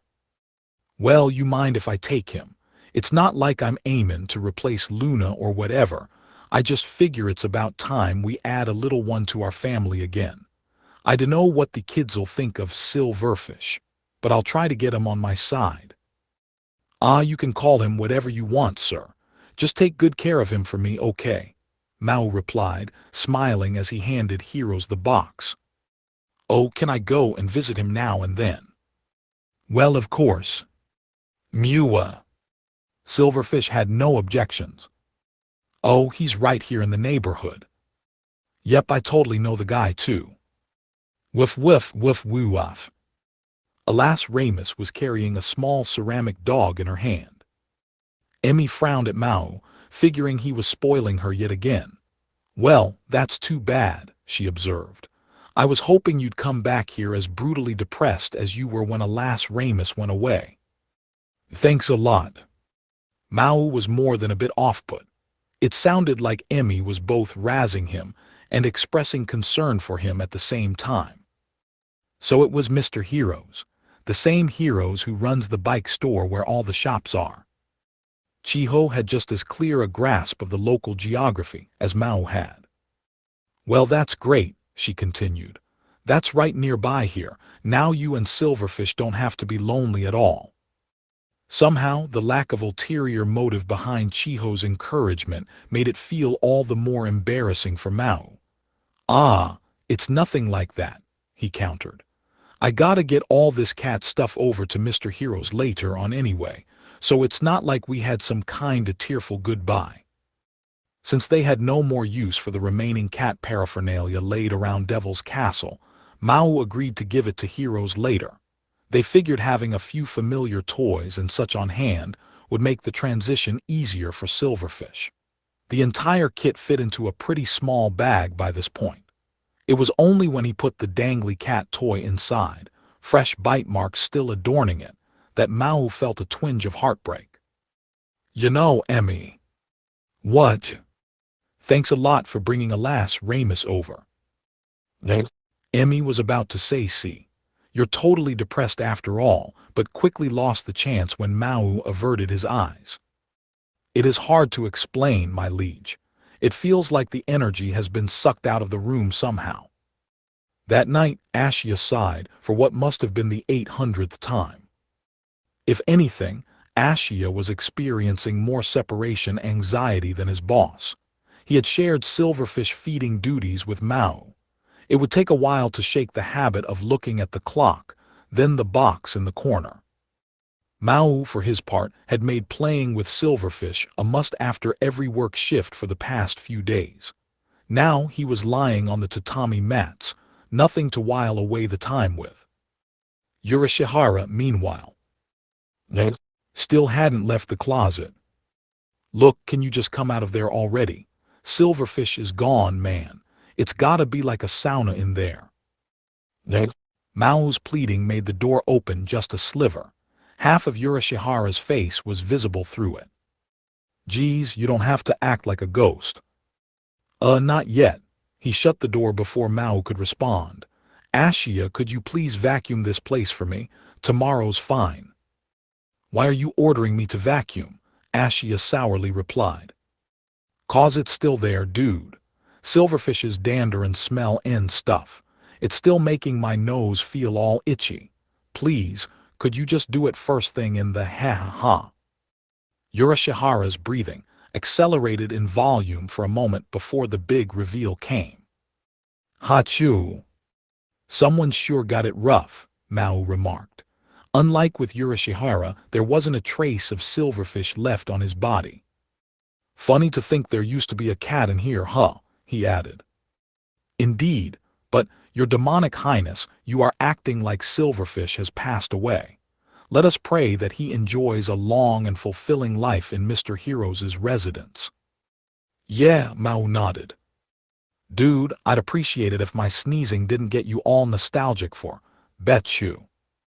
The sneeze made the closet walls shudder, further distressing Suzuno next door. Pray for a long and fulfilling life, huh? My liege. That might not be such a dumb idea after all. Ahem. Never mind, I'm going to bed. Yo, Yurashihara, I'm opening the closet to get a blanket. Whoa, wait, I don't have the mask on, dude, I told you to wait. Ha chew. While disgusted at the goings-on in Devil's Castle, Suzuno shared one thing in common with the demons. Prayer might be just the thing right now. The Devil King, rescuing a small animal's life. The god she was praying to wasn't in the skies above Earth, but she scoped out the stars above her regardless. If that virtue can establish even the tiniest of footholds in the Devil King's mind, who can say what will build from there? The summer night rolled on, bringing the heat and the bustle of the city with it, not caring about the thoughts of anyone human or demon below it. The devil and the hero go futon shopping. Hey Belle, I'm sorry, but could you watch Alas Ramus for me? Ah, Emilia, what brings you here? It was evening, the summer sun just beginning to release its grasp on the world, and Emmy, presumably fresh from a visit next door, had just interrupted Suzuno's important business of leafing through a kimono catalog. Suzu sis, the child exclaimed as she allowed herself to be transferred from one pair of arms to the other. I'll be right back, okay? Emmy said before hurrying off, not bothering to give the suspicious woman the reason for the favor. Suzu sis, that a picture book? Replied Suzuno. Ah yes, well it is a book, yes, one with all kinds of pictures of Japanese clothing and... I refuse, came the thundering interruption through the wafer-thin wall. Replied Suzuno as she came to her feet, Alas Ramus eyeing her curiously. This was followed by what sounded like an enormous mouse scurrying about on the other side, where the neighbor's closet would be, and then silence. Alas Ramus. Yes, Suzu sis, the girl politely replied, hand in the air. That shout undoubtedly came from Emmy. Emmy, who was in the room next to Suzuno's, Devil's Castle, conveniently located in room 201 of Villa Rosa Sasasuka, which was a cramped, creaky apartment building smack dab in Tokyo's Shibuya ward. And if Emmy Yusa, aka the hero Emilia Justina over on another world, was shouting inside there. Alas Ramus, are mommy and daddy fighting again? Suzuno asked. That was the only logical explanation. Maō, the Devil King Satan on the same other world, was the daddy in that observation, and he must have done something yet again to attract mommy's ire. But to Suzuno's surprise, Alas Ramus shook her head. Today, I said I want a sleepy in daddy's house, but mommy said go play with you so. Lo. Suzuno's shoulders fell at the news, expressed with the best vocabulary skills Alas Ramus could muster. Hopefully there won't be a storm at the end of this. You don't have to be so loud all of a sudden. Maō, the chief breadwinner at Devil's Castle, tried to calm his racing heartbeat as he protested. It's not all of a sudden, Emmy said as she stared Maō down with her cruel, heroic eyes in the middle of the sun-baked room. You should have realized the moment I put Alas Ramus in Suzuno's room that I wasn't about to go along with that. I'm letting you see her once every few days because she demands it of me, all right. But that's as far as I'm willing to go. You will not let her stay overnight. Such narrow-mindedness for a hero, exclaimed the other, taller resident next to Maō, Shiru Ashia, the great demon general, strategic genius and professional house husband. You have no right to complain, Alciel. I have heard it all before by now, Emilia. You believe demons such as ourselves will be detrimental to Alas Ramus's education, yes. And for that shallow, baseless reason, you refuse to let the child stay over. The history between the trio said as much. They once formed the two sides of a battle for the very fate of the world of Enta'ila, the king of all demons and his faithful assistant in one corner, the hero with the holy sword in the other. Emi, with her unique perspective on the demons and how they behaved, had hardly exercised restraint in giving them her unfettered opinions on their good names before. "And you still call yourself a decent mother," Ashia continued. "What kind of hero, no, what kind of sensible living creature of any kind, would so cruelly deny a mere child the right to be together with her own father? Regarding Alas Ramus, at the very least, is this really the time to let our past conflicts bubble to the surface?" This was all complicated by the fact that Alas Ramus, currently under the care of Suzuno Kamezuki, better known in Inte Isla as church cleric and would-be reformer Crestabel, was no ordinary toddler. She was the personification of a Yesod fragment, a seed from the tree of Sephiroth that formed the embryos for worlds themselves in their native dimension. She believed Emi to be her mommy and Mao her daddy, and when she first arrived out of the blue in Japan, she resided in Devil's Castle. Following a couple of battles against Inte Isla's angels for control over both her and Emi's better half-holy sword, Alas Ramus had fused herself into the sword, and by extension, into Emi's psyche, requiring an unplanned move into the young woman's apartment. All of this drama resulted in the extremely precarious situation of Emi having to team up with her old nemesis for the sake of this child's future in Japan. It was a sort of silent agreement between the two, for her, at least, to try not to dredge up the past too much in public. That was the point Ashia was trying to bring up. Emi snorted at him. "Our past conflicts. Alciel, is that seriously why you think I'm refusing this? I mean, it's not the case, but—" "Yeah, no duh." Emi ignored Mao's jab. "But even if I didn't see you guys as horrible demons, there's no possible way I would ever allow Alas Ramus to sleep in here." To prove her point, she marched up to the closet, put her fingertips to the sliding door and flung it open. "Whoa, whoa, whoa," came the surprised, sniveling response from the second tier of shelving as a small man tumbled out from it. Emi's initial ranting made him retreat inside, and he had had a literal ear to the door ever since. That was the way Urashihara rolled. Hanzu Urashihara, also known as Lucifer, another former demon general. "Geez," he protested, his hands breaking his fall just in time to keep from going headfirst into the tatami mat floor. "Give me some warning next time, dudette." Emi, ignoring his plight, pointed right at the tier he used to be lying on. "You see what should be here, futons, bedding, something. If you want Alas Ramus to stay here, at least get some of that." The three demons fell silent. There wasn't much countering that. Emi, for her part, wasn't deliberately trying to be the bad guy in this argument.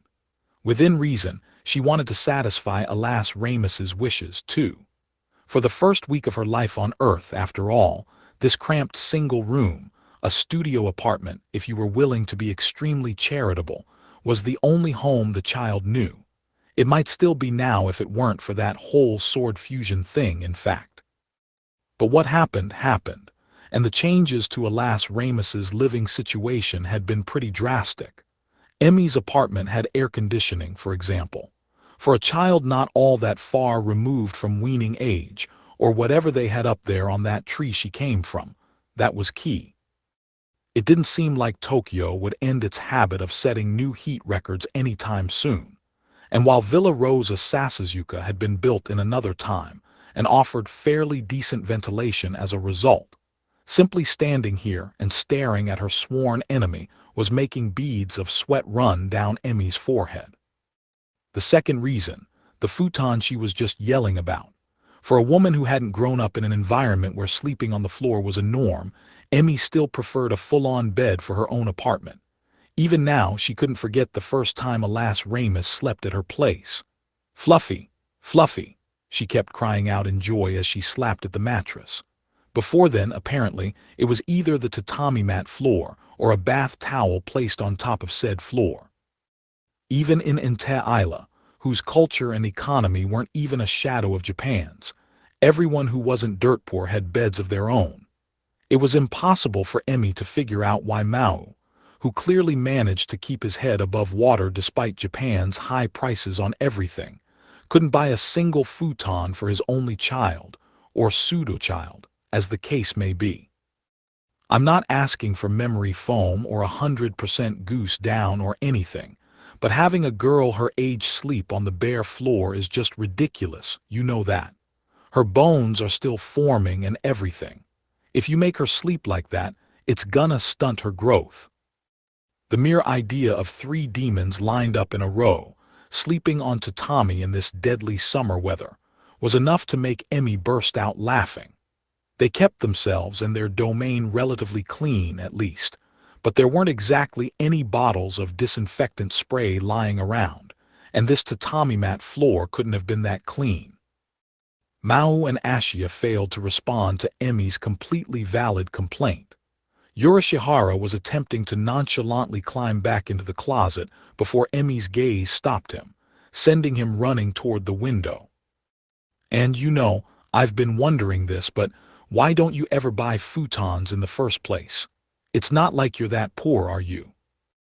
As long as they weren't too picky about the store they got them from, they could at least assemble a couple full single-size sets for cheap. Around 15,000 yen could get them a setup they could easily use for any season. Emmy looked at the empty space in the closet and sighed. I have given up on it, Ashia growled.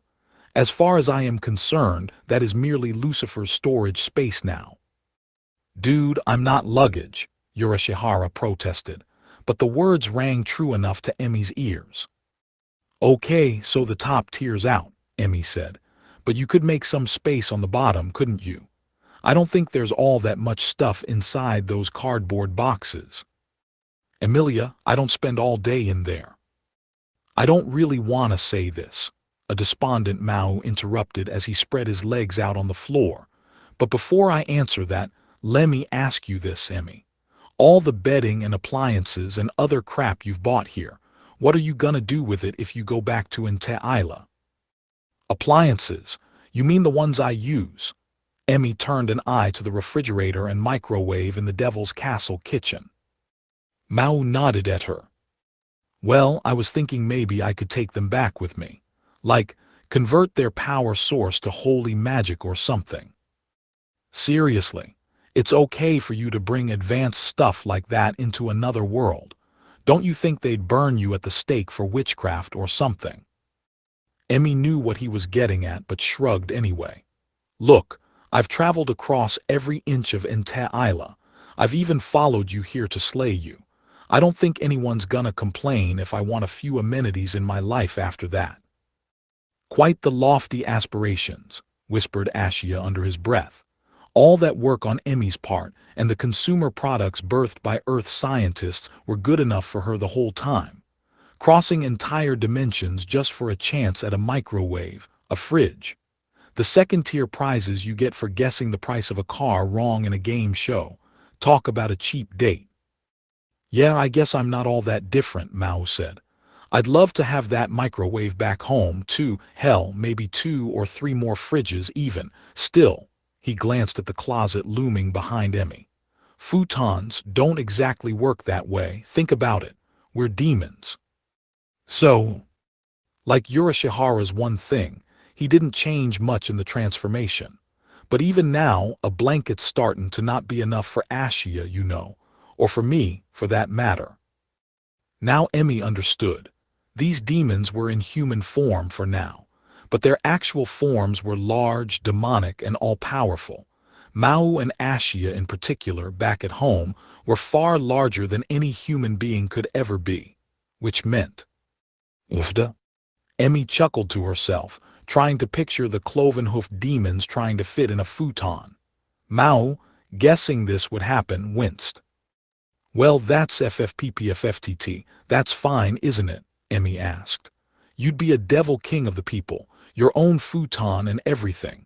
Maybe you ought to go for memory foam so that horn I cut off doesn't bother you at night. Bah ha ha ha.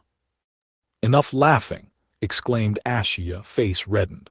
Enough imagining his demonic highness in a human futon already. Ashia, do you have to spell it out like that? You imagined it too. That hurts my feelings a little. Gah. Anyway, even if we buy futons, we can't use them back there. Besides, Mao crossed his arms and sat back, looking up at Emmy. If we did buy that stuff, that's pretty much declaring to the world that we're just fine shacking up in this world for good. I just didn't want to buy 'em, okay? Japan, to me at least, is just a rest stop. Ah ha ha ha ha. Emmy, finally composing herself again, brought a hand to her hip. The king of all demons playing mind games with himself like that. Please. And you better not give that reasoning to Chiho either. No. Emmy, bringing up the name of a certain girl absent from the room, drove her point home even harder. Chiho Sasaki, high school teen and the only girl in Japan who knew the whole truth behind Inte Isla, and everyone currently in the room, still had feelings for Mao anyway. If she heard him proclaim to the world that he was just doing the equivalent of couchsurfing in this world, it would dishearten her, to say the least. She was a good friend to Emmy, for that matter. Well, Mao deflected the subject. Besides, buying a set of 3 futons is gonna set us back a pretty decent amount, isn't it? We ain't that well off yet, so I figure, hey, if we made it this far without 'em, might as well go all the way. All right. Emmy wasn't willing to delve into Mao's finances, but something still made no sense to her. But you've been here in Japan for over a year by now, haven't you? What you all do last winter? A little urban camping wouldn't hurt them much in the summer, but going without a futon in midwinter Tokyo seemed like suicide to her. Oh, that, Mao pointed at the low table in the center of the room. When I bought that, it came with this wimpy little kotatsu heater inside it. After that, we just put on a bunch of layers, and I had Ashia sleep opposite to me, and we stuck our legs under there. Oh my God. Mao proudly placed his palm on the dining table, writing desk, etc. in front of him. Yurashihara, still inexperienced with Japanese winters, groaned. Well, I'm not gonna complain if you all freeze to death this winter, Emmy said. It really seemed that way to her. These demons were gonna get themselves killed even if she didn't bother slaying them. But that still didn't solve the problem at hand. So be it. Like you said, Alciel, I care for that girl, so I'll pay for it. Really? What? Dudette? Emmy glared at the wide-eyed demons, doubting their gratitude. Alas, Ramus is all right. Why do I have to pay for yours? Also, you're her daddy, remember. We're going Dutch on this or nothing. The wave of depression this statement generated was as palpable as it was dramatic. Emmy wished she had it on video. Groaned Emmy to herself on the commuter train the next morning. Why did I have to go that far? She knew it wouldn't be fair to Alas Ramus to shut off visitation rights entirely.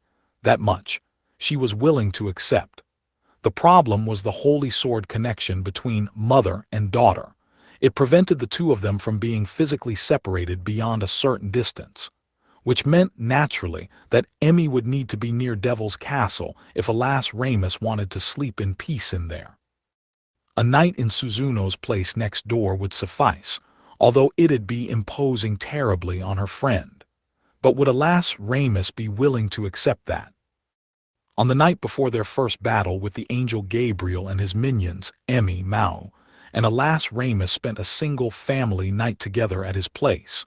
If the child still had vivid memories of that stayover, she'd all but demand a repeat, all 3 of them together again. Nobody had any futons at the time, so it wasn't like Emmy was sleeping with Mao in so many words.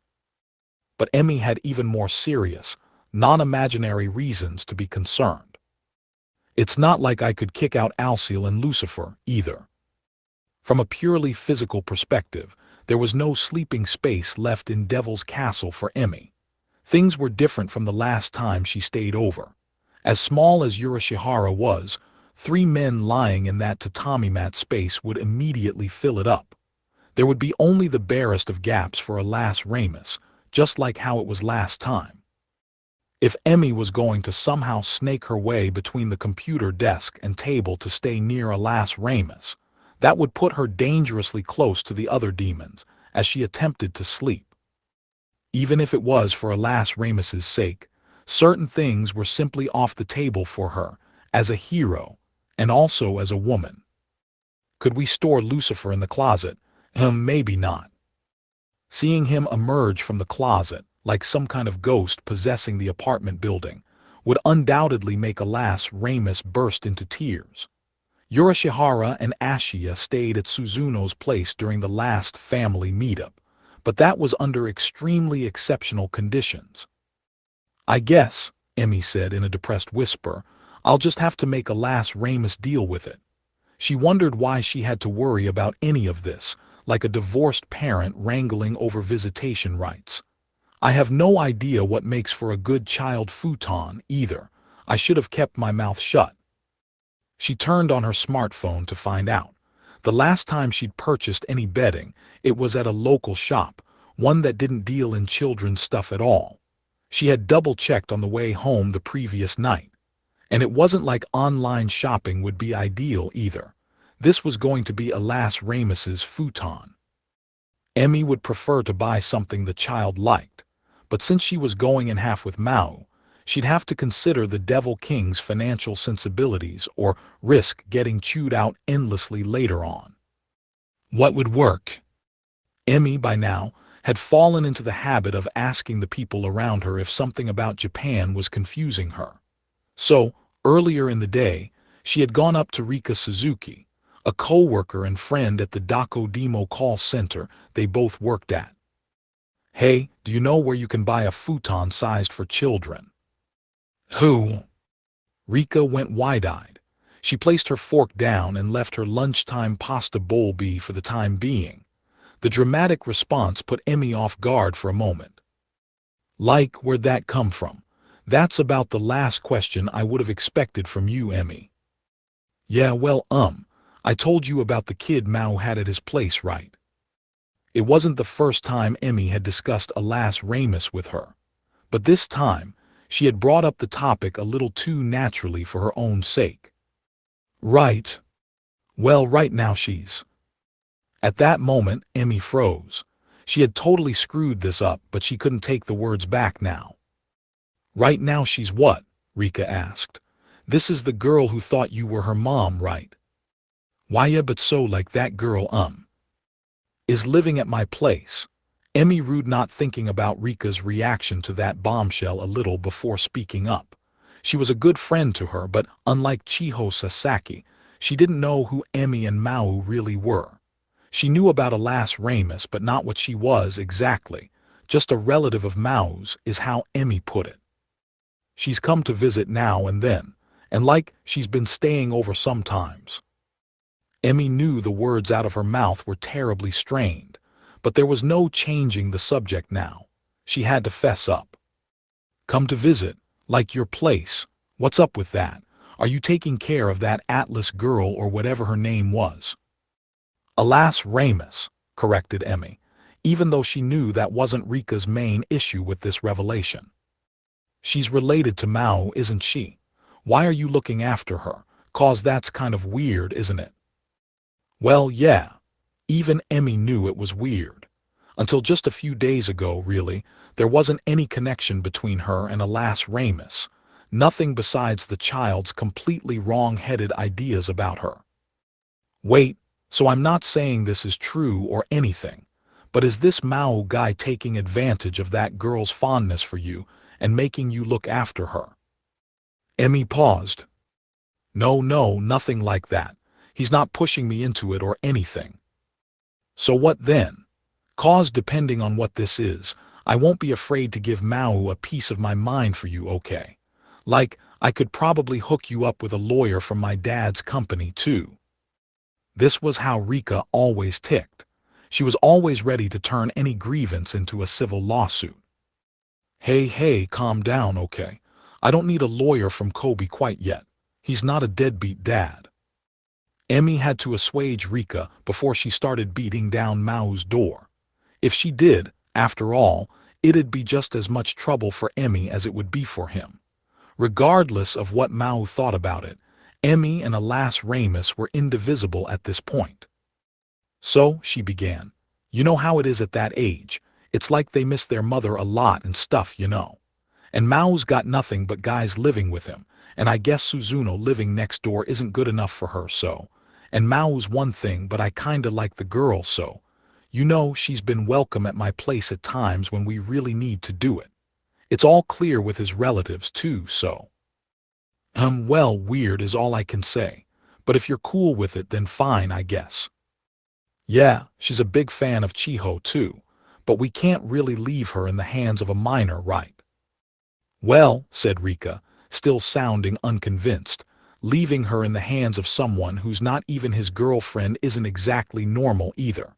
But that's what you want a child futon for, huh? You aren't gonna pay for it, are you? Nah, Mao's covering all that. Covering half of it, but saying that would accomplish nothing for her. Rika pondered over this, fork halfway in her mouth. So, like, a bedding shop or something. I usually go to Torikawa Sleep Center, but that might be kinda out of his price range, by the looks of things. Torikawa, huh? It was one of Japan's oldest continually operating retailers, in business for more than 400 years. As a brand name in bedding, it was well-nigh unstoppable. Yeah, Rika hedged. That might be going overboard, especially considering she's gonna outgrow it pretty quick anyway. Though maybe you could just get him to buy a size too big for her instead, huh? I mean, alas Ramus, right? She must be getting pretty big by now. Emmy's eyes turned skyward. She didn't recall Rika ever meeting the girl before. Oh, I mean, just based on what you've told me about her, that is. It might have been Emmy's imagination, but she could have sworn Rika gasped for just a moment before speaking up again. But anyway, I know going full brand ain't cheap, but you could probably find a Torikawa futon at a discount kid's place like Hishimatsu for a little less. You gotta go online to get the real deals, but I guess you'd want to be sure the kid likes the thing first, huh? Hishimatsu. You never heard of it. They sell kids clothing and accessories and stuff. Emmy took out her phone to search for it. Oh, I've never seen them in the city itself, though, Rika continued, enjoying the iced coffee that came with her meal. They're mostly out in the suburbs and bedroom communities. Oh, hey, Mao lives right near the Kao rail line, right? Huh, yeah, Emmy replied, almost dropping her phone at Rika's suddenly loud voice. In that case, why don't you try visiting stops like Saizaki Sakuragyaka and Minami-Asawa? Why's that? Emmy knew the names, at least, having idly stared at the Kao rail map during more than one boring train wait. Saizaki Sakuragyaka was a stop on the Special Express line, while she was pretty sure Minami-Asawa was one of the stops on the branch line she had never been anywhere near before. Ifukucho, the main station she used, was on the Kao line, but she took the Inakashira line to work instead, switching at the Maidame station 3 stops from Shinjuku, so she knew little about what lay beyond. There's a big outlet mall off Minami-Asawa. They sell all kinds of cheap brand-name stuff there, though I dunno what the scene is as far as futons go. Saizaki has a bunch of Kao-run shops right off the station that are pretty cheap. Fun to browse through, too. The suburbs then, maybe. Emmy began searching the station names on her phone. Whoa, alas Ramus, take your shoes off first. No. No pouting, you're gonna get the seats all dirty. Although. Emmy grabbed the legs of alas Ramus, eagerly trying to grab a view out the train window, and attempted to wrest the sandals off her feet. It was proving a difficult task. Come on, alas Ramus, admonished Mao across the aisle. Listen to your mommy. Aw, okay. With a nod, the girl let Emmy do her work, then kneeled on the seat as she took in the outside scene. She always listens to you, Emmy said as she followed her gaze out the window. Yeah, because I'm more of an authority figure to her. Oh sure, in your t-shirt, shorts and sandals, right. That just exudes authority. Hey, it's hot today. This is what dads wear on their days off, okay? Mao took a look around the train car. Emmy joined him. Whether they do or not, Emmy said, they don't do it if they're as young as you are. There was no point bickering about this any further. Emmy sighed just as the PA system announced their upcoming arrival at Chafu Station. It was a Sunday train run on the Keio Special Express line bound for Hakiauji, and given the early afternoon time frame, it was fairly crowded. The three of them had managed to find seating close to each other nonetheless. Emmy had informed him earlier in the weekend that they'd be traveling to some station called Saizaki-Sakuragyaka in order to purchase Alas Ramos's futon. They'd have to switch trains at Maidemi to catch the express one. Maō was dead set against it at first. Looking at the map, it seemed like it was on the other side of the country to him, and Emmy's lecturing about prices and selection all flew over his head. Then Emmy put Alas Ramos on the phone. "I want to go out with you, Daddy." And before he knew what he was doing, he agreed to it. But if Alas Ramos was going out, that naturally meant Emmy would be joining her. He didn't think about that until after he hung up. "What's that note you got?" Emmy asked. Apart from his wallet and phone, it was all Maō had with him. "Oh, a shopping list. Ashia told me to buy this stuff if I found it for cheap." He extended his arm over Alas Ramos. Emmy picked up the note, despite herself, and gave it a quick once-over. "1 bag of onions, some natto dishwasher liquid fillers. Is this really stuff you go on a train ride to get at a discount?" "Yeah, I dunno what he's thinking either." Maō grabbed the note off Emmy's outthrust hand, jammed it back in his pocket, then suddenly turned toward Alas Ramos. "Hey, what are you seeing out there, little girl?" "Mo airplane." "Oh, ooh, you're right. Wow, it sure is high up, huh?" "And Magrabad." "Huh. Magrabad. What's that?" Alas Ramos was staring right at him, hopping up and down and pointing. "Lida." "She's pointing at a MG Ronald sign," an exasperated Emmy explained. "Oh, really?" She had spotted a MG Ronald facing the roundabout in front of a passing station. "Daddy, Magrabad," she shouted, as if she just discovered a new species of fish or bird. "Ooh, yeah, you're right. She's been wanting to eat there all the time lately," Emmy flatly stated, keeping Alas Ramos from spotting her pained look. "I keep telling her she's too much of a baby for it still." "She has." "Yeah, she says it smells like Daddy." "Aw, what a good girl you are, Alas Ramos." Maō reached out to rub the girl on the head, quite the opposite reaction to Emmy's wincing. But then, "Oh, weh." Alas Ramos, forehead plastered to the window, hit her head against it as a passing train whizzed by at full speed, making the glass rattle. The resulting surprise led to predictable results. "An NNHH. Ooh, yeah, I bet that hurt a little, huh? You okay, Alas Ramos?" Maō picked her up with the hand he was going to pat her with, trying to ease her out of her crying jag. Sorry, Emmy whispered to the passengers surrounding her. Then, "Oh, come on." She groaned as Maō took the seat directly adjacent to her, Alas Ramos on his lap, and the annoyed stares of the general public surrounding them. "Phew." Emmy and Maō stepped onto the curved platform of Saizaki-Sakuragyaka Station, gave each other a look, and sighed. Look, Emmy, she waged this epic battle against an archangel without breaking a sweat. Why does hitting her head a little against a glass window make her cry? That's what I want to know. Alas Ramos, upon crying herself out, promptly fell asleep in Mao's arms. Even in the humid air that surrounded them, she showed no signs of waking up. Raising a kid's just an endless spring of surprises, isn't it? At least I don't have to worry about losing her in a crowd, him. As they spoke to each other, a young couple passed by their side, pushing a stroller that contained a child maybe a little younger than Alas Ramos. You could always do that, Maō suggested. There's too many curbs and stairways I have to traverse in my neighborhood.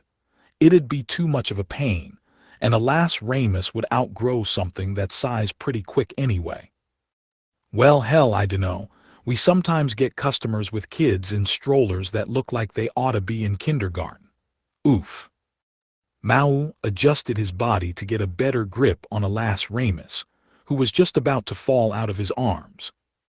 Yeah you do, don't you? But for a child this size I bet they're gonna be pretty expensive. Out of nowhere, Emmy pictured herself right now, standing right next to Maō, peering at alas Ramus's face as she slept, having the most normal of conversations with him. Then she recalled their exchanges on the train itself. Hello. NNNGH. She immediately sat herself down on a nearby bench.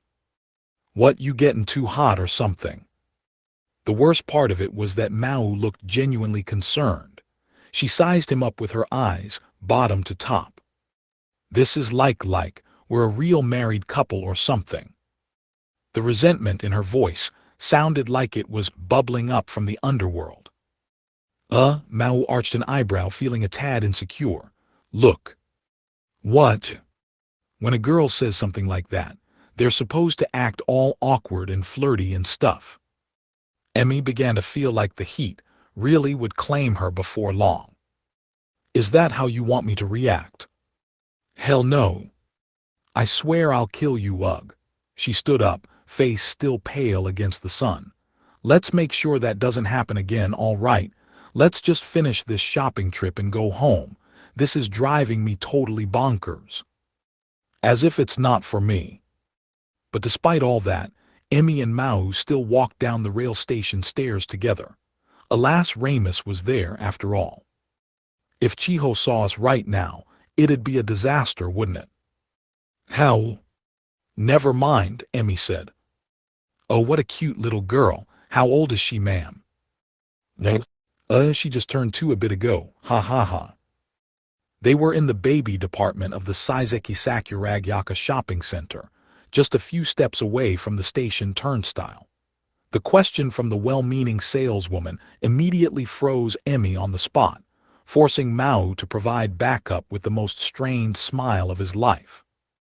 Will you get it together, please? He snarled as he grabbed the spaced-out Emmy by the shoulder. Alas Ramus was still napping in his other arm. Og, Emmy yelped. So how can I help you today? Oh, Maō blurted in place of the still bleary Emmy. We thought you might have a futon big enough for her to use, so. Ah, perfect. Were you using a crib or baby bed up to now, sir? Oh, she was with her mother, Maō replied, too scared to reveal to a stranger that she was sleeping on bare floors. Emmy froze yet again. Emmy, will you please stop spacing out the moment anyone treats us like a family? Said the saleswoman. Oh, sorry, it's no big deal. She was sleeping in the same futon as her mom, I mean. Ah, right, with her mother, so she doesn't fuss very much at night then. No, not really. She's pretty quiet, I think. Judging by his limited experience with alas Ramus, Maō didn't imagine she rolled around too much once she was asleep. Why do you ask?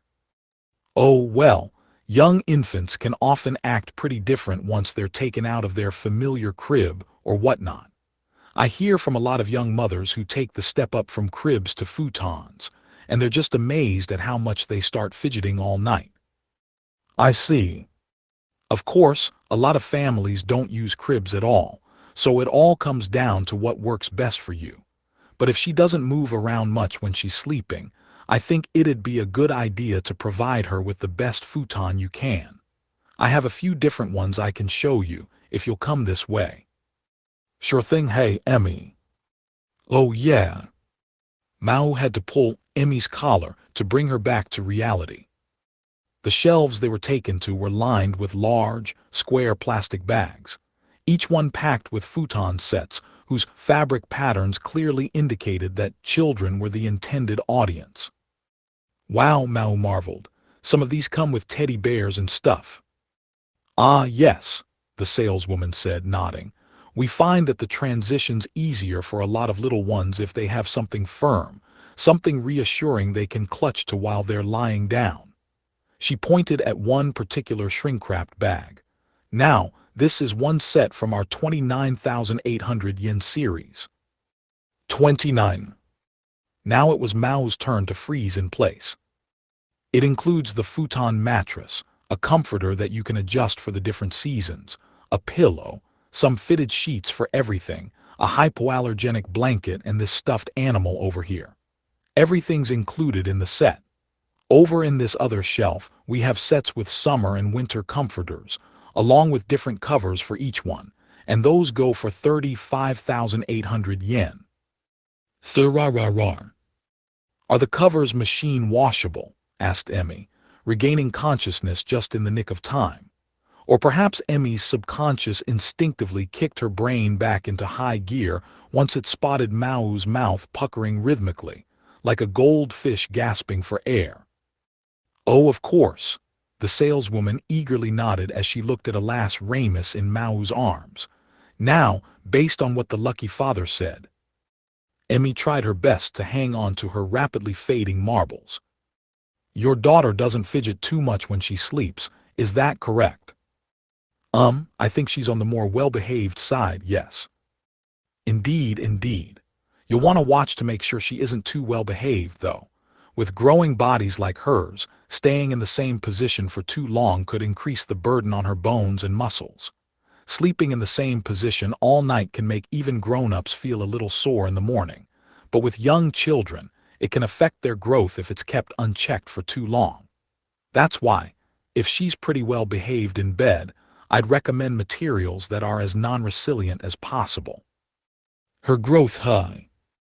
Something about the saleswoman's pitch resonated in Emmy's mind. She turned to the still asleep Alas Ramus, then shook Mao's shoulder as she looked at the bedding sets on the top shelf. Try not to drop her, would you? That was enough to bring him back to earth. He hurriedly adjusted his two-handed grip on her. Sure, he protested. But like all of that makes sense to me, but 35,000. Oh, you were listening, huh? Can I ask you something real quick? Certainly, the saleswoman replied. Emmy took a shallow breath. Maybe this is a stupid question, but around what age can she use a children's futon until? Well, to be honest, the saleswoman gave a friendly chuckle. A lot of it comes down to how your daughter herself grows in the end, so it can be a bit hard to predict. If a child moves around a lot in their sleep, some people like to go with a larger futon mattress, even if the comforter's the same size. If you decide to go with this package set, I think you would be good to go until about 100 centimeters, or around 3'3". So it depends, huh? Lemmy. Mao nodded at the saleswoman's speech, even though Emmy's oddly troubled staring into Alas Ramus's eyes gave him some pause. All right, he said. Thanks very much. We're gonna browse around for a bit, but do you have a catalog or something like that we can have? Oh, certainly. Take all the time you'd like. I'll bring a few pamphlets over for you. The saleswoman smiled as she minced into the back area. D-Devil King, Emmy blurted out.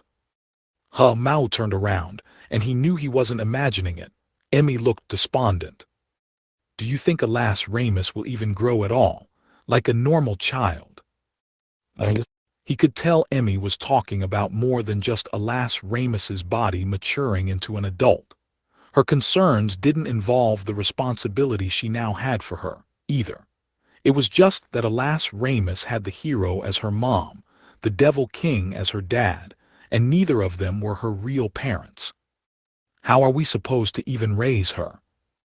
To Mao, watching Emmy as the smiling saleswoman scurried back with a shopping bag full of pamphlets, the scene was downright surreal. You know, Mao said as they walked down an aisle in their fourth shopping center of the day, these prices are kinda extreme. I figured 30,000 was way too much at the first place, but going from that to just 3,000 at the second store was kind of fishy, I thought. You think maybe we could thread the needle and find something at around 15,000 or so? That one at 3,000 was meant for nap time at the day care center, Emmy replied. It's totally different from a futon set that get her through the night. And where's that coming from anyway? I thought you were all about saving money. Mao snorted in response. Well, I mean, that first one was so expensive. I dunno what the going rate even is any longer. I don't want to shell out too much, but if it's too cheap, I start to get suspicious. He looked down at his feet. Hi, Daddy. Plus me in, Ashia in. Yurishihara are all grown-ups and that's one thing. But I'd like something at least a little nice for Alas Ramus, you know. Emmy's eyes were on the ground as well. Alas Ramus was awake from her quick afternoon nap, toddling with all her might as she held hands with both of them. There's stairs coming up, Alas Ramus. Hang on to Mommy's hand, okay? Okay. Wait. Alas Ramus gripped Emmy's hand tightly. Emmy returned the favor. And up we go. The couple lifted their child up in the air over the stairway, the gleeful Alas Ramus hanging from their clenched hands as she made it safely to the top. Though, geez, Emmy, get used to it already. You've been acting like that all day. Mommy, you okay? Too hot. Mao tried to sound as cheerful as possible, while Emmy looked about ready to have a seat again. Even Alas Ramus was starting to get concerned. Emmy had nobody left to turn to. Okay, Mommy looks like she needs a break, so how about we grab some lunch, Alas Ramus? Lunch, the girl exclaimed, still holding hands with both of them. Magrabad. Ooh, I dunno. I think you'll need to be a bigger girl before we go to MG Ronald. No, Magrabad. Mao didn't know why she called it bad, but either way, her obsession with MG Ronald today was almost disturbing. You ever take her there? He asked Emmy. No, but it's like she immediately picks up on the scent of fast food whenever we run into it. Not just MG Ronald either. The scent. This rang a bell with Mao. When she'd first met Kisaki, the first words out of Alas Ramus's mouth were, "You smell like Daddy." Hey, Alas Ramus. Yay. Why do you want to eat at MG Ronald so bad anyway? He asked, out of curiosity.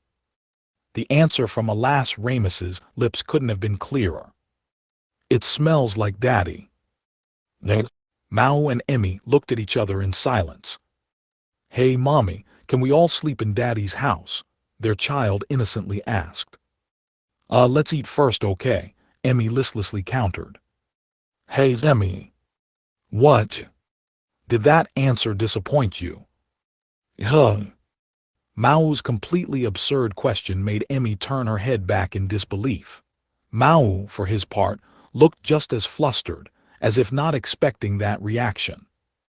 Oh no, Alas Ramus has been pretty much all about me today, so I thought you might be getting jealous, or... Look, I'm not that self-centered, all right. Oh hey, there's a map here. Let's go look for someplace to eat, okay? Sure.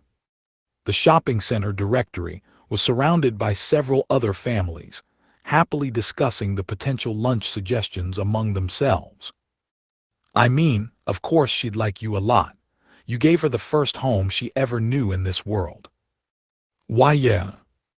I'm just freaking out right now, came the matter-of-fact reply, because I'm not sure whether being the hero should come first or being her mommy should.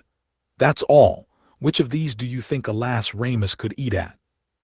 Each of the restaurant listings had a few sample photos and dish descriptions. Emmy stared at them like nothing was amiss. Well, sorry. Guess it doesn't really matter which one I put first compared to you. How about some soba noodles? I don't need you feeling sorry for me, thanks. Besides, we've already been over this that soba joint's pretty expensive. All the meals come with tempura too. Already been over what? Tempura, him. What do you think I mean? Can you even afford to eat out anyway? What's your budget? Yeah, I got some money to work with. I get kind of a spending allowance every month out of my salary, and Ashia gives me 300 yen to buy something with whenever I go to work. Usually I save that up if I don't use it, so I got enough to feed me and Alas Ramus some tempura anyway. Wait, was that what you meant? What about lunch? No, I think we were talking about something more serious just now. Oh, that. I just figured it was better left unsaid. No point reminding you about it anyway. Yeah, I'm kinda sick of pasta for lunch anyway, so. What? Just say it, man. Magrabad. Alas, Ramus erupted in joy, her eagle eyes spotting the MG Ronald logo among the restaurant listings. The gesture made Emmy smile a little as she glanced at Maō to her side. Like, if you're going to put being daddy over being devil king. If you're willing to give up on world conquest and live here in Japan for the rest of your life, then I wouldn't have any reason to be as stubborn as I am right now. That was enough to sufficiently jog Mao's memory. The evening encounter at that one Sasuzuka intersection after work. How did Emmy see that incident? Why did she doggedly pursue the Devil King all the way to another world to take his life, only to say, if you're willing to live out life as a bright, happy young man in this world, I'm perfectly willing to not kill you. And that was even before Alas Ramus. It was just the Devil King and the hero, two sworn enemies. What did Emmy really think about this new thing connecting them together? Clearly, the idea of them being seen as husband and wife physically sickened her. But what about the idea of her being the mother of a young girl? Hey. What? You know, if you ask the cashier at MG Ronald, they'll cook up a batch of fries with no salt for you. How about we give Alas Ramus some of those? Hey, where'd that come from? It's probably gonna be packed in there. So how about we get something to go and head over here? Ignoring Emmy's question entirely, Maō placed his finger on a point in the Saizaki-Sakuragyaka area map next to the restaurant list. Hey, Alas Ramus. Yay, came the reply. Maō gradually picked up the child until she was at eye level with him. Wanna go on a picnic? Geez, this is strong. Emmy put a hand to her head to keep her hair from being blown around in the wind. River. Whoa, pretty big, huh? The three of them were at the banks of the Tama River, about a 10-minute walk from Saizaki Station. It was framed by a bridge to the right for the Keio rail line and featured a park, soccer field, tennis courts, and other equipment.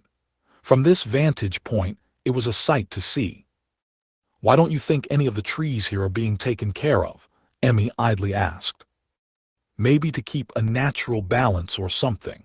I see a bunch of guys barbecuing on the other side, but I guess that's not allowed over here. There was a large footbridge to the left, a large number of people cooking up a storm near the edge of the river. Daddy playground. Alas Ramus's eyes immediately turned to the playground equipment spread out down by the riverside. Sure, Maō replied to the girl on his back, but let's get lunch taken care of first. I think there's a free bench over there. He ran down from the path to the bank, straight for an old wooden bench just big enough for 3 people. It was strategically located under a bushy shade tree. You know what a playground is, Alas Ramus? Asked an astonished Emmy. I don't think I've ever taken you to one before. Yeah, I think Ashia and Suzuno took her to one near my apartment a few times when she was there. Mommy, swings, I want to go on the swings. Alas Ramus was about ready to leap right over Mao's shoulders for a chance at the swings. Huh, Emmy observed as Alas Ramus swiveled around, squealing at everything around her. I like to think I take her out a lot, but I'm at work all the time, so she's usually inside my body. Maybe I'm getting too stressed out. I should probably take a few shifts off. Don't bother. If things are going good now, then it's fine. Maō sat Alas Ramus down on the bench and handed her the bag containing their MG Ronald lunch. She grasped it eagerly, clutching it to her body. Magrabad. He continued, it'd be great if we could be with her 24 hours a day. But we both gotta work to make money, so that's not gonna happen. Hell, I had hardly any time to play with her even when she was staying in Devil's Castle. She was pretty much in Ashia's and Suzuno's hands the whole time. Hold your hands out, okay, Alas Ramus. We need to wipe them down before you can eat. He crouched down and wiped the child's pudgy hands with a towel he bought at the convenience store before looking up at Emmy. "Sit down," he said. "You're eating, right?" "Yeah." Emmy placed herself down next to Alas Ramus, an astonished look on her face. "Oof," Maō grunted as he sat on the other side and looked down at the girl. "Okay, Alas Ramus, what do we say before we eat?" "Okay, tink Yao." Before anyone else could respond, her hands were into the small MG Ronald bag handed to her. One of them extracted a handful of fries from the container within. Magrabad. There was nothing but an order of small fries inside. Beyond that, they chose a few tempting-looking to-go onigiri rice balls from an adjacent restaurant. It was Emmy's suggestion. "Here, Emmy, some tea." Maō thrust a 100-yen bottle of tea at her. Emmy took it after a moment of hesitation, opened it up, and brought it to her lips. "Oh, this is good." She checked the bottle. It was an unfamiliar brand from an even less familiar bottler. "Yeah," Maō laughed to himself as he opened up a bottle of his own. "I really like that stuff. They sold it in convenience stores starting in the early spring, but I guess it didn't sell at all 'cause it disappeared pretty quick. Lately I've been seeing 2 first sales at the 100-yen shop for 50 yen each. Better enjoy it before it disappears in the fall, huh? Hey, you drink some tea too, Alas Ramus. All those fries are gonna make you thirsty." "MNGH okay," Alas Ramus mumbled, mouth full of salt-free French fries. There was just enough space left inside for her to enjoy a swig or two from the bottle. "Man," Emmy said, "you really do look like father and daughter." There was no other way for her to describe the scene before her. A summer day spent under the shade, a young father giving some tea to his daughter to help wash down their lazy lunch. "It'd be nice if we could be, yeah." "What?" Was that in response to Emmy's observation? She couldn't tell for a moment. "Besides, you're every part a mother to her, aren't you?" "Oh well, I mean I." And was that meant as a compliment? "It's not like I'm avoiding thinking about all of this stuff, Emmy. Like, how much longer can we be with Alas Ramus? Or is she gonna?" The sounds of families playing in the playground below seemed tantalizingly far away. "Is she gonna go away on her own volition sometime?" "Devil King," Alas Ramus said, finally washing down the last of the fries. "Mommy, onigiri." "Oh sure," came the distracted reply, as Emmy took out a rice ball with pickled radish inside and presented the package to her. "Wow, starting with radish, huh? Pretty hardcore choice." "I like raw-rish," she cried out as she started making the rice ball a thing of the past. "I guess she likes pretty much anything the color of malchut," Emmy explained. "Oh," Maō laughed. Alas Ramus had a preference, a yen, if you will, for anything bright yellow in color. It was the color controlled by malchut, one of the other yesod seeds from the tree of Sephiroth, and apparently a good friend of the yesod seed she was a part of. It made for a complex family tree, a half-angel hero, a demonic overlord, and the personification of a potential planet. And it was clear as day to both of them that this family wasn't going to proceed along like any human-driven one. Well, so what? For once in his life, Maō looked straight into Emmy's eyes. "It's not like stewing over it's gonna solve anything. There's no way we can just cast Alas Ramus away at this point, and, like, if you don't feel like using your holy sword to cut me in two or anything, there's no point thinking about what happens if she leaves us. It's just a waste of energy." Something about how clearly he laid out the situation for her robbed Emmy of all speech. She had spent years polishing her sword skills in order to run one through the Devil King's heart someday. It was the whole reason she bore the holy sword in the first place. And now Alas Ramus called it home. Killing Maō with it would mean quite literally dousing Alas Ramus in the blood of her daddy. Look, that doesn't mean I've given up on slaying you." She hadn't given up, and she hadn't forgiven the Devil King for anything. Emmy tried to summon her boldness, just so she could be sure that was understood by all parties involved. But the easygoing smile remained on Mao's face. "You don't have to remind me, man. I'm not trying to take advantage of this whole deal to mess around with you or anything. Whoa, alas Ramus, don't put a death grip on it or anything. Ah, you're making it all fall apart. Og, you're getting Benito all over the place." This was what Maō got for trying to have a serious conversation for a change. Alas Ramus's love for all things topped with Benito flakes made her destroy the entire rice ball. "Eesh," Maō lamented. "Here, let me have that for a sec. Hey Emmy, you still got those chopsticks that came with it?" "Yeah, please don't squeeze those rice balls so hard again, okay, alas Ramus. Here, say ah." "Yalia." Emmy gathered the rescued pieces of rice ball into the original container, plucked the tiny pieces up with the chopsticks, and brought them to alas Ramus's mouth. "Now it's both of us, huh?" Maō said. "It makes the whole Devil King and hero thing seem moot by comparison." Emmy pretended to be too focused on feeding alas Ramus to listen.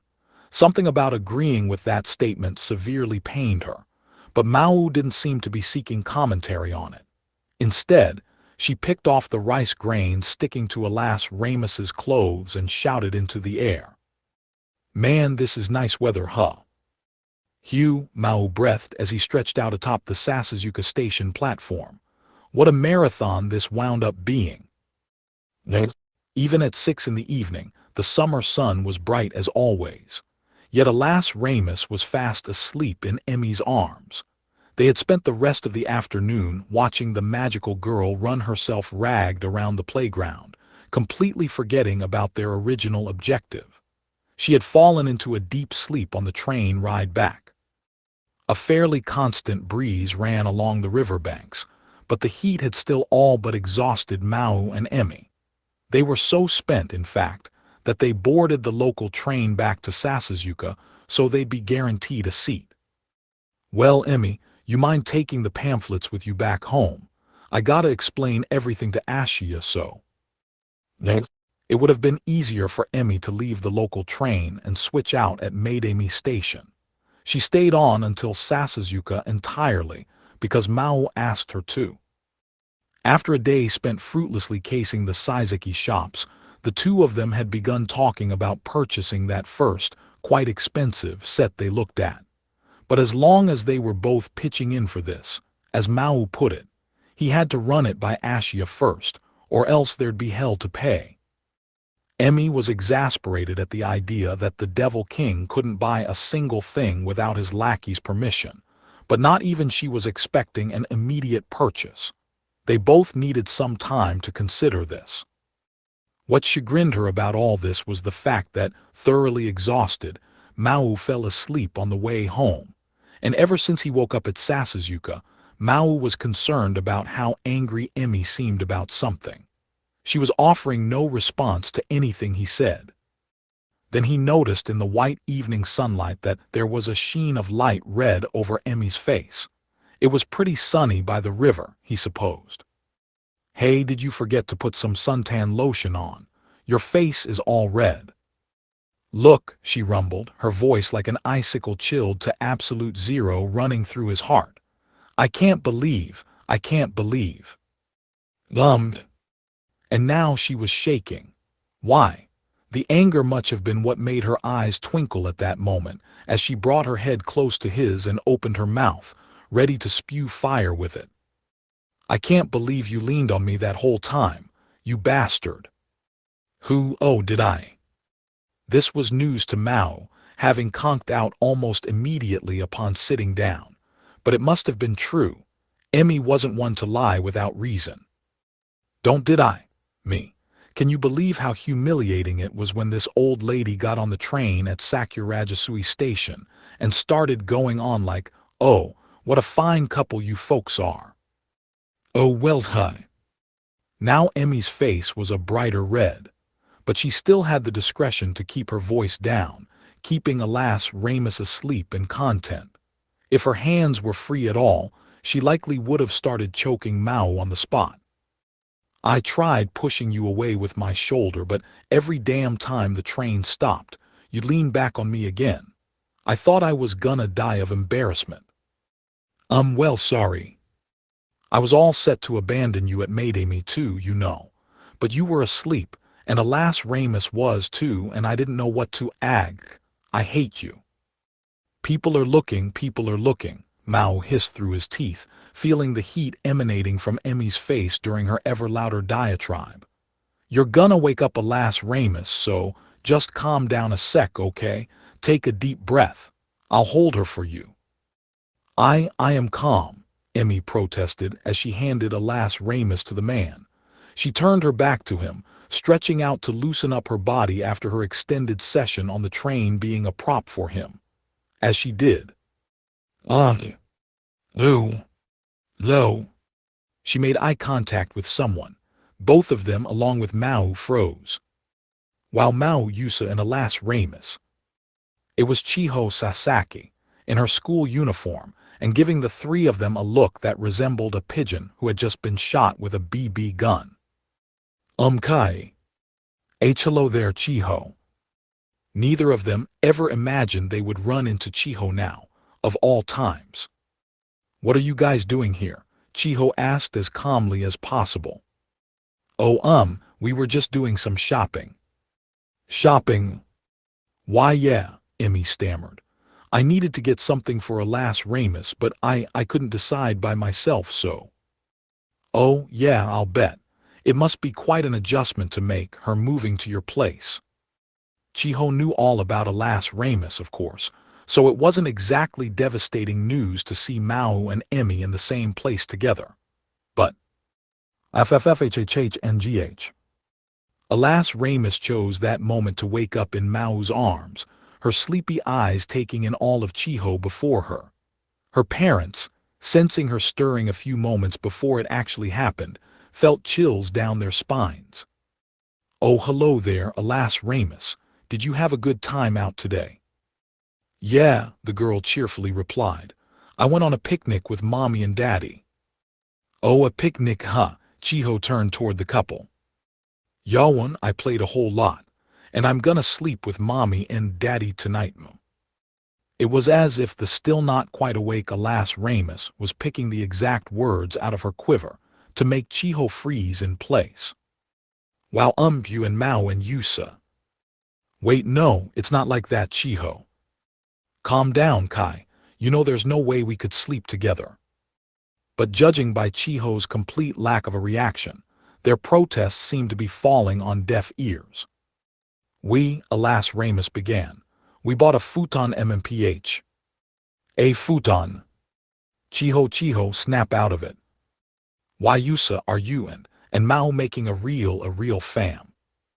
Of course not, Kai. Why would I ever want a woman like this in my family? Yeah, the same goes for me too. Who, Mommy, Daddy? Alas Ramus. No, Mommy and Daddy aren't arguing or anything so. So the three of you were out shopping for futons. Yusa, you aren't actually moving into his apartment, are you? You're gonna be a real family now. Chiho, get a hold of yourself. We can explain everything. Mommy, Daddy, stop fight Waira. This exercise in torture for the hero and Devil King continued for 10 or so minutes afterward. Oh, so it's just a futon for alas Ramus to sleep on during her stay. It ended only with the intervention of an exasperated Ashia, who happened into the station just a moment too late to avoid the entire headache. His explanation of Mao's activities for the day as they walked to Devil's Castle was finally enough to put Chiho's mind at ease. Mao and Emmy staggered along behind the two of them, still exhausted, with alas Ramus taking up the child's seat on Dullahan 2 as Ashia wheeled it forward. Boy, that sure was a surprise, though, Chiho continued. I mean, you guys really did look like a family back at the station. Don't say it. Oh, don't say it. Wow, that was almost in stereo, Chiho chuckled as she heard the mutterings from behind her. Well, your demonic highness, how did the shopping journey go? Yeah, about that. I wanted to discuss things with you a little, so that's why I've got Emmy along with me. Ashia's eyebrows shot downward. Cost-related things, I would imagine. I think it'd be best to buy her something decent, interjected Chiho.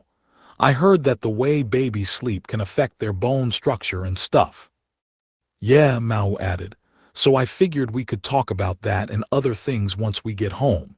By the way, Ashia, who were you talking to just now?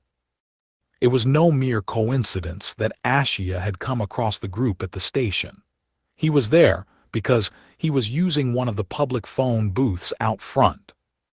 Oh, no one important. I merely needed to confirm an appointment with an acquaintance of mine. Ashia turned the corner to Villa Rosa Sasuzuka, one of its windows illuminated. Belle was quite concerned over whether the two of them could manage a shopping trip without it devolving into an argument. No fighting, Mommy and Daddy, declared Alas Ramus from her bicycle throne, a stern look on her face as she turned around at her parents. Mommy and Daddy each let out defeated sighs in response. She has a point, Chiho commented. It'd be best for everyone if we can keep on getting along for good, you know. I am not sure I can entirely agree with that, Ms. Sasaki, the great demon general in attendance dutifully replied. I so don't want to go to work, Emmy uncharacteristically grumbled as she battled the waves of morning commuters around Shinjuku Station. The entire group wound up having dinner at Suzuno's place the previous night, Emmy staving off Alas Ramus's repeated demands to stay at Devil's Castle long enough to get her back to her apartment. Ashia was more than a little disapproving of the futon's price, but, thanks in no small part to Chiho's convincing, it looked like the demons were ready to commit to a Torikawa purchase. Emmy figured she would have to report all this to Rika in order to avoid any more prying questions, even though she knew Rika would pepper her with them no matter what she tried. The thought didn't fill her with cheer. She was still trying to figure out some way to dodge the topic by the time she reached her assigned office cube. Rika was adjacent to her, staring into space. It was very unusual behavior for her, slack-jawed and unfocused, given how much of a morning person she usually was. Rika, you there? Oh, hey, Emmy. Her reaction time was suffering. What happened to her? She's a completely different person from yesterday. Hey, remember the futon thing I told you about, Rika? Futon, what about it? It was a terminal case. She pounced upon the topic like a hyena yesterday, and now she couldn't be more disinterested. Emmy began to feel concerned. This airheaded act was nothing like her usual ebullient personality. Hey, are you feeling all right? I don't think I, even know anymore. Emmy. Her whisper was almost lost in the morning bell. What? Do you think it was always like this back before cell phones? Always so, frustrating? I don't really know. I'm sorry, it's no big deal. Better get to work, huh? Rika slipped on her headphone mic, the listlessness still clear in her voice. I know things are pretty complicated for you, too, Emmy. Why, yeah. But it's pretty important that you have someone to talk to, you know. When you're trying to make up your mind about something. There was no doubt in Emmy's mind that whatever troubled Rika was intertwined in that remark. She didn't have time to inquire further. The first call of the day was already on her computer. Thank you for calling the Demo Customer Support Center. This is Yusa speaking. How can I help you? The awkwardness that began the day was beaten down by both of their workaday responsibilities, and it quickly fell out of sight. A few days before, the teenager is a part-timer. The cold wind, blowing through a window someone had left open, blew the small piece of paper out of her hand and onto the floor. Oop! The owner hurriedly stood to pick it up. There was nothing personally embarrassing written on it, but it was still nothing she wanted to show anyone. Her chair clattered against the wooden floor as she bent over. Then she looked up, following the other hand that grabbed it before her. Ahem. It belonged to her friend, eyebrows arched as she studied the note's content. Who cow, the owner said, calling her friend by her nickname as she tried to snatch it back. Don't read it. I'm keeping it, came the childish reply. Cow. Sasaki, what is going on here? What? Sasahata North High School, Classroom 2, a Kaori Shoji, the owner's best friend both in class and in the after-school club she was part of, glumly thrust the paper back into the hands of Sasaki. You got at least an 85 in everything. Ugh, not so loud. Oh, what's the big deal telling people about that? Kaori said, slipping behind her friend and putting her in a playful headlock. I averaged like 60 or below across the board. You just sit there like a good little girl all day, and you're, like, head of the class. Why can't you lend me some of those brains, huh? Agaiderg hey cow cow. Oh. I thought I kind of did, cow. Oh. Kaori turned her head back. Her friend didn't let the opportunity go untaken. She snatched back the paper containing the results from the mock exam the teachers cruelly held right after spring break, placed it on her desk, and slipped out of Kaori's grasp. With a whirl, she grabbed Kaori's left arm from below, swung both it and herself behind her back, and squeezed a little. Ahaha og Sasaki, not from the side, that's cheating. Restricting her friend's movements, Sasaki began tickling Kaori's side. I told you everything that be on the test, didn't I? She said. I cut into my study time to help you out, didn't I? What were you doing after club all spring break? Ahahahaha, no, uncle, I can't take any more. Kaori's legs swung up and down as she attempted to withstand the attack. Her friend, not being that much of a sadist, let go. Phew, I was studying all right, Kaori said, twirling her hair as she caught her breath. I mean, you're a really good tutor and everything, but I kinda had a time crunch going on. Kaori was far from a bad student, but if that was how she fared, Sasaki feared for the worst when it came to her other friend. The one approaching them right now, in fact. Holy crap, Sasaki, he exclaimed in surprise as he goggled at the test results on her desk. You're like 60 points ahead of the curve. Oh, Komura. Yashiya Komura sat one desk ahead of her. He and Kaori had been Sasaki's classmates from their first year of high school, as well as her companions at the Kyudo Archery Club. They were all next to each other in the Japanese language alphabetical order, and for now, before seats would be reassigned for the new semester, they were all seated in the same column of desks. How'd you do, Yashiya? Kaori asked. Oh, me.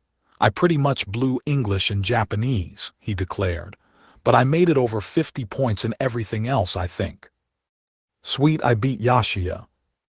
Komura. Sasaki's shoulders drooped as Yashiya pumped his fist in the air. Their classmates, all well familiar with the trio over the past year, showed zero restraint with their comments. Ooh man, Kai's freaking out again. Komura blew it. Man, that sucks. There's hardly anyone in the Kyudo club too. Is Sasaki here? Chiho Sasaki. Chiho dejectedly raised her head at the sudden voice. At the door, Mr. Ando, her homeroom and classical Chinese teacher, was beckoning to her. Here, could you pass these out for me? She was hardly class president, but for some reason, he handed over little jobs like these to Chiho pretty often. This time, it was a stack of stapled paper, 3 sheets per staple. The topmost one read Year 2 Parent-Teacher Conferences. It was April, right at the beginning of Chiho's second high school year. There was still a chill to the wind, and while spring was in the air, nobody wanted to let go of their winter uniform sweaters yet. For her, the year was starting just like they all had since middle school, without much in the way of new excitement. Hey, why do you have to be all depressed about Yashiya's crappy scores? Kaori asked the down-in-the-dumps Chiho. It's not like he actually tried to prep for it or anything. Course, I guess I did study and my scores still weren't great, so I don't have much room to judge. There was something creepy to the sense of bragging pride Yashiya approached his failure-level scores with, but Chiho was concerned about other matters. "I dunno," she said. "It just makes me worry about what happens when the tests actually count. Like with the next midterms. I'd like to think he'll be okay, but—" "Yeah," Kaori replied, a bit of concern showing through for her as well. But then she pointed at the edge of Chiho's lips. "Oh hey, Sasachi, you got some ketchup right here." Chiho used a paper napkin to wipe the stain away. It was from the burger she was having at the MG Ronald by Hataraku rail station, conveniently located on the way home from school. She and Kaori went there a lot after school or extracurricular activities. It wasn't like Chiho was some kind of fast food gourmet, but it always seemed to her that what they cooked up at this particular MG Ronald was a lot better than the other quick-service joints, even other MG Ronalds. "I mean," Chiho said after wiping up, "if that had been a real test, Komura would have been put on academic probation. He'd be banned from club activity, too, and that sucked not just for him, but everyone else in Kyudo." "Yeah, that's a good point," Kaori commiserated as she nibbled on a French fry. "We're the only sophomore students in the club right now, and if we lost the only sophomore guy in the club, we're gonna have a lot of trouble fielding freshman members." Among the city public schools in the area, Sasahata North High was on the more advanced side when it came to academics. It had even sent a student to the prestigious Tokyo University in the past. As a result, studying was the primary focus of a lot of the student body, and if you were scored in the bottom 4th percentile in 3 of the regular examinations, you were temporarily banned from sports and extracurriculars, except in exceptional cases like national championships. The Kyudo club that Chiho, Kaori, and Yashiya joined last year was rather sparsely populated. If it weren't for them, in fact, it would have been a serious candidate for disbanding. Considering that not too many high schools in Japan had dedicated archery facilities, the Sasahata North Club got to enjoy some pretty nice perks. But not only was Kyudo unpopular, but also the monetary requirements for getting into the sport put it at a disadvantage compared to others. For the time being, the club consisted of the 3 of them, plus a single senior pair, a guy and girl. They had a teacher as an advisor, but that was pretty much on paper only. He had no Kyudo experience. Instead, they were led by old alumni and rank-holding archers in the area who volunteered with them several times a month, but who could help them improve their skills only so much. Thus, if they couldn't get at least 3 male first-year students to sign up this year, they wouldn't even be able to enter official boys' competitions any longer. As a direct result, the club wasn't exactly a contending force in the Kyudo scene. Sasahata North had yet to so much as smell a national championship berth. Their historical best performance was a quarterfinal run at the Tokyo City Tournament over a decade ago. All this meant that if Yashiya's scores were failure level on 3 midterm subjects, he'd be out of the club in an instant. That'd affect the morale of whatever freshman students they attracted, to say nothing of Chiho and Kaori themselves. And with local tournaments coming up soon, he wouldn't be able to get in the practice he needed to have half a chance at going anywhere. Chiho didn't feel any intense drive to devote every waking moment of her teenage years to archery, like the star of some guts and glory sports manga. But if she was devoting herself to this one sport, she felt a responsibility to show up at competitions fully prepared, at the very least. That was exactly why Kaori's middling performance in the mock exams came as such a shock to her. She had never been one to slack off like that, then blame it on some vague excuse like, "I'm busy." At least Chiho didn't think she was. "I feel bad about that, you know," Kaori said. "It's just, I don't want to make excuses or anything, but I think the club's part of the reason I couldn't get everything I wanted out of your tutoring." "Oh." Kaori placed her pouting face on the table. "I was actually working part-time during spring break." "Oh, you were?" This was news to Chiho. Sasahata North didn't have any rules against working, so she knew at least some of her classmates held after-school jobs, but hearing it from Kaori piqued her interest. What kind of job did you have? Chiho leaned forward. And what for her? Well, Kaori replied, a little embarrassed. I'm not really as good at archery as you are. I keep bending my arrows and stuff, and you know how spendy those bows can get. Oh, come on, I'm not that good, Cow. Chiho wasn't being modest for politeness' sake. She was just about at the point where she could hit a 36-centimeter target at Kinteki range, close range, and about 90 feet away. But getting it straight on the bullseye still wasn't something she could deliberately try for. She and her two fellow club members were still beginners, only taking up the sport last year, so there wasn't any great difference in their respective performance levels. No, Kaori said, but you don't mess up your arrows much at all anymore with Makiwara training, you know. The Makiwara practice targets made out of straw looked like they'd be kind to arrows at first glance, but unless you made a pretty clean strike on them, they could be murder on the cheaper arrows the club members used. Plus, she continued, the practice arrows we've got at the club are just a little too big for my equipment. That's why I took a job, because I wanted some new stuff, and that's why I didn't really study too much of what you taught me. Sorry. Oh, I'm sorry, I guess I didn't know. Once the initial surprise was gone, Chiho found herself viewing Kaori with a certain level of respect. She had never taken a job before, and that in itself made her a little more grown-up in her eyes. It's fine, it's fine. It was my choice anyway, Sasachi. Besides, you're getting better with those same practice arrows, so I'm telling you, you've got a lot more talent than me. Oh, I do not. Kyudo, like ice hockey, took some serious cash to participate in. Even at the student level, 50,000 yen was the ballpark figure for assembling the equipment you needed, more than enough to give even Chiho pause. In her life, that kind of money just wasn't possible unless her parents were willing to help her out.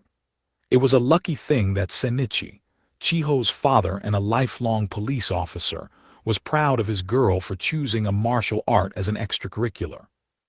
She was perfectly willing to work with whatever was cheapest, but her dad, a ranked kendo practitioner, would have none of it. If you start cheap, he reasoned, that'll stunt your improvement level later on. So he bought her the best equipment possible within the standard price range. Chiho appreciated that, and she made sure all of her stuff was fully maintained. But like Kaori said, things like arrows and bowstrings were generally consumable goods, so the running costs for maintenance were nothing to sniff at. One could always purchase sturdier duralumin arrows, but since every archer's sense of balance in terms of string tension, standing position, and arrow weight was different, it was tough to assemble a full set of Kyudo equipment on the cheap. I'm pretty impressed though, Cow. With what? Like, I never even thought about working to earn the money for the right Kyudo stuff. Chiho chose the Kyudo club mainly because she thought it looked pretty cool. She was in the choir in middle school, something Sasahata North didn't have. That meant she wanted to pick something else, and when she saw one of the senior members striking the stylized full-draw Kai pose as he readied himself to shoot at the extracurricular fair last year, something clicked with her. The bow he used in the demonstration wasn't the carbon fiber type Chiho and her friends used. It was a beautiful bamboo bow, its clear whiteness penetrating into its very core. Ah, it's nothing that impressive, Kaori groaned, interrupting Chiho's trip down memory lane. I quit anyway. Oh, was it just a temp thing? Chiho asked, still a little fuzzy on how part-time work worked. Nah, Kaori replied as she took a sip of orange juice. I just quit 'cause the job sucked. It was at a diner. A diner? There were a ton of them around Hatagaya and Sasasuka, both chains and family-run places. Like, I don't want people calling me a quitter or anything, but I just could not do that any longer. The customers were scary too. Really? Yeah, my supervisor basically threw me in the deep end my third time in, even though I still didn't know all the stuff I needed to. You know the little computer pads they use to take down orders? There's, like, a ton of keys on that thing, and each of the buttons had, like, 4 different menu items associated with them. And then everything got switched out for some new spring ad campaign, so it took me forever to take orders. Huh, Chiho said, recalling the last time she was at a franchise diner. But didn't you have one of those little in-training things on your name tag? Kaori rolled her eyes and shook her head. Yeah, like customers give a crap about that. Did you look at the cashier's name tag when you ordered that just now? Oh, I did actually. That guy with the black hair, you see him. I remember it because it said Maou on it. That's a pretty unusual name, you know. Plus it'd be crew on it too. Chiho took a look back at the counter. It was occupied by a man with black hair who looked like he had just stepped out of a MG Ronald TV commercial. Well, that's because you're special, Sasachi. Kaori turned her jaded eyes back to Chiho. But it's like, if I'm still in training, why do people think I'd know what's in this or that kind of pasta, or how many calories are in a hot fudge sundae or whatever? I've never even seen that stuff. Isn't that usually written in the menus? Without warning, Kaori stood up and pointed a defiant finger at Chiho. Yeah, you'd think that, wouldn't you? But they never look. Like they just toss the menu away and say, like, what do you think I should get? As if I have any idea. Wow, that bad, huh? 'Cause I don't think I've really seen that before when I'm shopping or going out or. Before Chiho could finish, Kaori leaned even further over the table. Oh, you will if you stand there for 6 hours straight, like every single day, and that's just the easy stuff. Sometimes people help themselves to the drink machine because they assume it's free. Then they got all pissy at me once I said it wasn't. Or they bitch about how the plates are all different from the last time they ate there. Like, what does telling me that accomplish? Oh wow. But the worst was when the lunch rush came, and we were completely full with customers waiting for a seat. These business guys came in, and I told them to take a number and wait, and they were like, we gotta wait. Why do we gotta wait? Like, do they even know how a restaurant works? That's pretty rude, yeah. It was hard for Chiho to believe, but Kaori wasn't the type to exaggerate for effect. That group must have actually existed. Yeah, isn't it? So I didn't know how to answer that, and then they got really riled up and were all like, let me speak to your manager. So I did that, and then the manager got all pissed at me for interrupting her while she was busy. Oh, no way. So then she disappeared, so it was just me and this other girl covering the entire dining area. Where I was at, the waitstaff had to make some of the dessert items on the menu instead of the cooks. I had, like, no training on any of that, but this guy just handed me a manual and ordered me to make a parfait for him. How was I gonna do that, huh? I didn't even know where anything was. The rant continued on. She was forced to do things she had no experience with, then was yelled at when she inevitably messed them up. Her conniving coworkers gave her no support, even though they had all the time in the world. To her, at least, part-time work held no attractions at all. Then a thought occurred to Chiho. But they're gonna pay you, right? You quit before you were there a full month. I think they will, yeah. I was still in my training period, and I only worked for like half a month, so it ain't gonna be that much. It was just awful. Kaori pushed her now empty MG Ronald tray away from her and sunk into her seat. Just as she did, a voice rang out. Ma'am, I can take that tray for you if you like. The two of them looked up. Each of them let out a tiny gasp. There was a woman there dressed in a different uniform from the rest of the crew. Beautiful was the only to describe her. She was tall, her skin shiny and as flawless as a ceramic vase, with a voice low and inviting like a fashion model's. Given their conversation just now, Chiho couldn't help but look at her name tag. Kisaki, manager, it read. Kaori nodded silently in awe as Kisaki took the tray away and gave a light, polite bow as she went on her way.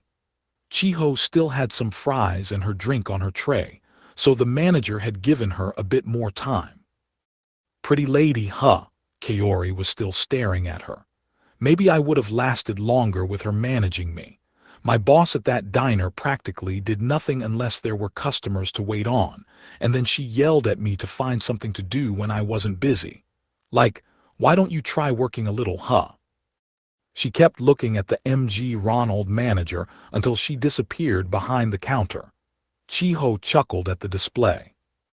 Yeah, I keep hearing that working at a restaurant or a convenience store is hard enough as it is. They really shouldn't be making part-timers do work they don't know how to do. I mean, like I should talk, never having had a job before, but... Oh no, totally. Plus she kept yelling at me all the time, which didn't help my motivation any, but screw it. It's all in the past now. I hope I never wait tables again for the rest of my life. After making the bold declaration, Kaori took some paper out of her school tote bag. It was the stapled set Mr. Ando made Chiho hand out earlier, a notice about the upcoming parent-teacher-student conferences, along with a survey. And really, she said, how am I supposed to know what I want to do with my life right now? The career guidance survey asked students to specify whether they intended to go to a university, a technical school, or right into the workforce after graduating high school, and why. Student responses would apparently be used to help guide the upcoming three-party conferences. You're totally going to college, aren't you, Sasaki? Chiho vaguely nodded. Probably. The survey made her feel a little down as well. 2 whole years of high school to go, and she was already being asked to consider the entire rest of her life. No way Yashi is gonna make it into any other school after this, Kaori flatly stated. Me, though, I dunno. The one thing I do know is absolutely no food service work. But what kind of reason should I even write down? I mean, I don't even know what I would major in if I went to college. Chiho felt exactly the same way. Apart from the big names like Tokyo and Kyoto University, the only universities she was familiar with were the ones that placed high in the Ekiden relay races her father watched on TV every New Year's Day. But going to work right after high school, to someone like Chiho with 0 work experience, that seemed even more alien and unfamiliar than college. Ooh, but maybe some talent scout would pick you up, huh, Sasaki? You're cute and your tits are huge, so I bet they'd snap you up if you walked around the Harajuku fashion district. Why don't you put down entertainment industry in the survey? Kaori was bound and determined to mention Chiho's chest to her at least once a day. They were a source of jealousy for many of her peers, even if Chiho herself saw absolutely no benefit to them. The bowstring would snap against them if she wasn't paying attention to her archery stance. She felt bad for how much the bras she had her mom buy her cost, and there was nothing very attractive about her size anyway. They hadn't caused her any shoulder pain yet, but she'd often find a blouse she liked that was sized perfectly for her arms and shoulders, but she still couldn't wear because the buttons wouldn't go over her bust, or she would bulge out in odd and revealing ways. Oh, that's just silly, she protested as she took her own copy of the handout from her bag and stared at it. We gotta be serious about this. Our parents are gonna look at it too. Kaori brought a hand against her forehead. Oh geez, I forgot about that. Now I really don't know what to write. The sheet had a pretty large fill-in box meant for providing your reasons and motivations for your postgraduate choices. It made Chiho want to rub her forehead in frustration. She always struggled to reach so much as 80% of the required word count in composition class. The term itself, career guidance, had struck her with a sense of nameless dread ever since it first started popping up in middle school. Chiho had taken and passed the exam to get into Sasahata North simply because it was close to her house and a good match for her academic skills. It wasn't because of some particular specialty subject she wanted to study there. That was exactly what she'd written in her postgrad survey back in middle school. It was a little too honest for her teacher at the time, who advised her to give a bit more suitable of a reason. Kaori hadn't mentioned it, but she remembered some of her classmates writing about their desires to become film stars or professional athletes, only to be told by their parents and teachers not to write stupid things like that. And yet grown-ups would constantly gripe about, oh, kids these days, they all want jobs in the government. Don't any of them have dreams any longer? It sounded terribly hypocritical to her, encouraging children to dream big and shooting them down when they obliged. Plus, Chiho's policeman father was a government worker, bluntly stating that his job was unimaginative, not worthy as a dream, made it sound like all would-be police officers were idiots in her mind. The whole career guidance thing just seemed like a charade. It's not like I know what I want to do, either. Maō-sama. Oh, I dunno.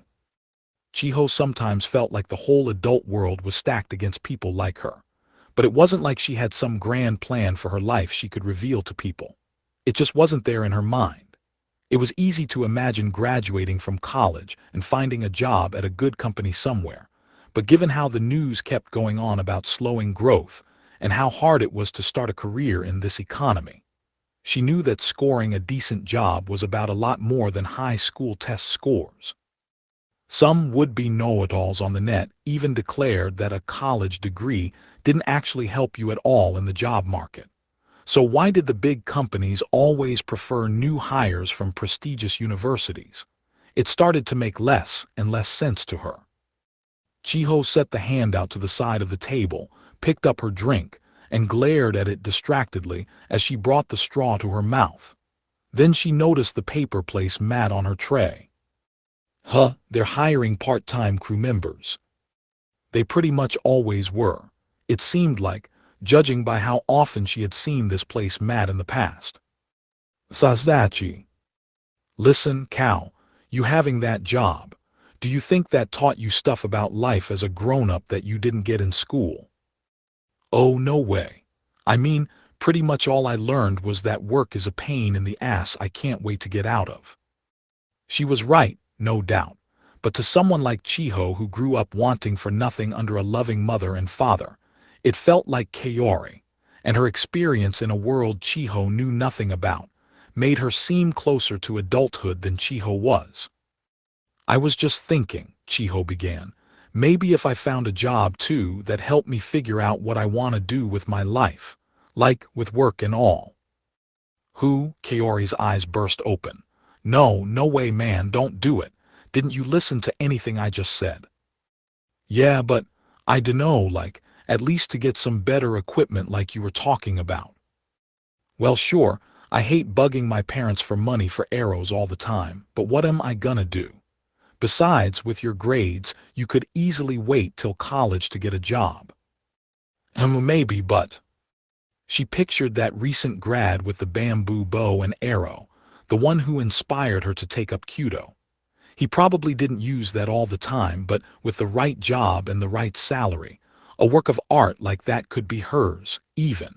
And if she learned more about working along the way, that was 2 birds with 1 stone. Hey, Satoshi, you're a smart girl, okay? And it's not like you're getting a crappy allowance or anything.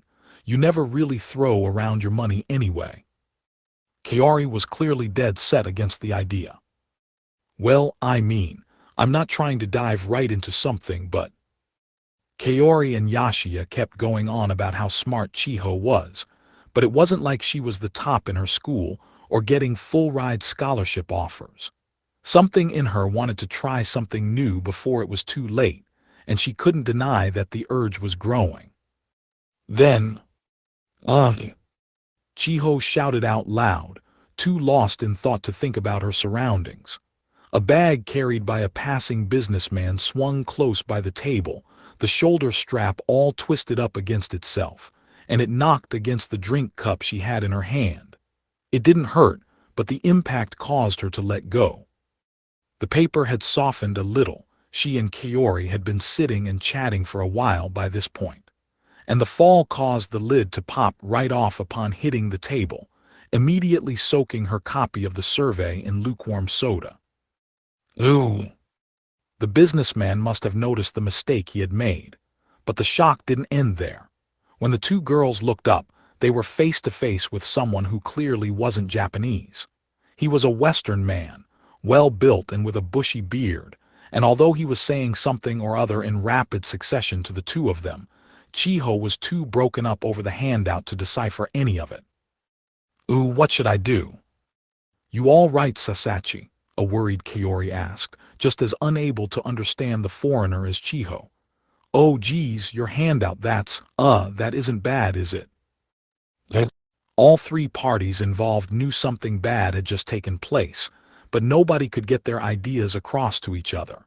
The man, looking deeply troubled, offered a handkerchief to Chiho, even though her clothes were dry and the paper was already ruined. The two girls were lost, unsure what to do, what they should do, or even how to begin processing these events. "Did you need some help, ma'am?" a young man intervened. Chiho looked up at the familiar voice. It was the man with the black hair who took her order earlier, running up to their table between Kaori and the businessman. His attention was focused on the lake of warm soda on the table. "Oh, are you all right? Are your clothes wet or—" I'm fine." "No, you aren't, Sasaki." Kaori finally took a moment to lift the sopping paper from the puddle. "What are we gonna do with this handout?" "Well, what can we do?" The paper was dripping in the air. "We can't towel it off or anything." The man said something again. Chiho could tell it was English, but she was in no shape to conduct a conversation. She tried to formulate a "that's all right" style response, based on the assumption that he was apologizing. Then the employee with Maou on his name tag spoke up.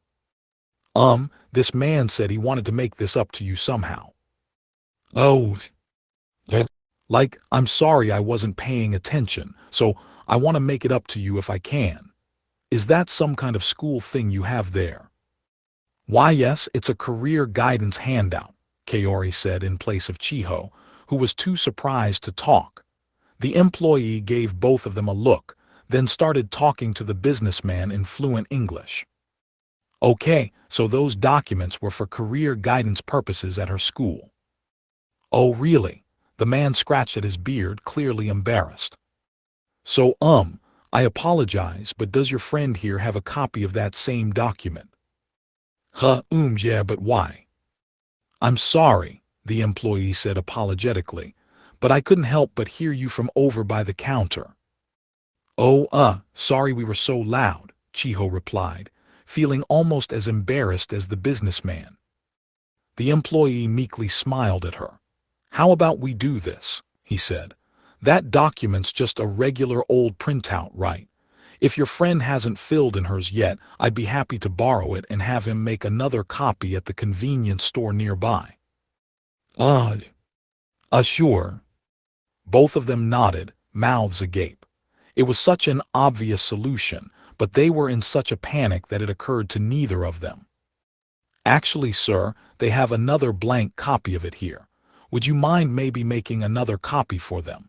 There's a pay copier at the convenience store a few doors over."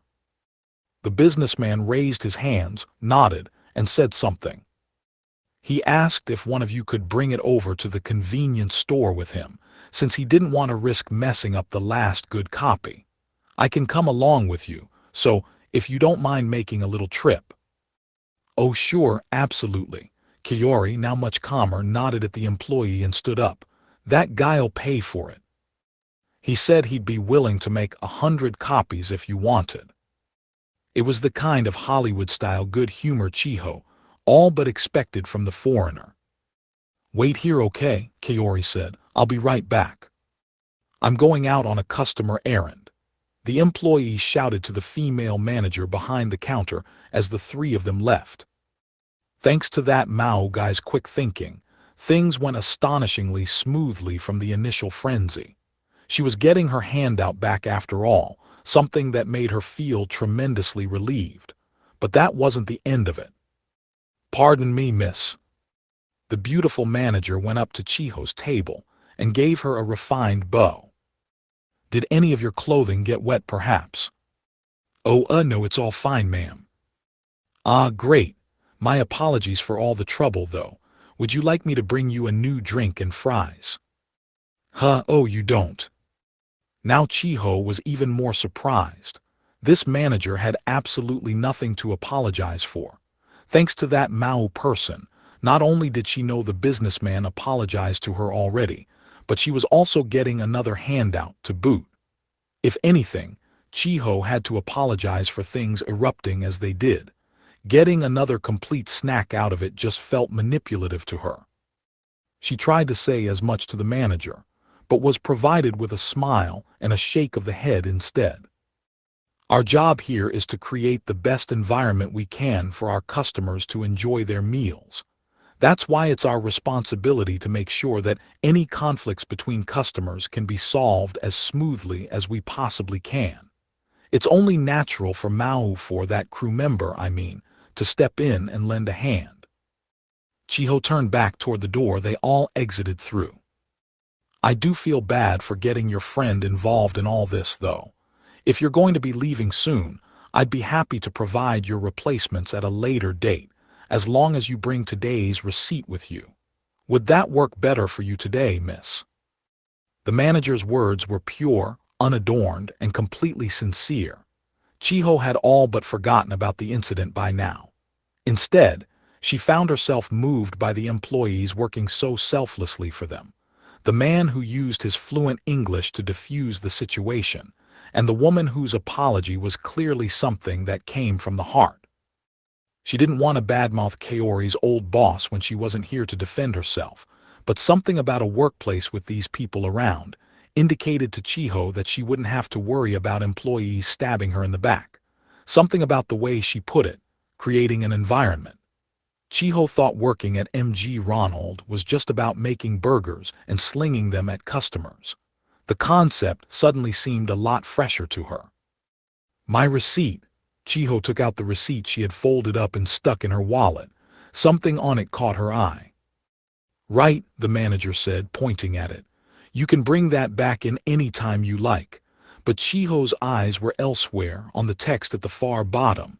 Help wanted, followed by a phone number. Yes. What Chiho had to say next, not to put too fine a point on it, changed the trajectory of her life forever. This number here is just for this location, right? What, working at the mag? Cow, I told you, you're being too loud. Whoa, you're getting a job, Sasaki. The following day at school, Chiho told her friends Kaori and Yashiya that she had applied for a position at the MG Ronald in Hataraku. Both of them immediately shot to their feet at the news. After that thing that happened yesterday and all. That wasn't MG Ronald's fault, Chiho said. That guy apologized to us like a million times too. Well, don't say I didn't warn you, all right.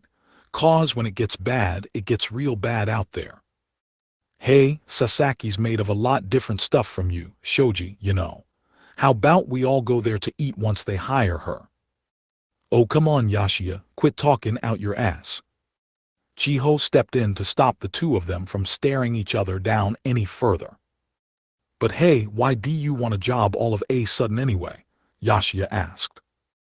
Well, Chiho began as she fought off the marauding Kaori. You know that handout yesterday, right? I just figured right now, I can't really say anything about what I want to do and be sure I'm telling the truth at all. I just figured working a little and earning some money could help me learn more about work and life and stuff. Doubt it. Kaori scrunched up her face. Chiho deflected it with a chuckle. Plus, it's the same motive you had, Cow. I want to get some money for archery equipment and some other stuff. Oh, totally, wish I had some. Yashiya, if you started working, you'd be failing a lot more than just 2 subjects. Yeah, maybe. Yashiya usually let it slide whenever Kaori berated his study skills. This time, though, it seemed to Chiho that he took it personally a bit. I mean, he continued, whether I'm failing 2 classes or 20 of them, you're about the only 2 people who get angry at me about it.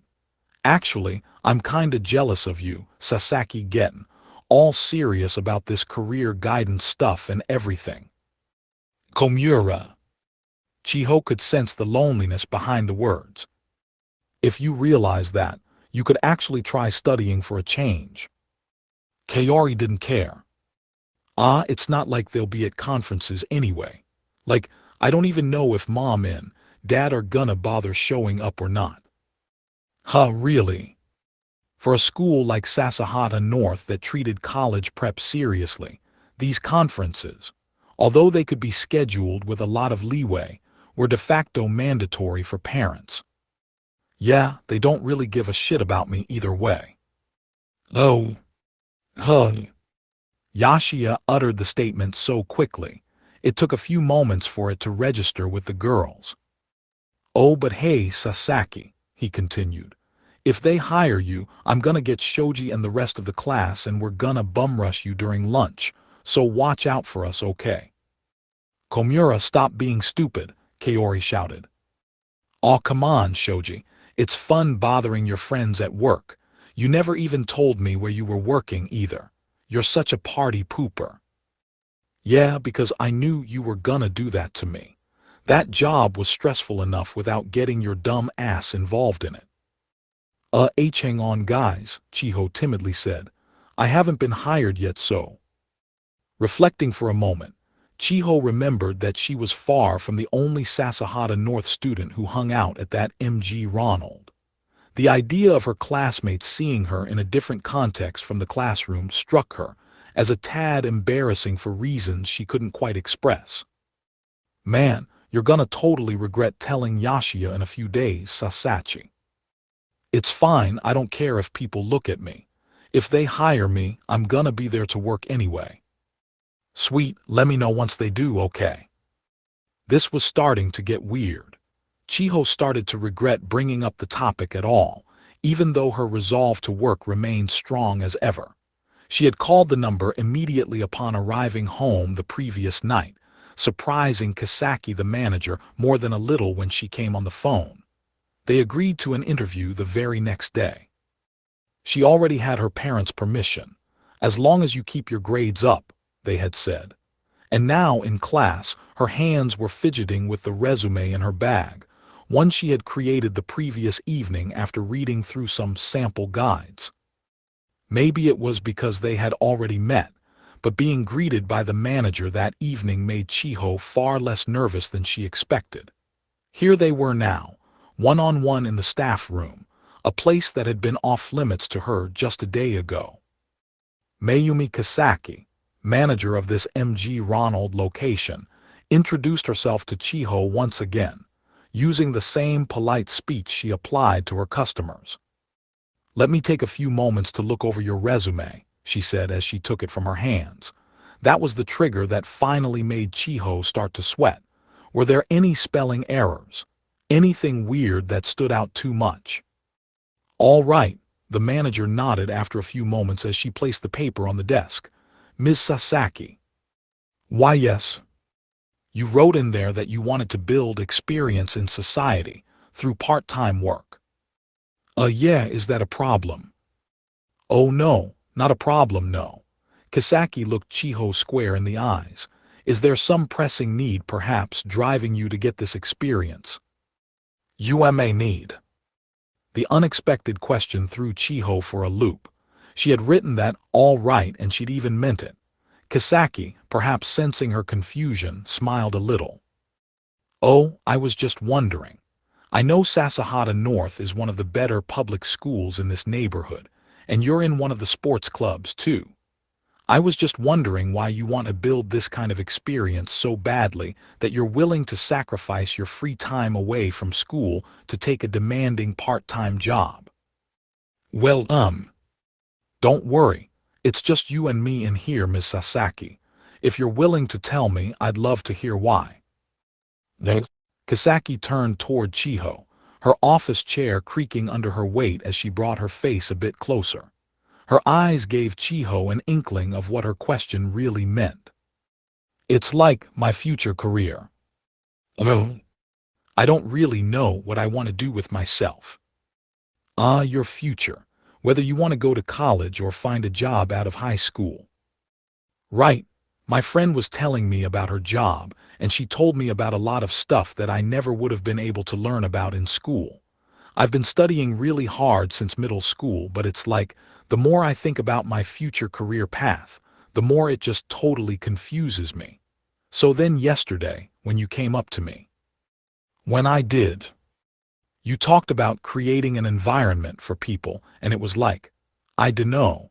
I used to just think of MG Ronald as a place that sold burgers and fries to people. But the way you put it made it seem like work's about a lot more than what you'd really see from the outside. It's kind of hard to explain. Chiho knew that her words were just as jumbled up and inscrutable as her feelings on the subject. But Kisaki stood still and nodded, never trying to hurry her along. But anyway, I started thinking about what working was really like, and when you said I could get the same stuff again if I brought in my receipt, it was like, wow, I'm getting even more value back than the burger I paid my money for.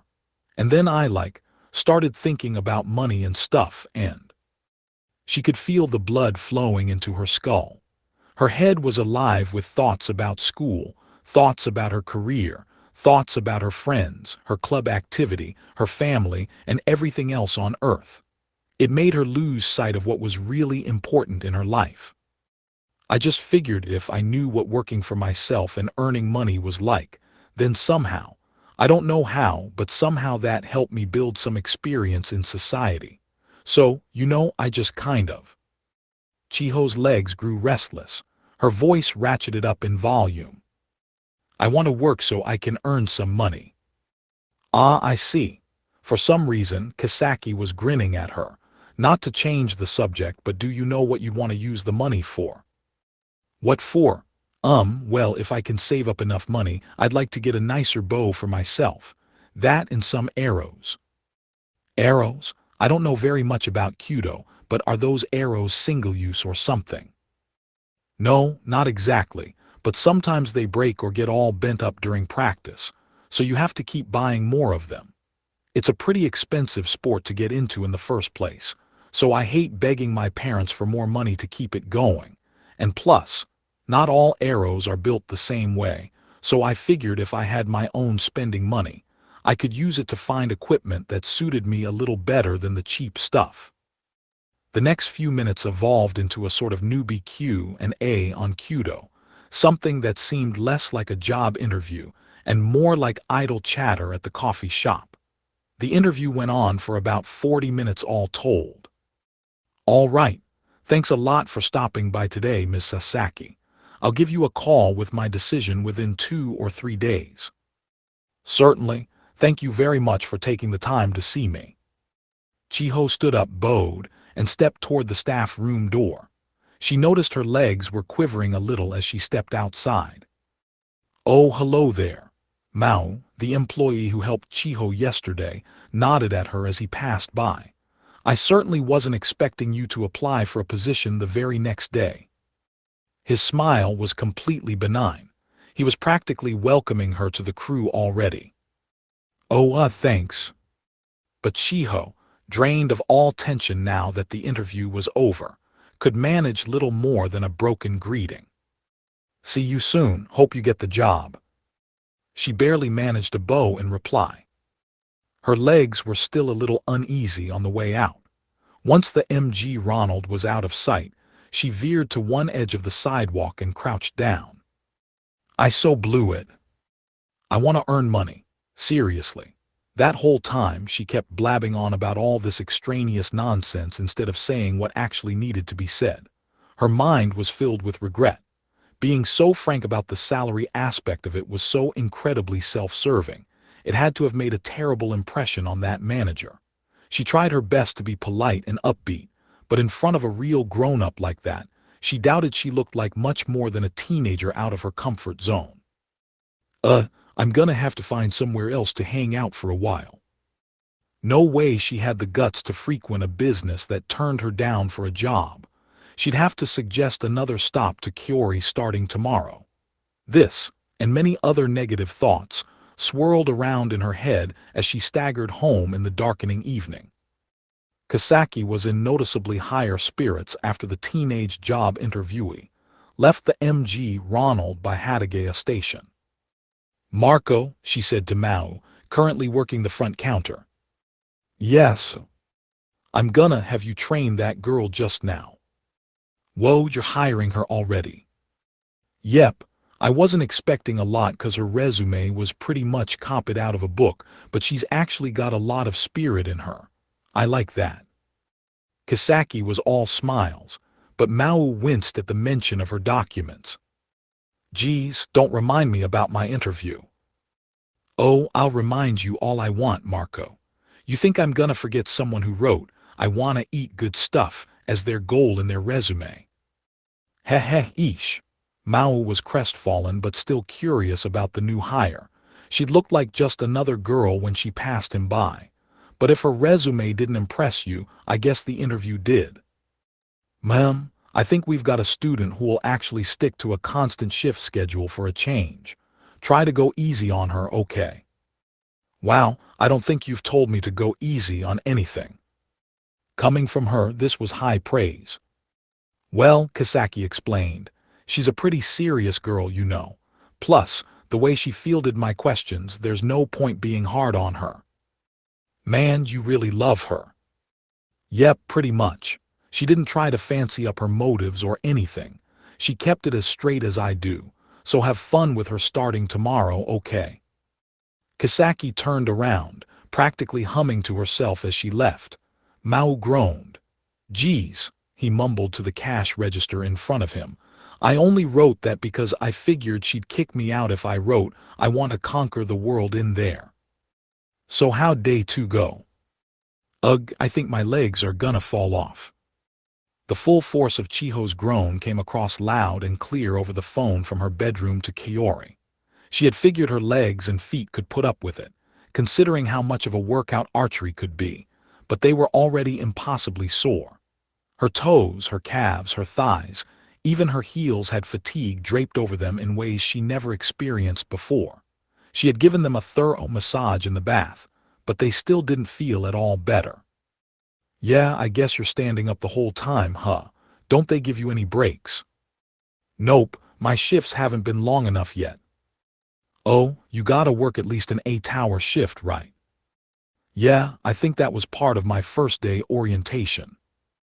Apparently the law in Japan stated that high school students weren't allowed to work past 10 in the evening. After discussing it, they agreed that she'd work no more than 4 hours on the weekdays, between school and the magic hour, and 4 to 6 hours on the weekends. Chiho reflected on her first day as the conversation went on. After that disaster of an interview, she never thought she'd be hired in a million years. Kisaki told her to fully clip her nails, so she took some extra time to take care of that before walking into the store, far more nervous than she was for the interview. The manager greeted her with a work contract and a uniform fitted for her size.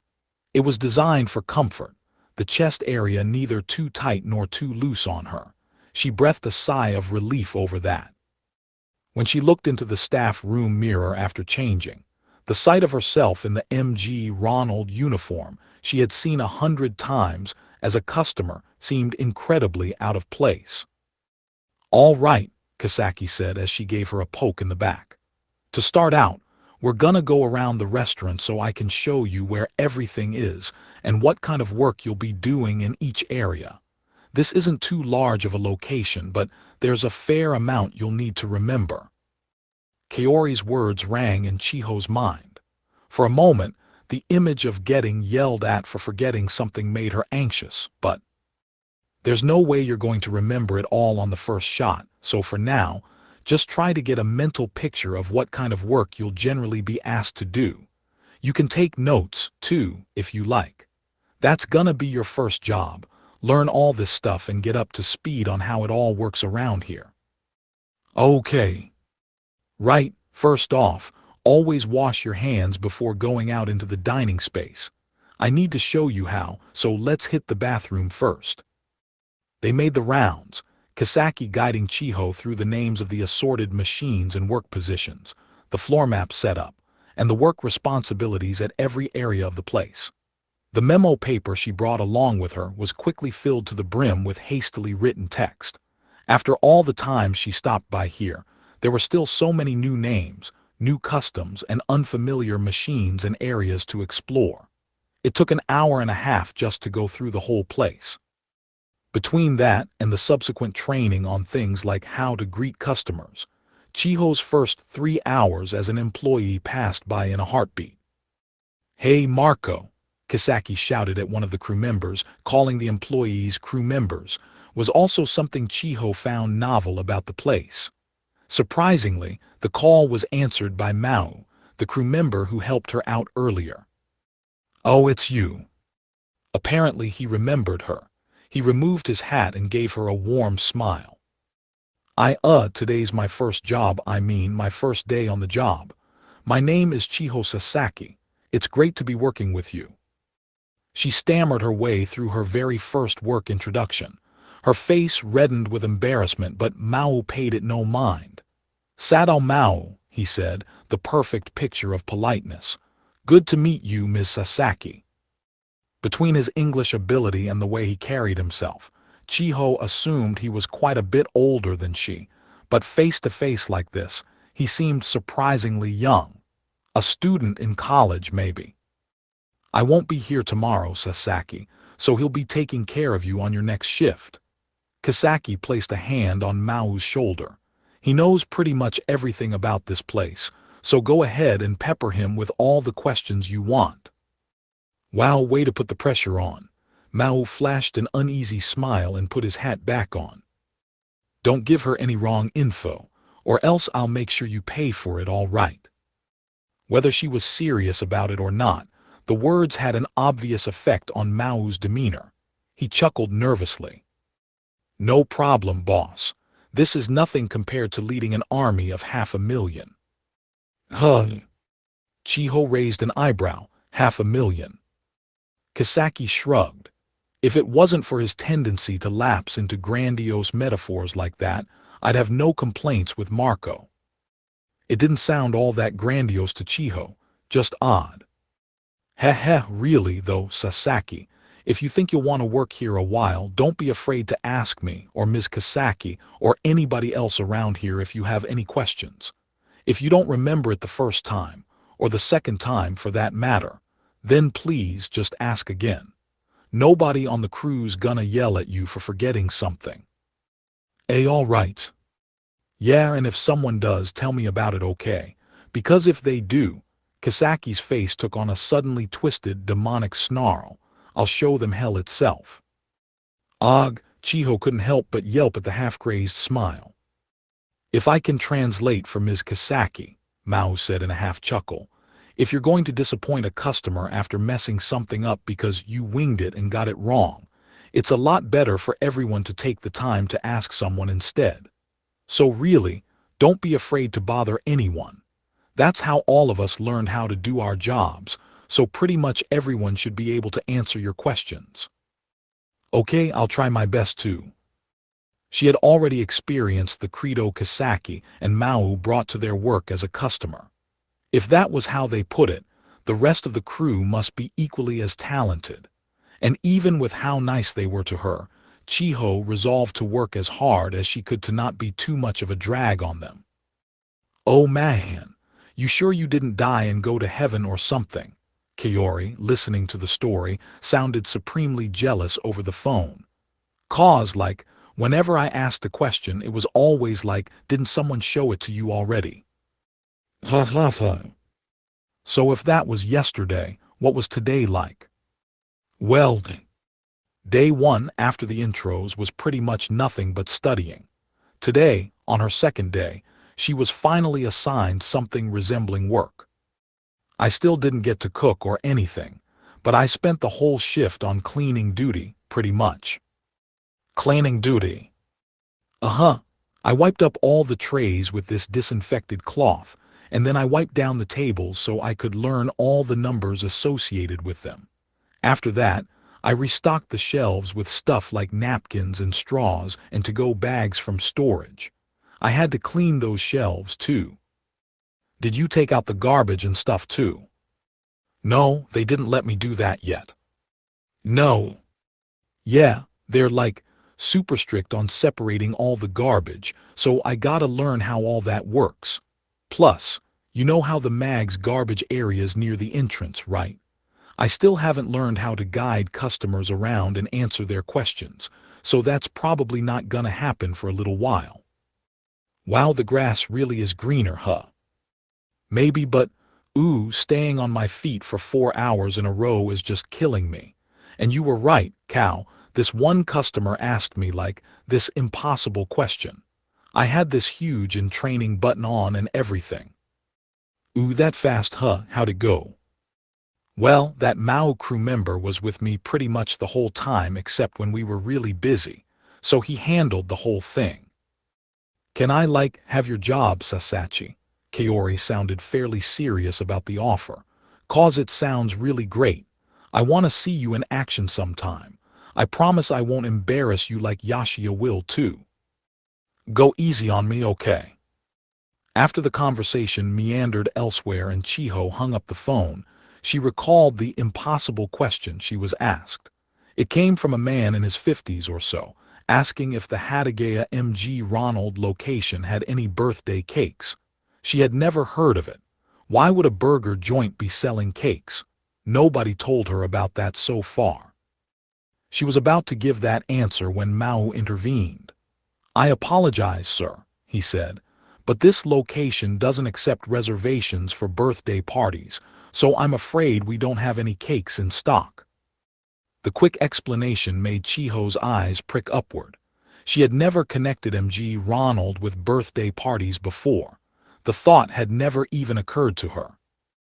Within central Tokyo, Mao continued next to the deer-in-headlights Chiho, there's one location in Meguro and one in Sujinami that accept party reservations. The Sujinami restaurant is gonna be the closer one, since it's on the Keio rail line. Let me grab you the phone number real quick. With that, Mao darted off to the staff room and came back with an ad circular Chiho had never seen before. She stared blankly at the customer as he left. That's not something we see mentioned too often, Mao said, showing her another copy of the circular. But yeah, you can make reservations for birthday parties at some locations. Mostly the suburban ones, though, since our inner-city MG Ronalds are usually on the small side. The circular included a picture of a boy, perhaps kindergarten age, enjoying a party, balloons, the whole bit, with a MG Ronald crew member supervising. Young kids, you know, they look up to people who work at places they go to all the time. Some of them really like the uniform and our hats and so on. That's a pretty rare request, though, so don't worry about it too much. Chiho cursed her thoughtlessness as she read through the circular. If that was the question the middle-aged man had for her, chances were he'd intended to hold a party for his grandson or something. If she had gone ahead and given him the wrong information, the whole thing might have been called off. Guess that's why I better ask if I don't know, huh? Like I had never heard of that before, so I just assumed it didn't exist. Oh yeah, well, I've never seen it myself either, so. Sorry about that, I'll try to be more careful. It's cool, Mao nodded. Don't let it get you too down, all right. Just keep it in mind and you're guaranteed not to make that same mistake again. All right. Oh, but don't expect that everything's gonna go perfect from now on either. Well, I mean, if you did everything perfectly during your training period, there's not much point in me being around, you know. Me and Ms. Kasaki and everyone else on the crew had to go through the same thing, so really, making mistakes is kinda part of the job description when you're starting out. As long as you learn from them, it's all good. The advice, given freely but with ample consideration for Chiho's feelings, helped her feel a little more at ease. It certainly wasn't a matter of Mao going easy on her. Sure, Chiho replied. I'll try not to rely on you guys too much, though. I don't want to be embarrassed to get paid for this. Mao's eyebrows arched up a little at this unexpected self-admonition. Huh, he said. I think I'm starting to see why Ms. Kasaki said you'd probably stick around for a while. Oh, a quizzical Chiho asked. She didn't know why, but if the manager apparently had high hopes for her, that certainly couldn't be a bad thing. Little by little, she was using her eyes, her ears, her whole body to understand the environment around her. This, she supposed, was what work was, and as she reflected on this in bed, her eyes grew heavier and heavier. "Better go brush my teeth," she said to herself, almost dropping her phone as she worked her creaky legs out of bed and to the bathroom. Chiho's adventures in part-time employment continued over the ensuing 2 weeks.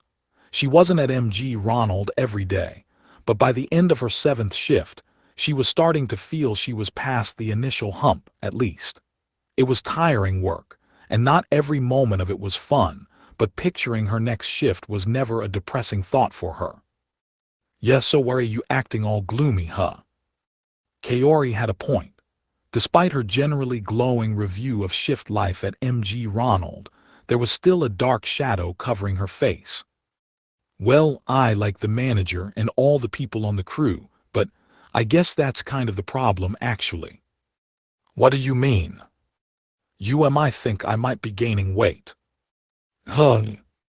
Beyond her first orientation session, Chiho had been ordered to eat something from MG Ronald's regular menu for dinner on each of her 6 subsequent shifts. She was a fan, of course, and getting a free meal out of work was nothing to sniff at, but all the calories were starting to become a concern. "I'm glad they're feeding you and all, but every time, that's kind of rough. Why are they doing that to you?" "I guess their reasoning is that I can't give recommendations to customers unless I know how things taste for myself. I know we've been there a lot, but there's a ton of stuff on the menu I've never eaten before." "Oh," Kaori nodded. This made sense to her. "Yeah, I've never been there for breakfast, I guess. That, and I never really bother with stuff that's not on the value menu, huh?" "Yeah," Chiho replied, trying not to make it sound like she was bragging about her job too much. "But once my training's over, I'll have to start paying for my own meals. I think I still get 30% off or something, though." "Ooh, nice." Kaori let out a jealous sigh. "You really lucked out with that job. Everyone's really nice, they aren't pushing a lot of crap on you, and they even let you eat for free. Man, I bet I could have stayed on a while longer over there. So what do you think, though? Has it helped you figure out life as a high school grad yet?" "Not really, no." She had almost forgotten about that thorny issue, the very one that had inspired her to seek a job in the first place. She was happy enough with the work, but the whole point behind it, her quest to figure out how she wanted to proceed with life in a couple of years, was still an open question. She'd need to submit that survey form pretty soon, and the teacher conferences at the end of the month were just a few days away. "Hey, Sasaki," Yashiya pitched in. "How much are you macking an hour?" "How much? It's 800 yen an hour while I'm in training. That's what they pay high school students. Once it's over, I think it'll go up by 50 yen. Beyond that, apparently, it would depend on her performance." As Kasaki put it, Mao was a living legend around the MG Ronald location thanks to his earning a 100 yen raise after 2 months, in orders, just 1 month out of his training period. The dedication he brought to the job was obvious in Chiho's mind. It'd take a while, she reasoned, before she could reach that level of talent. "Damn, so if you work 6 hours a day you'll make like almost 5,000. Woo-whoa." "Yeah, if she does," Kaori snapped back. "Yashiya, could you stop being amazed at Sasachi's fast food job and worry about your career guidance survey a little more? You know how strict your parents are with you." Chiho had first met Kaori upon entering this high school, but Kaori and Yashiya had apparently known each other since their elementary years. Every now and then, she'd bring up little clues to their past like this. Kaori's acerbic criticism when dealing with Yashiya was something honed across years of interaction, but given how well they got along with each other anyway, Chiho assumed neither of them took things too personally. This time, however, Yashia's reaction drifted from the norm. I dunno about strict exactly. Like nowadays, it's like I'm not even part of their lives anymore. I'm not even kidding when I say that I don't think they'll show up for the conference." "Oh," asked Cory. "What do you mean, Yashiya?" Chiho added. "Well, you know about my brothers, right, Shoji?" "Oh," Kaori sagely nodded. "Wait, you've got brothers Komura?" Chiho inquired. In the 2 years that Chiho had known Yashiya, it was the first time she had heard of this.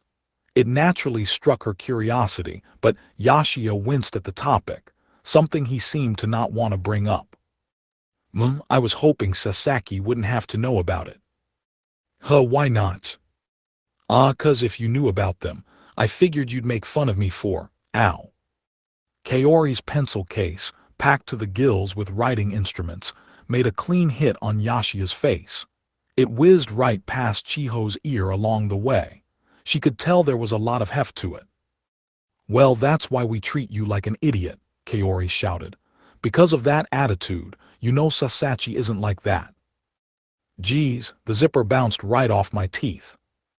"Well, go wash my case down and disinfect it, right now." "I totally can't believe you, Shoji."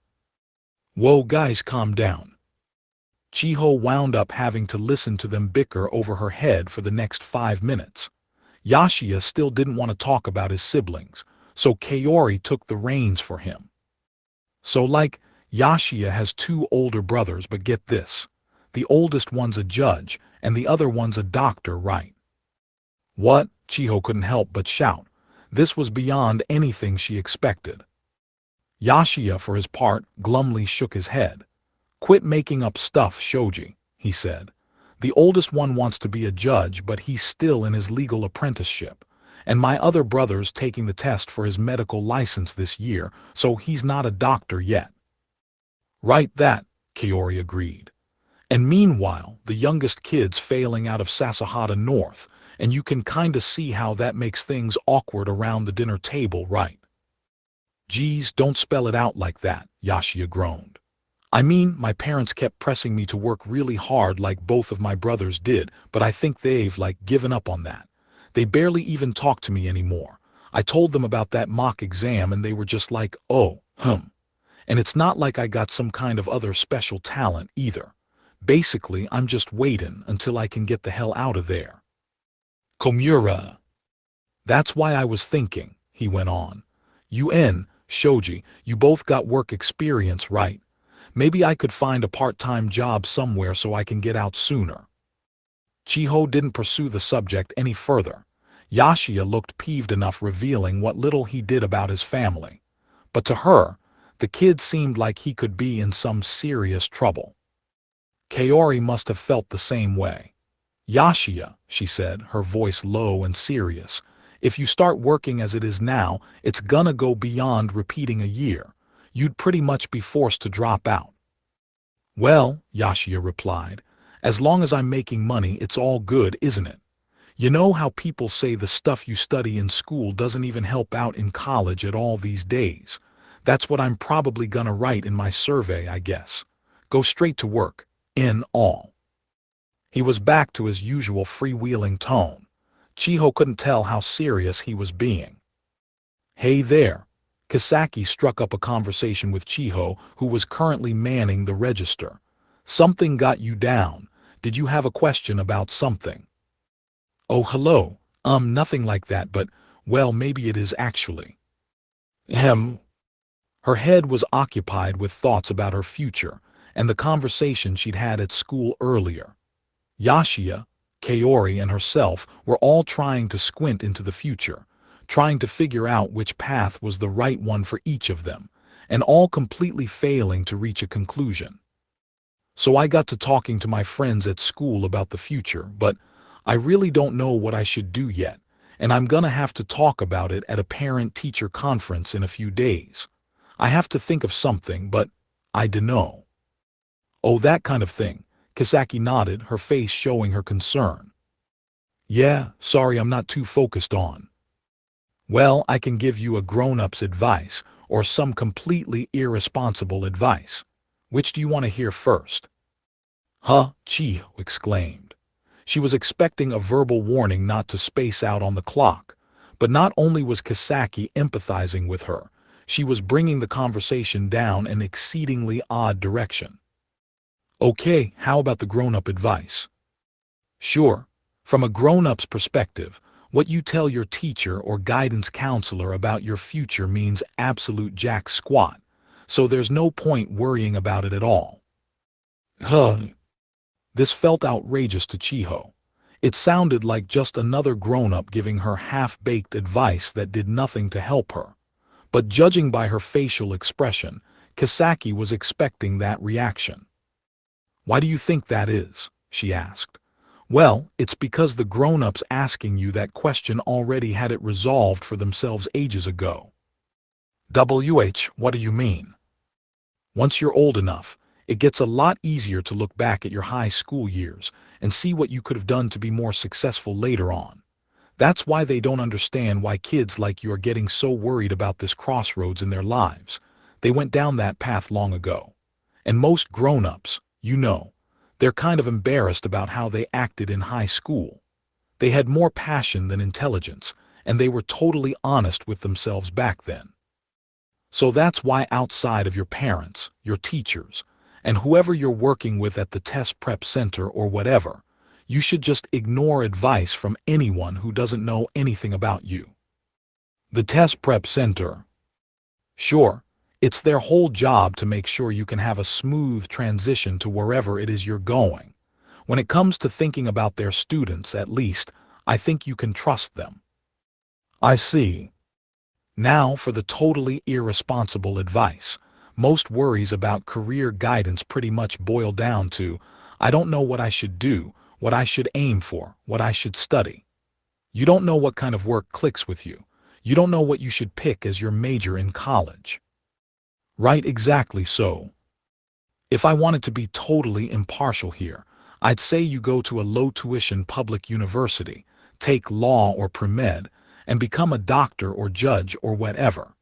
It's getting hard for lawyers to keep their heads above water these days, even, so I'd say public service would be the way to go. But Chiho hesitated at the eerily familiar advice. But, Kisaki continued with a sly smile, me telling you that doesn't really help you decide on anything, does it? No. So in that case, why bother thinking that far ahead in the first place? After all, who can even say where you'll be this time next year? Because there ain't a grown-up in the world who knows that for themselves, and yet they're asking kids like you to make this huge, vague life decision. It's really sad what they make you do. Kisaki's voice grew to a crescendo. The whole career guidance thing is about thinking about what you'll do today for the sake of tomorrow. Because maybe you don't know where you'll be next year, but you got a pretty good idea of what you want to do tomorrow, right? Tomorrow, huh? Yeah, it's literally that. Today and tomorrow, just like it is on the calendar. Your career's in the future, and what's the future besides a whole long succession of todays and tomorrows anyway? Most people out there, they aren't intelligent enough to look past everything in front of them and seriously think about life 1 or 2 years down the line. Instead of that, you gotta work with what you have. Reach out to tomorrow. Reach out to what you can still grasp with one hand, and you'll be grasping next year before you even know it. Just to tomorrow. Right so. Suddenly, Kisaki put a hand on Chiho's head. She looked up in response. Now that I've clouded up your mind even more like the grown-up I am, how about we focus on the work we've got right now? Like I said, what you do today has everything to do with how tomorrow works out. Oh, okay. You gotta keep a clear mind when you're handling money. Make sure you're telling your 5,000 yen bills from the 10,000 yen ones. That's your thing. Chiho went back to work, although the cloud wasn't fully extinguished from her mind. On no less than 2 occasions today, her lack of focus caused her to almost treat 5,000 yen banknotes like they were 10,000 yen bills. If it wasn't for the rule that change for high-denomination bills had to be counted with another crew member as a witness, she would have quite literally given away her day's salary to her customers. I apologize, I'm gonna focus on my work now. This time around, she felt she really meant that from the heart. The fog hadn't lifted from her head, but she still felt a great deal relieved compared to before. "Perfect," Kisaki replied. "Now I'm glad I gave you all that self-important junk a second ago. I gotta head over to the office for a little while, but if you run into any problems, ask another crew member, all right?" "Okay. Good luck, Kai." "Sure." The slightly contrived encouragement Kisaki gave her, as she waved and disappeared behind the staff room door, didn't sink in for a moment. Then, wait, did she call me Kai? Her next visit to the staff room came at the end of the shift. There, she was surprised to find Maō in street clothes. "Oh, you getting off too, Sasaki?" "Yeah, thanks. Are you done too?" Bit earlier than usual. I was here since morning today." The Hataraku MG Ronald was not a 24-hour location. It closed at midnight, with the closing of the rail line for the day, and while Maō usually stuck around after Chiho's departure in order to handle closing duty, his early arrival today apparently meant he was going home sooner as well. But Chiho's concern was elsewhere. Maō. Are you going home like that?" "Yeah." The curt reply left Chiho speechless. It was spring, but the nights still dipped into near freezing, and his thin, long-sleeved shirt and hoodie weren't near enough protection against the cold. "Aren't you cold at all?" "Well, yeah, but I couldn't get any of my laundry dry this morning, you know." She was rendered speechless again. "All the laundromats around here raised their prices a bit ago, so I've tried doing the laundry by hand lately. But you know how winter clothes are, right? I didn't think it'd take that long for them to dry." It was the first time Maō spoke of his private life to Chiho. It offered perhaps too candid a look for her tastes, but over the past few days, she had gotten used to Maō giving her little glimpses of his life like this. "I figure it's gonna take 2 days to get everything dry," he continued, "so, you know, gotta wear something, right?" Chiho didn't think drying times were the issue here, but she didn't want to add further insult to Mao's laundry-related injury. "Yeah, you're right," she said. "I guess you could probably deal with it better than I could for a day or two. It's about to get warmer anyway." She removed her hat, preparing to change out of her uniform. "Oh, is it gonna get warmer?" Then she turned back around. Well, yeah. It's April, so pretty much right at the middle of spring." "Oh, okay, that's how it works, huh? First winter, then spring, right. Guess that's not any different." Maō." Chiho stared at him, this grown man marveling at what seemed to be a great, reassuring discovery to him. Maō couldn't help but notice. "I knew that." "Right." With an awkward goodbye, Maō stepped out of the staff room. But after she finished changing and said her goodbyes to the remaining crew on duty, she discovered Maō outside the restaurant, standing in the middle of the sidewalk. "Maō, were you waiting for something?" "Duh." "Oh, it's raining." The reason for Mao's distress was fairly obvious. Chiho doubted he had an umbrella with him. "That's always how it is too, isn't it?" Maō lamented. "The one day you need an umbrella and you never have one on hand." "Oh, Chiho said, taking a compact umbrella from her bag. "The weather report this morning said it was gonna rain all night, though." "Oh, I don't have a TV." Another rather surprising revelation. Today was proving to be full of them. "You don't?"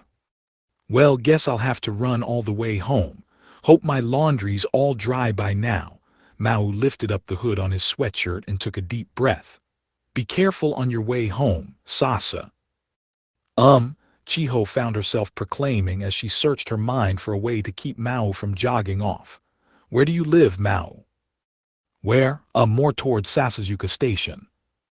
"I'm going that way too. You want to share an umbrella with me?" "Hey, thanks a lot for doing this."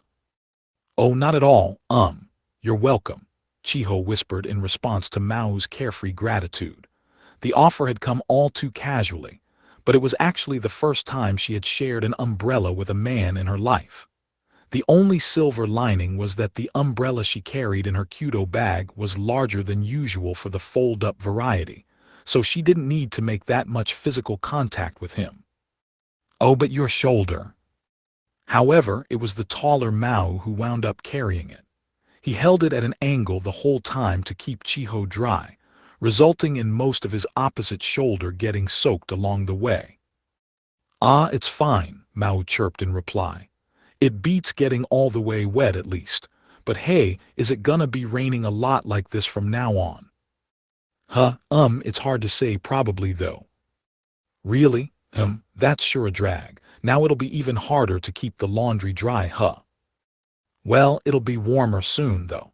You could probably buy a washing machine for pretty cheap too. A what? The surprise was written across Mao's face. Oh, no way. I don't have near enough room for two of those huge things. Plus, they gotta cost like a ton, right? Yeah, I guess. Chiho hesitated for a moment, worried that she made too many assumptions about Mao's financial situation. Then another question popped up in her head. Two of them. I mean, he continued, maybe they don't look that big in the laundromat, but even if I could get a washer and dryer unit up there, they'd wind up blocking the corridor in my apartment anyway. Mao, I'm not talking about some big commercial thing. I mean a regular home washer. A home washer. Yeah. Did Mao think the only washing machines in the world were the giant cubes at the laundromat? I mean, at the store and so on, they sell washers that aren't too much bigger than the trash containers at MG Ronald. They're fully automatic and everything, and if you're on a tight budget, you could get a dual-compartment one for pretty cheap. Seriously. Chiho, indeed, was starting to wonder if Mao was being serious. Mao acted like all of this was a complete shock to him. If you're in an apartment building, there's probably a water link-up somewhere in the hallway. I think you could install the machine next to that. Oh yeah, Mao beamed with delight. There is, that was for a washing machine. 'Cause I was using it to fill a bucket with water and do the laundry in that. Well, at least you were using it for laundry. But wow, Mao repeatedly nodded to himself. You could buy your own washers. I thought it was a monopoly run by a launderer's guild or something. This was thoroughly confusing Chiho. He was a completely different person from the MG Ronald crew member she thought she knew. But watching him, eyes at winkle as he legitimately appeared to be making a new discovery in life, was almost cute in a way. Hey, can I ask one more question? Sure, what is it? So it's gonna get warmer and rainier, right? That's probably gonna make my vegetables rot even if I keep them in the shade, won't it? How do you handle that, Sasaki? Chiho's eyes virtually unscrewed themselves from their sockets. This was even crazier. The shade, she exclaimed. Just put them in the refrigerator and she didn't bother finishing the sentence. She knew what Mao was going to say in 2 seconds' time anyway. I don't have one of those. Oh, you should really buy one. I mean, maybe you can handle the laundry yourself, but you're gonna be in big trouble if you don't even have a fridge. If your food keeps going bad on you, you're gonna get really sick. Oh, you think so? You know how in the past few years, it's been a pretty mild spring, and then it goes right into this super hot summer, right? Veggies and stuff start going off on you practically the moment you buy them. Wow, really? Go off on you? What, do they grow legs or something? It's just an expression. And what do you mean, wow, really? It was the same thing last year and the year before. If you leave raw food out in the summertime, it'll go bad. Okay. I was thinking that I wanted a fridge too, actually, so I'll buy it, okay? Oh, and where do you think I could buy a washer and refrigerator for cheap? This didn't appear to be an act. From the changes in seasons to the existence of discount appliance stores, Mao really did seem to lack any semblance of common sense. And he was such a star at work, too. Chiho wasn't sure whether discovering this gap in his personality was something to be delighted or annoyed about. Listen, Mao, were you, like, raised somewhere outside Japan or something? You speak English really well and stuff, so did you come home from a stint overseas? The idea made sense to her. All that fluency, combined with all that bemused befuddlement about modern Japanese life, suggested that he was living somewhere overseas until fairly recently. But no, not exactly like that. Not coming home, per se. That, and I learned English 'cause I thought it'd be useful for my work. He makes learning it sound so easy, Chiho thought. She decided to steer the conversation back to its original purpose. Prying too much ran the risk of offending Mao, and something told her that too much prying would lead to even more questions anyway. Well, if you need appliances, I think the Socket City by Shinjuku's west exit has a lot of cheap stuff. You could also look at the Donkey OK discount store in Haonancho. That's the place with all the bicycles on sale in front. Mao nodded at her, eyes open wide. Oh, I know those. I just thought all the big stores would have nothing but really fancy, expensive stuff. Oh well, Donkey OK's actually more about really cheap stuff, you know. Like, if you aren't too picky, you could get a bike there for a few thousand yen. Whoa, a few thousand. You sure know a lot about this stuff, Sasaki. It was as if Chiho had just revealed the meaning of life to Mao. He was mesmerized. Chiho was about to comment on this before Mao stopped her. No wonder Ms. Kasaki's given you that nickname so quickly. Huh. She started calling you Kai, you know. Chiho's heart skipped a beat. Why, yes, I do. I heard about that too. Everybody did. I'm willing to bet you'll be Kai to the whole crew starting tomorrow. That's the way Ms. Kasaki works. Once she gives you a nickname, that pretty much means you've graduated from training. Like, you aren't officially done until you're on the crew for a month, but if you got a nickname this fast, you'll probably get that bump in your hourly wage a little earlier than what she originally told you. What, really? Chiho blinked in surprise, unsure how nicknames were connected to her salary. Uh-huh. None of us really know why, but there's kind of this unwritten rule that once Ms. Kasaki starts calling a new hire by some nickname or another, that means he or she's a full-fledged part of the crew now. Kaori's past experiences flashed across Chiho's mind again. Was the whole training period thing just a facade then? Would people start yelling at her if she couldn't do all the work by herself? Oh, continued Mao, probably not aware of her concerns, but it's not like you're going to be fed to the sharks or anything, so don't worry about that. I'm still gonna be with you until you can be fully independent. Oh, thank you. She appreciated the reassurance, even if the way he promised he was still gonna be with her made her a little embarrassed. Either way, though, Ms. Kasaki's definitely indicating to us that you deserve to be treated like the rest of us on the job, Sasaki. Keep up the good work, okay? No need to feel like you're under pressure or whatever. Okay. The two fell silent for a moment or two, Chiho having trouble looking Mao in the face. My place is over this way. What about you, Sasaki? Oh, I'm across the street, but I can accompany you if you want. Abandoning Mao at this point would soak him before he reached his front door. No, that's okay, he replied. I wouldn't want you getting in trouble on the way back or anything. But Chiho tried to resist, but Mao just smiled and turned toward a nearby mailbox. You see that, he said, beaming. I got an umbrella of my own now. Thanks a lot for taking me all the way here, though. I appreciate it. In his hand was a shoddy plastic umbrella, the tip rusted, and the ribs already bent out of shape before he even opened it up. Someone must have hung it on the mailbox and promptly forgotten about it. It had been abandoned for a while, and a fairly decent amount of rainwater had accumulated inside it. But Mao cheerfully handed Chiho her own umbrella back and opened up his new find.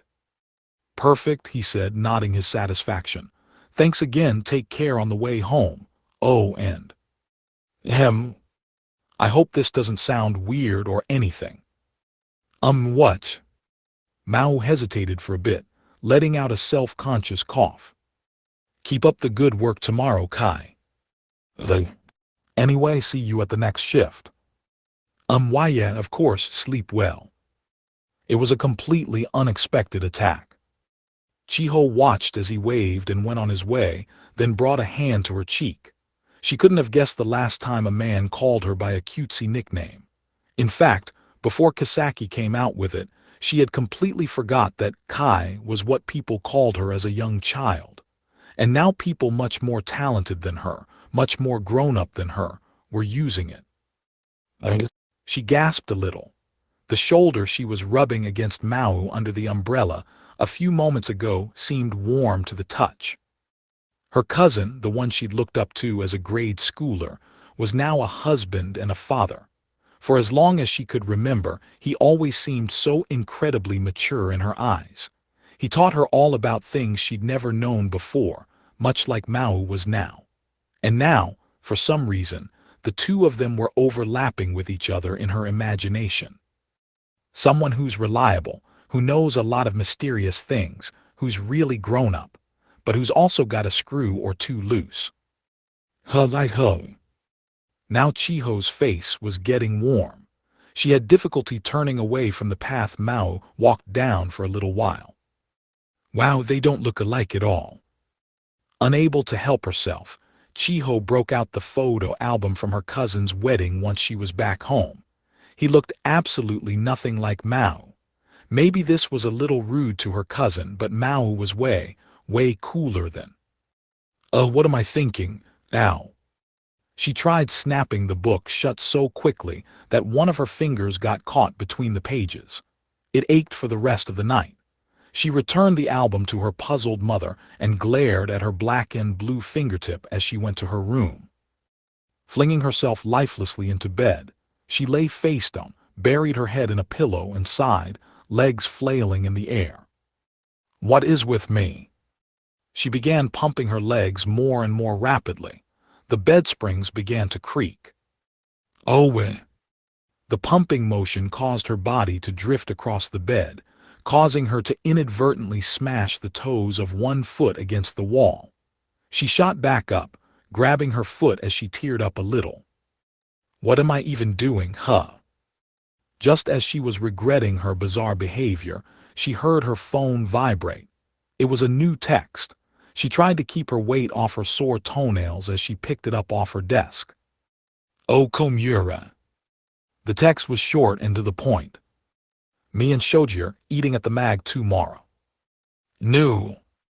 Without a moment's hesitation, she replied, Don't, I'm not ready yet, there.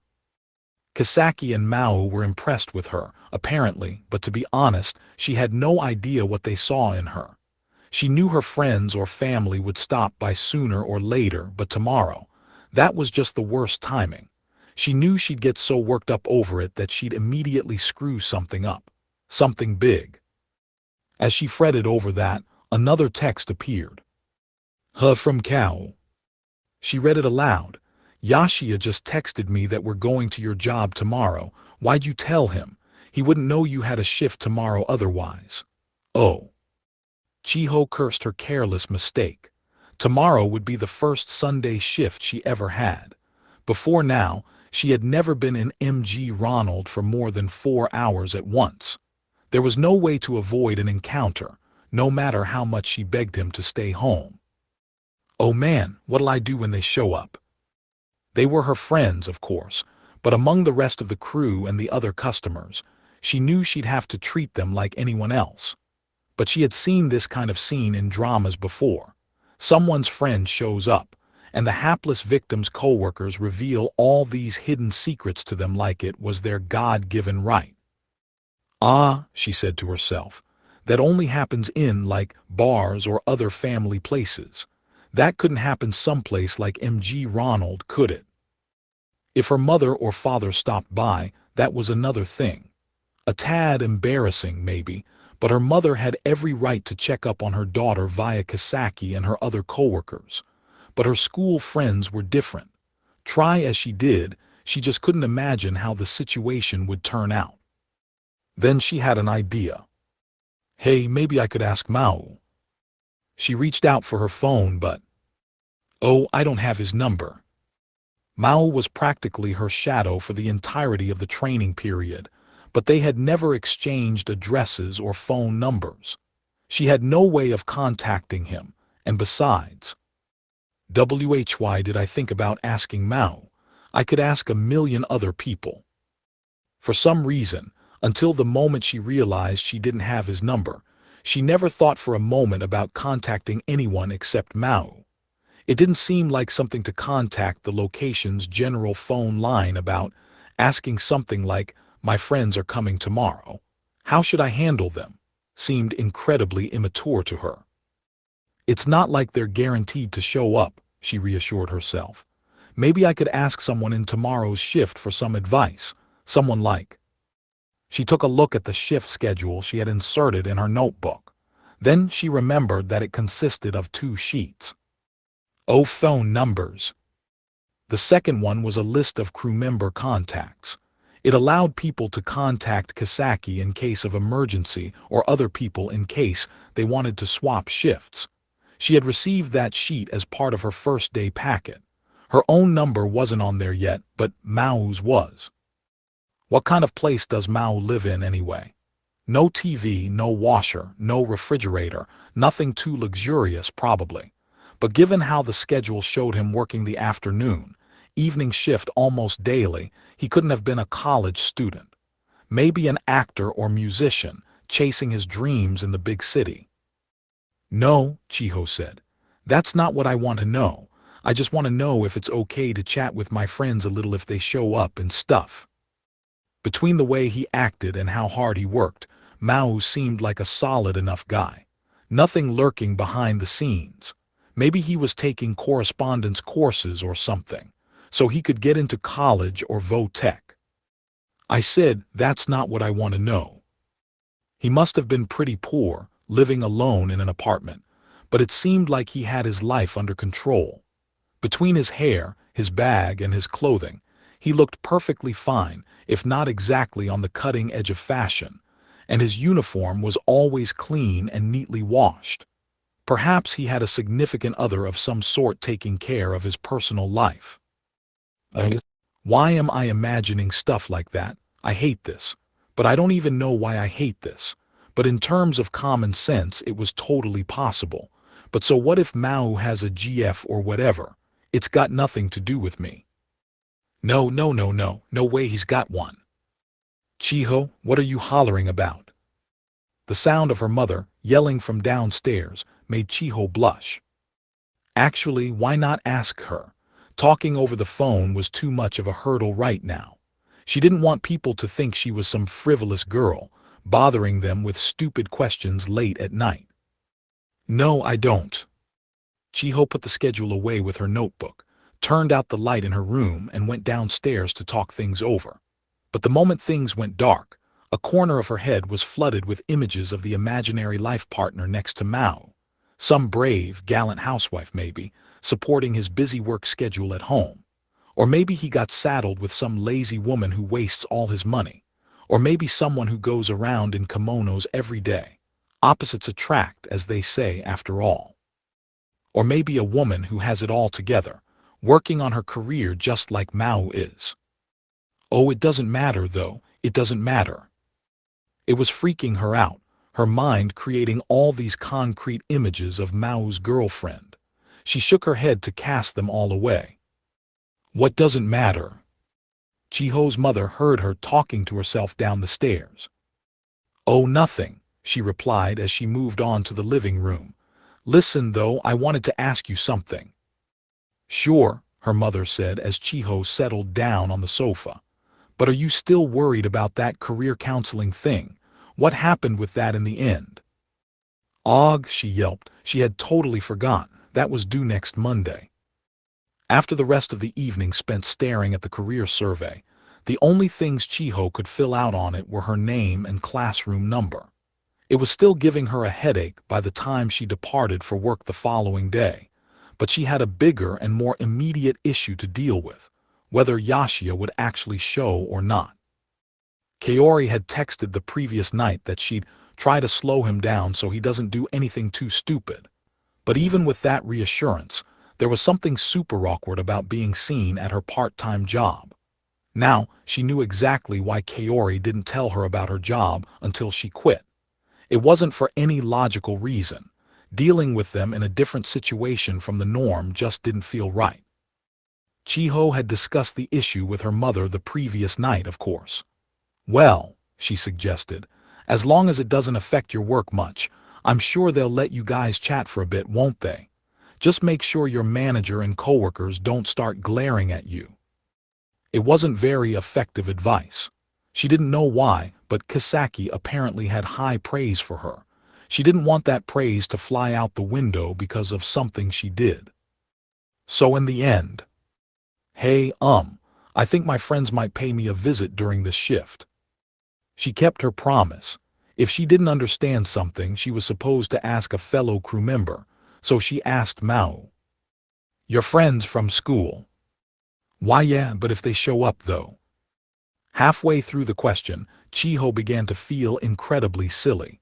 Surely this was something she was capable of handling by herself. These weren't strangers after all. Just work through it and everything will be fine. No. As if to back up her internal logic, Maō smiled and nodded.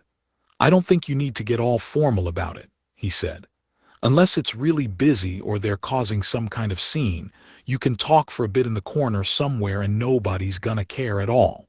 That's all it'll probably be, won't it? Yeah, I think so, Chiho found it strangely difficult to look Maō in the eye today. She only barely stammered out her reply, too.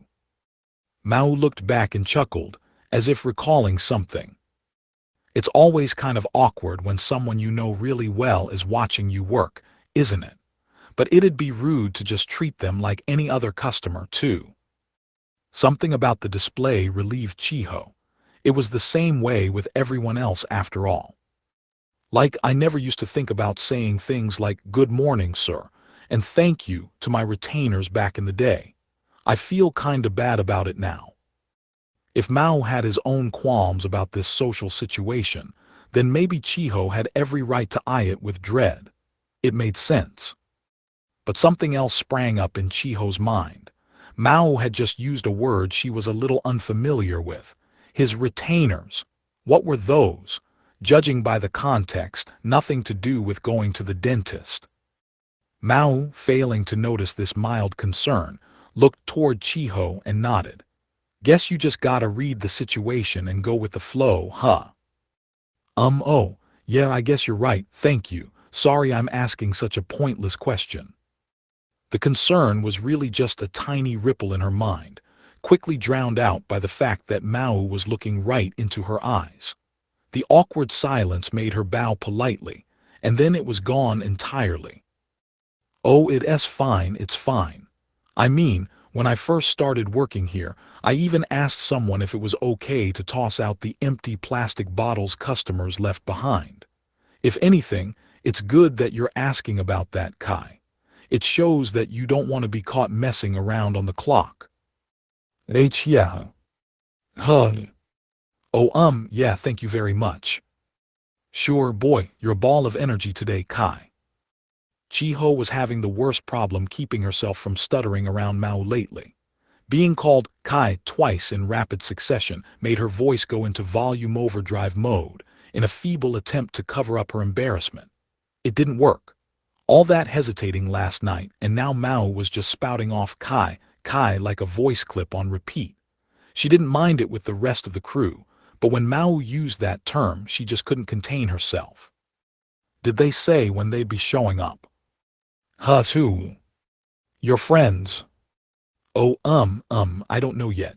I'm not even sure if they're showing at all or not. Ah, all right. That'll make it even harder to relax, won't it? Like, I remember getting all nervous when a friend of mine said he'd come visit me in here too. Try not to freak out too much though, 'cause you'll wind up making careless errors that way. Her friends had nothing to do with this current freakout. That was all about. I'm gonna go do the 3 p.m. number 10 check. Oh, sure thing, thanks. Unable to stand on the spot a moment longer, Chiho rather forcefully extracted herself from the conversation and escaped into the bathroom, Maō blessedly no longer in her field of vision.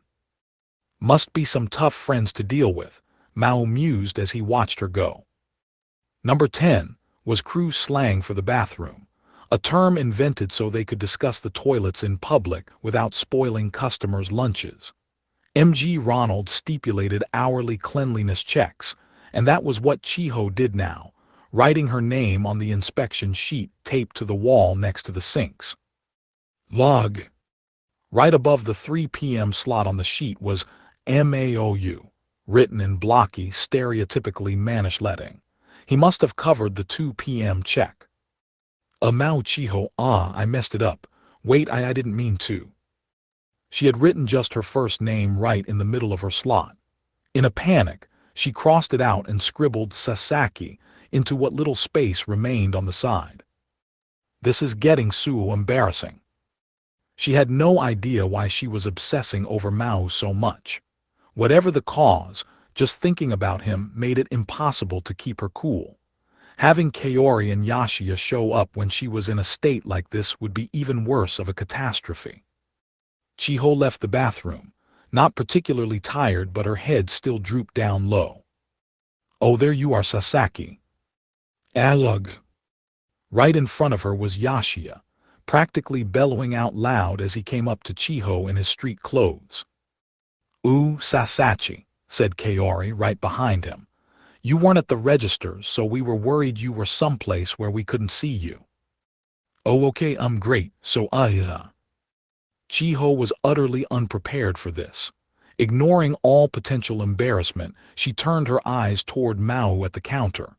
Yashiya's yelp of excitement had already caught his attention. He sized the three of them up, nodded, then signaled something with his eyes. They hadn't known each other long enough to communicate non-verbally with much success. But Chiho, deciding to take a "what would Maō do" approach, pieced herself together as much as she could and gave her two friends a light bow. Welcome to MG Ronald, guys, she said. Feel free to head to the counter once you're ready to order. Oh. Ooh, she's doing it. She dared another glance at Maō on the way back up. He just smiled back, no nods, no head shakes. That must have passed muster with him. She guided them to the register she and Maō were manning at the moment. Welcome back, both of you. Oh, are you the guy from a few weeks ago? Maō bowed to Kaori. Did you actually remember me? She asked. Well, Miss Sasaki mentioned you were her friends, so I figured that would have been the case. I'm sorry you had to deal with that ruined handout. Wait, what? Do you guys know each other? Yashiya, unaware of the spilled soda episode, gaped at the exchange between his friend and the MG Ronald cashier. Oh, Maō turned to Chiho. I have an idea, Sasaki. Since these are your friends and all, how about I have you handle the entire order and tray setting? Why, by myself? Chiho was fairly shocked at this. Tray setting involved how items were placed on the trays for customers. There was a whole slew of regulations related to that, but Chiho's cashier experience so far involved only taking orders and handling payments. Outside of peak hours, it was the cashier's responsibility to bring out drinks and sides, assuming no one else on duty was free to handle that. A full-fledged cashier did far more than run the register. Within a limited target time, they had to hand over drinks, fries, and occasionally salads and desserts to customers. Chiho had been schooled on how to do all this, but would it really work? During the few moments she stewed over this, Maō left the register station and exchanged a few words with Kaori, off to the side. Kaori nodded and took something out of her wallet. So this is the receipt from last time, but he said we could exchange this for the same stuff as before. Who? It was the service receipt Kisaki mentioned to Chiho back when she was just another customer. Kaori was just as much a victim of the soda handout disaster as Chiho, so it made sense that Kisaki had stepped up to give her a freebie. "Oh hey, I got a coupon too, actually." "All right." Yashia probably didn't plan it in advance. He never did. But he took out his phone, pressed a few buttons, and showed Chiho a screen with a coupon on it. "Hang in there," Mao said as he took a step back, watching over his charge. Chiho closed her eyes, focused her concentration on the challenge before her, and took a deep breath. She was being tested. She had to respond in kind. "Now, would you like to have the same items that are printed on this receipt?" "Sure, that works." "Perfect. There won't be any charge for those then." Chiho typed in the dessert and soda set printed on Kaori's receipt and tapped the special menu key, followed by the receipt code to confirm that this was a complimentary reimbursement. Confirming the total cost was 0 yen, she tapped OK on the touch screen. Yashia, meanwhile, was ordering a combo with his coupon. "Hey," he asked, "can I use this coupon but get some nuggets with it instead of fries?" Chiho tapped the e-money button and advised Yashia to put his phone against the reader in front of the register. He did so. The LED on the reader device lit up a reassuring shade of blue. "I apologize, sir," she said, "but since this is a limited-time coupon, I'm afraid that except for sizes, I'm not allowed to make any changes or substitutions." "Oh, okay, I'll take fries then. Oh, and a fountain drink." "All right." She tapped OK again to lock in the order. "That'll be a total of 650 yen, please." "Ah shoot, this is all I got. Can you break this?" Yashia handed a brown banknote to Chiho. She made sure to consciously read the numerical value on it as she accepted it. "Certainly, out of 10,000 yen, change check please." She called for another crew member to first confirm the bill's value, then checked to make sure the correct number of banknotes were provided as change. "I'm sorry again, sir, but I'll have to provide your change in smaller bills. Is that all right?" Since they were past the lunch rush, there were no more 5,000 yen bills left in the register, forcing Chiho to give Yashia 9 1,000 yen bills instead. She counted each one as she placed them in Yashia's hand. 9,350 yen is your change. Is one tray all right?" "Yeah, sure." "Great. I'll have your order ready in just a moment, so if I could have you step to the right." The moment she completed the order, the register's touch screen shifted to a screen displaying her customer's wait time. Her job was to put the entire order on the tray and bring it over to them before the display turned red. It was April, and the heater was still on at low speed. The dessert would have to come out last to keep it from melting. Chiho checked to make sure there were no customers behind her friends, then stuck her head into the kitchen area. She was just in time to witness the gratin pie part of Yashia's egg gratin burger getting flung into the fryer. 20 seconds were all it took to fry it up. It then winged its way into a bun, where it was joined by a soft-boiled egg, some lettuce, and the mythical special sauce. She figured she would begin constructing the tray with the fries, which were never as affected by room temperature as other items. She glanced over. Then changed tactics. 2 sodas were filled and topped. She took the dessert out of the freezer, wiping the frost off the top. The gratin burger chose that exact time to trundle its way down the conveyor. Chiho tapped the seat weight button on the weight monitor screen, then placed the burger, drinks, dessert, and a plastic number panel on the tray. "I apologize," she said as she handed it to Kaori. "We're working on a new batch of fries right now, so keep this number out and I'll be happy to bring a fresh set to your table." "Ooh, nice, good timing." Yashia couldn't have been happier. "All right, enjoy your meal." "Yep. Thanks, Sazachi." The two of them walked over to a table with surprisingly little complaint. Chiho found herself sneaking glances behind her shoulder through the whole process, but it didn't seem like anything she did gave them a bad impression. As she watched them take a faraway seat by the window, Mao sidled back up to her. "Kai," he said. Yeah." More than anything, it was Mao's evaluation that mattered to her the most. She had learned nearly everything she knew about this job from him. She'd never forgive herself if she made any mistakes with him watching. But that moment of anxiety disappeared once Mao gave her a smile and a nod. "That was great," he said.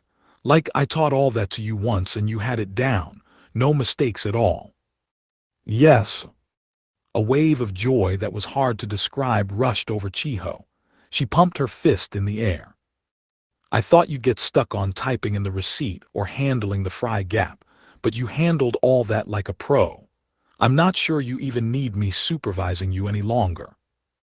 Really, I don't like that." Chiho blurted it out without thinking. "Oh. No, I mean, I think that'd still be kinda tough is all. I don't think I'm that far advanced." "Well, no, I'm not gonna leave you all alone or anything. But if you're this quick of a learner, I bet Kisaki's gonna have us get into the real nitty-gritty stuff before too long. Oh, frs are done." Oops.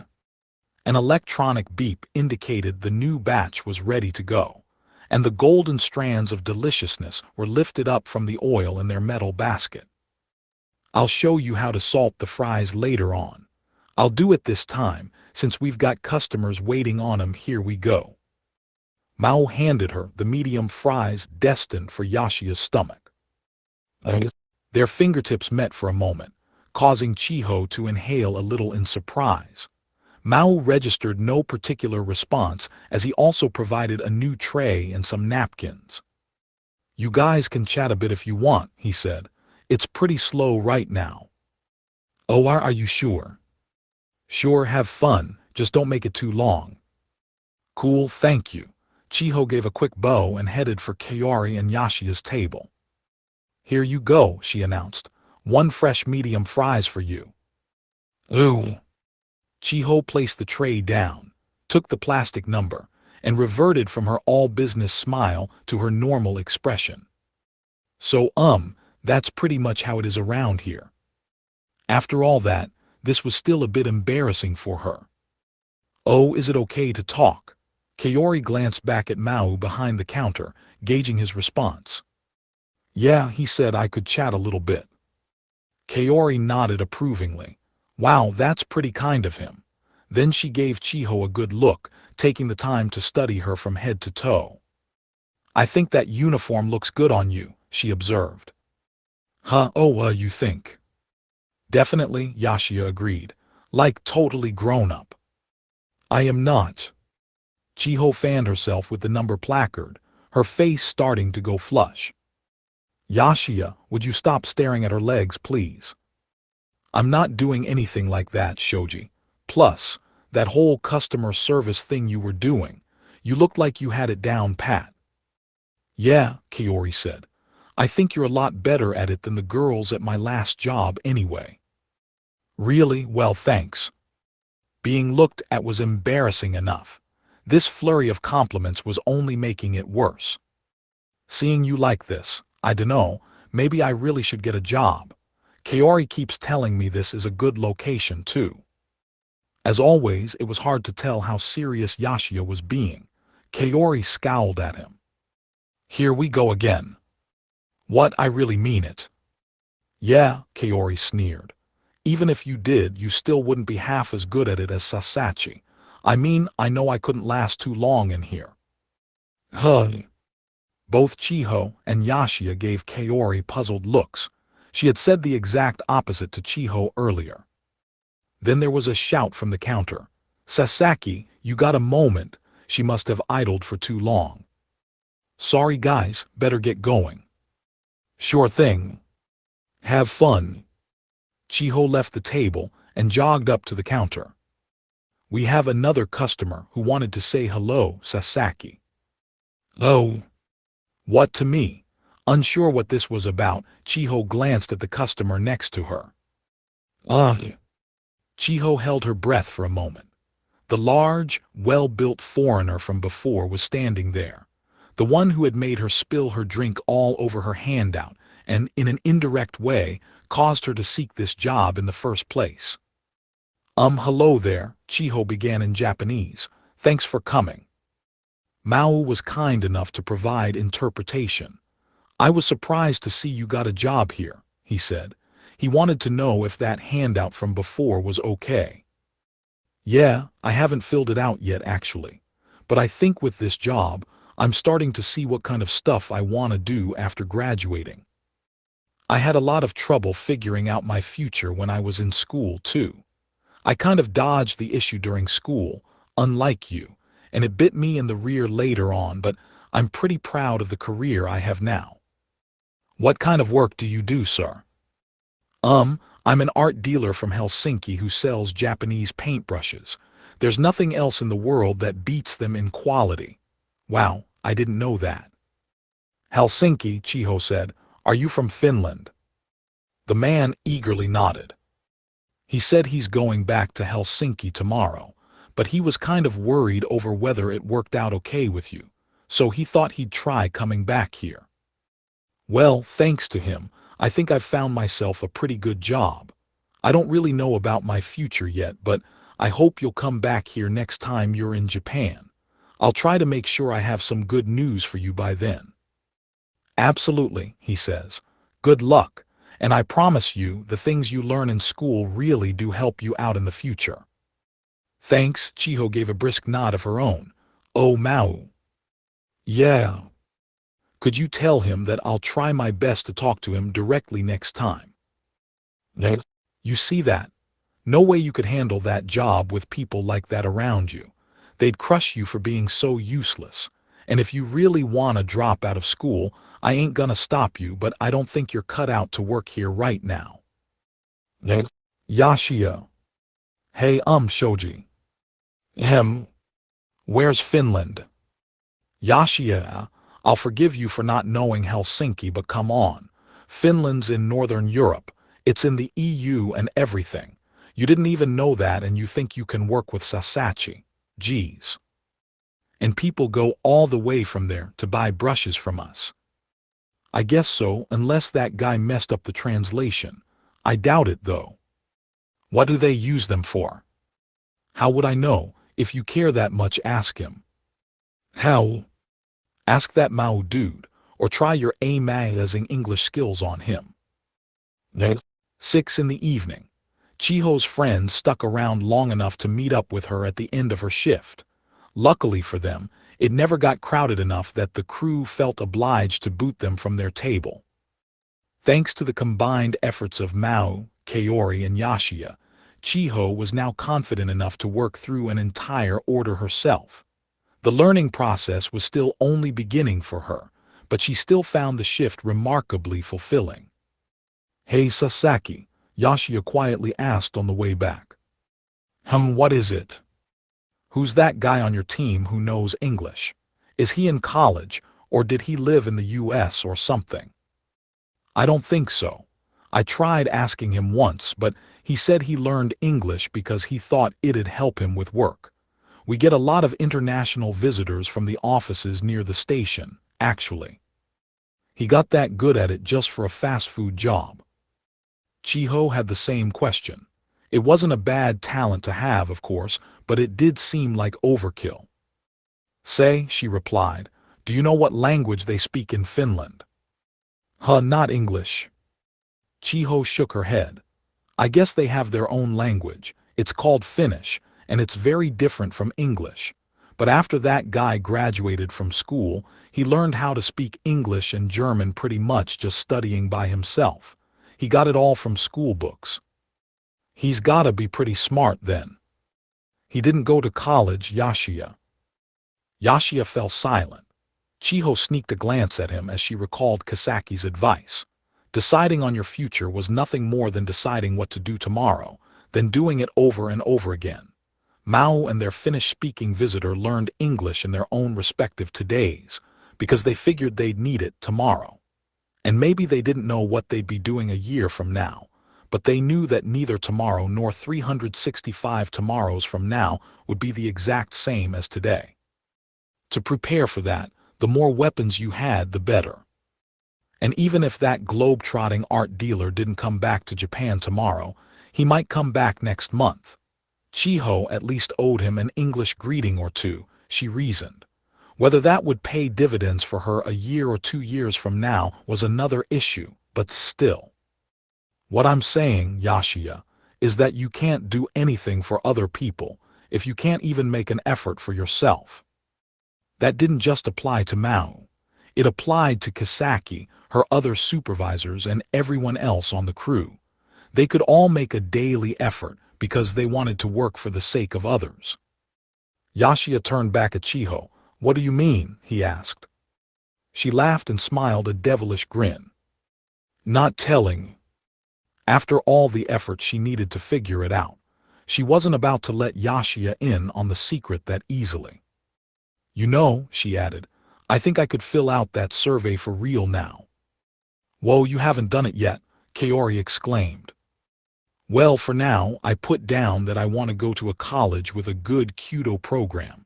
That's not a total lie, and that's about the best thing I could think of anyway. If they don't like it at the conference, I'll think about it then." "What are you two girls talking about?" From that point until they all went their separate ways, Yashia's face looked like he was having stomach cramps. The day of conferences had arrived. Yashia's session was scheduled first, followed by Chiho's and Kaori's. All of them, along with their parents, were seated on chairs lined up in the hallway. And after all that griping on Yashia's part, there was his mother, seated right there next to him. Judging how he talked about his brothers, Chiho was expecting an ultra-strict taskmaster. Instead, she was small, slightly plump, and supremely mild-mannered. Ever since his visit to Chiho's workplace, Yashiya had grown oddly quiet. It seemed to irk Kaori a little, since fewer things said meant fewer chances to wheedle him. "Mrs. Komura," said Mr. Ando, inviting mother and son into the classroom. The woman nodded at Chiho and Kaori as she passed by, but Yashiya didn't bother to so much as glance at them. Sasachi. Kaori gestured at Chiho the moment the door closed, inviting her to come over as she crouched down by the slit below the classroom entrance. "Keikau, we can't." Kaori." Chiho and Kaori's mother simultaneously admonished her for so brazenly trying to listen in, but she shouldn't have bothered anyway. "Well, Mrs. Komura, thanks very much for taking the time out to attend this conference today." Mr. Ando's booming voice was clearly audible through the door. All three of them rolled their eyes. Sasahata North was in a fairly old school building, so no matter how tightly the doors were fastened, there was practically no soundproofing provided at all. "I'll be in the bathroom," Chiho's mother chuckled as she stood up. "Ooh, maybe I should while I have the chance too," Kaori's mother added. As adults, they both must have felt uncomfortable listening in. Once they disappeared down the hall, Chiho and Kaori looked at each other. Me too," Chiho said, figuring she should join the throng. "No," whispered Kaori, pushing her back down. "We have to wait here. Besides, Yashia's been acting weird lately. I'm starting to wonder if he had some kinda revelation in his mind or something." "Oh, Kaori, how do you even know we can hear him in?" "So Komura, I apologize that there's no easy way to say this, but with your current grades, getting into a university English literature program's gonna be pretty tough. Where'd that desire come from, all of a sudden?" Mr. Ando had nothing if not an inadvertently perfect sense of comic timing. Chiho was about ready to crack up, as was Kaori. Yashiya, studying English literature. "Mr. Ando," Yashiya replied in a reserved voice before the girls could regain their composure. "I'm pretty sure you know this already, but my brothers are pretty much geniuses. But I know my grades aren't any good, but I could just never get myself to wanna follow in their footsteps.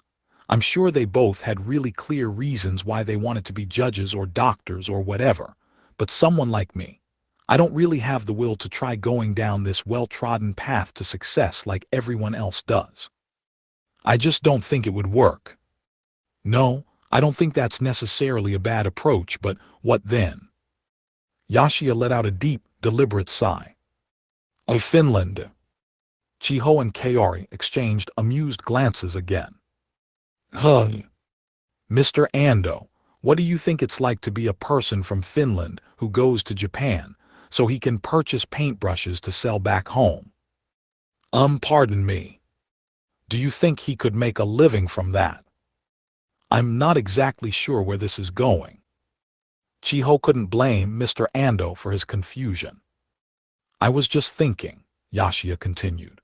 You say that being a doctor or working for the government's really stable work that makes a lot of money, but it's not like they just hand you a check the moment you get one of those jobs. You have to really work for the government before you get paid, you know. Like, you get paid for teaching classes to us, right? It's not just a matter of landing a stable job. You're a teacher, Mr. Ando, because this job gives you something to dream about or work for, right? Well, yeah, certainly. Some of my friends have been working part-time lately, and I just figured, maybe I shouldn't be trying to just pursue some job title or other. I should try to figure out what I should do if I want to be able to pursue whatever job I think's worth striving for in the future. So, Yashia paused for a moment, perhaps searching for the right words. This guy I saw, I don't think he studied in school just so he could go to Japan and be a paintbrush dealer. But let's say that, for some reason or another, that's what I wind up doing in the future. I started thinking about what I'd need to do now for that, and I know I just failed it in the mock exam, but I think English is a big part of it. But I'm not smart or anything, and I know I'll get all lazy if I don't have a real goal to strive for, so I thought I'd aim for some kind of high-level English literature program. That kind of thing. Before they knew it, Chiho and Kaori were hanging on Yashia's every word, faces focused on the door. And what do you think of that, Mrs. Komura? A still confused Mr. Ando asked. I think that myself, my husband, and Yashia's brothers have taken exactly the kind of well-trodden path he was talking about. My husband has a job in government administration, and before we got married, I was a teacher myself. That surprised Chiho. She instantly began to wish Yashia hadn't been so secretive about his family. She peeked at Kaori. Judging by the way she was holding her breath and staring daggers at the door, she must not have known either. It wasn't our intention to force the same path on Yashia, but I do think being surrounded by people like ourselves made things uncomfortable for him. I'm worried that he thought we forced his brothers down the paths they took, too. Oh, nothing like that, Mom. Basically, if our children had a goal in life, I didn't think it was our place to tell them what to do or not do. Once that decision is made, that's going to result in something real, whether it's good or bad. So I know he can be a handful sometimes, Mr. Ando, but I hope you'll be willing to give him the guidance he'll need for that goal. I don't know how Finland got into his mind, but the next time we go on vacation, I'll make sure he comes along to interpret for us.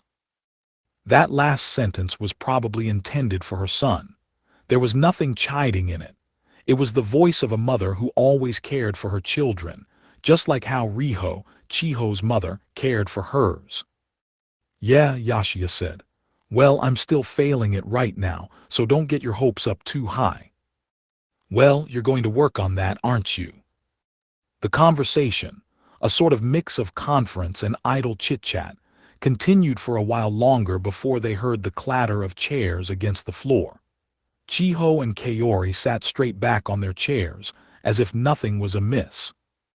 Yashia of all people, Kaori whispered just before the Komuras left the room with Mr. Ando. It didn't escape Chiho's ears.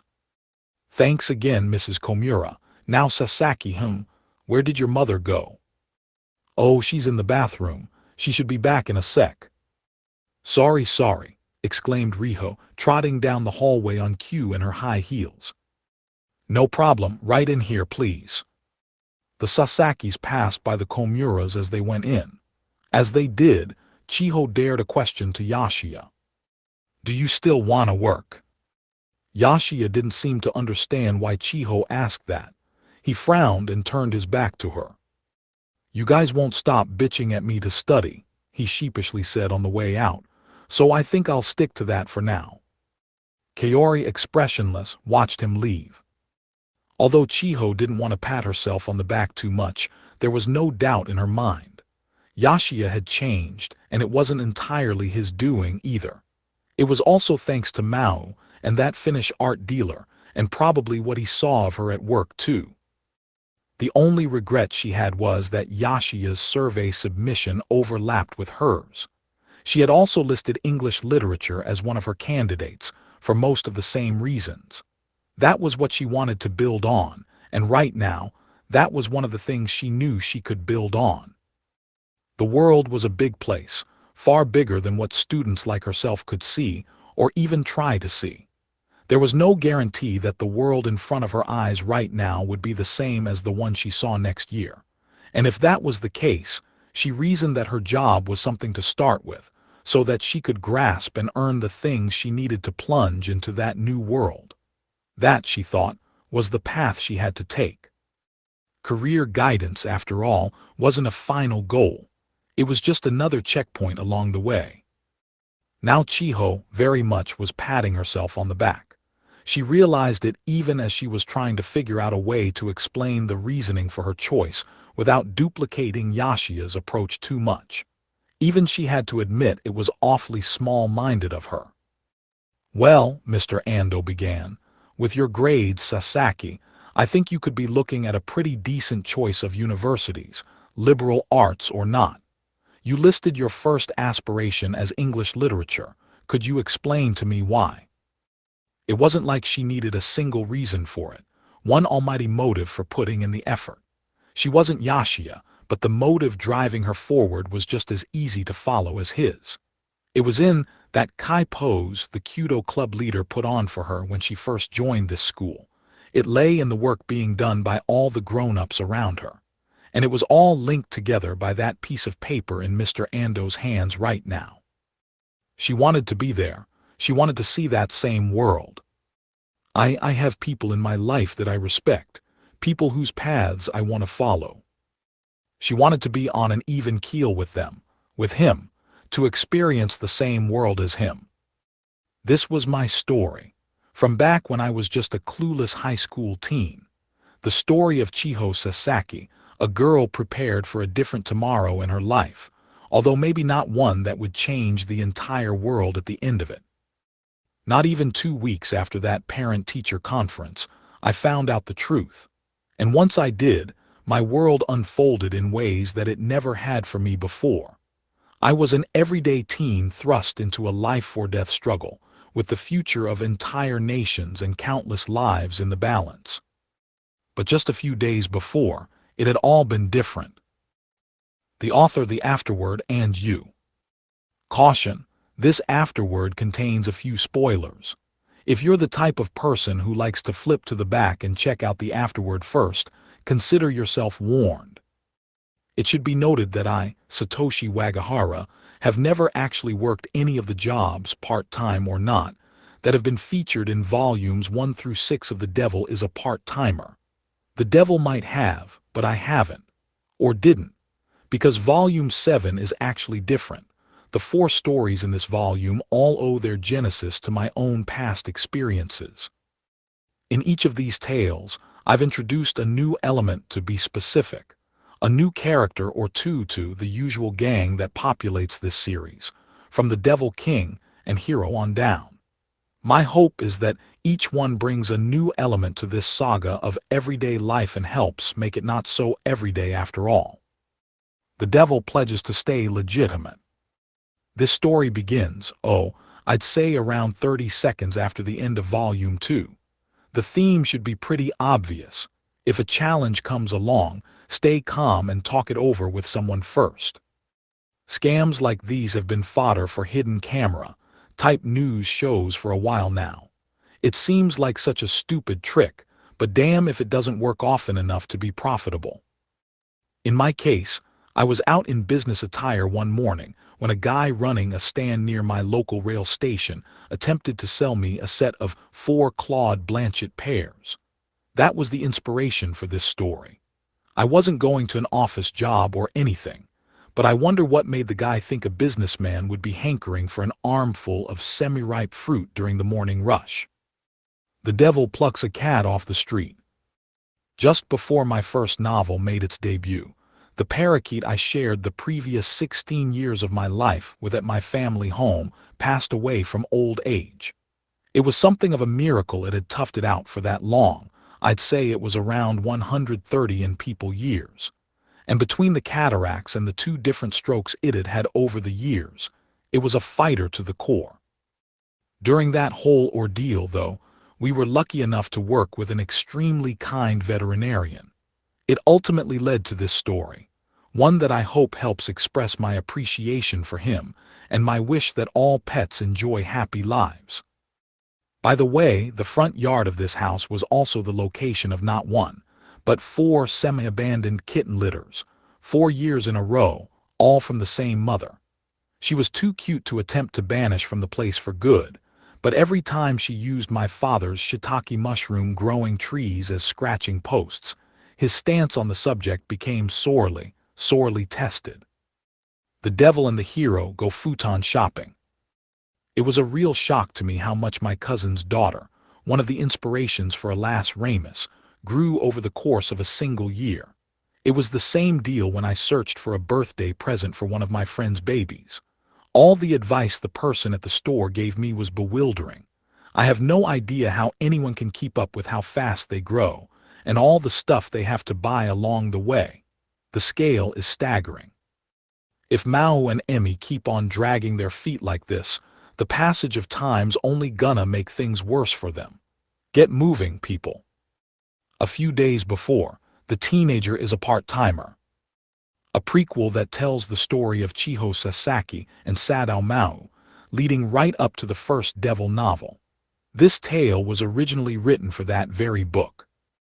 I know Chiho's starting to acquire some fairly superhuman traits over in the main plotline, but back around this time, she really was just an ordinary teen, as ordinary as teens ever really get, that is. Normally, she tends to act as polite as possible around the other characters, since she's always the youngest out of all of them. When I started writing this, mainly I just wanted to depict her acting a lot more informal with her peers at school. Then the story took on a life of its own, you could say. They say there's an old proverb from China or somewhere that says, "May you live in interesting times." Interesting, of course, can mean so many things in so many situations. In my case, the amount of mental gymnastics I've engaged in to help me blow through deadlines without any regrets certainly qualifies as interesting, I think, even though my editor has wanted to club me for it multiple times. Next time, I'll try to be a little quicker with working casual high school conversations into an actual story. Anyway, this volume will be in readers' hands no sooner than February 10, 2013. 2 months after that, in April, The Devil is a Part-Timer. Anime will make its television debut. Volume 8 of the Devil novel series will hit stores on April 10 as well, just in time for my 3rd year of devoting myself to this tale. This world keeps on growing and growing, and I hope you'll enjoy the journey that lies ahead for it. No matter how far it expands, though, this is still just the story of a bunch of people enjoying 3 square meals a day, cherishing every moment of their lives as they find out where life takes them next. I'd love a chance to write more easygoing portraits of daily life like what this volume offers, but just like them, I'll have to see what the future brings. Until next time.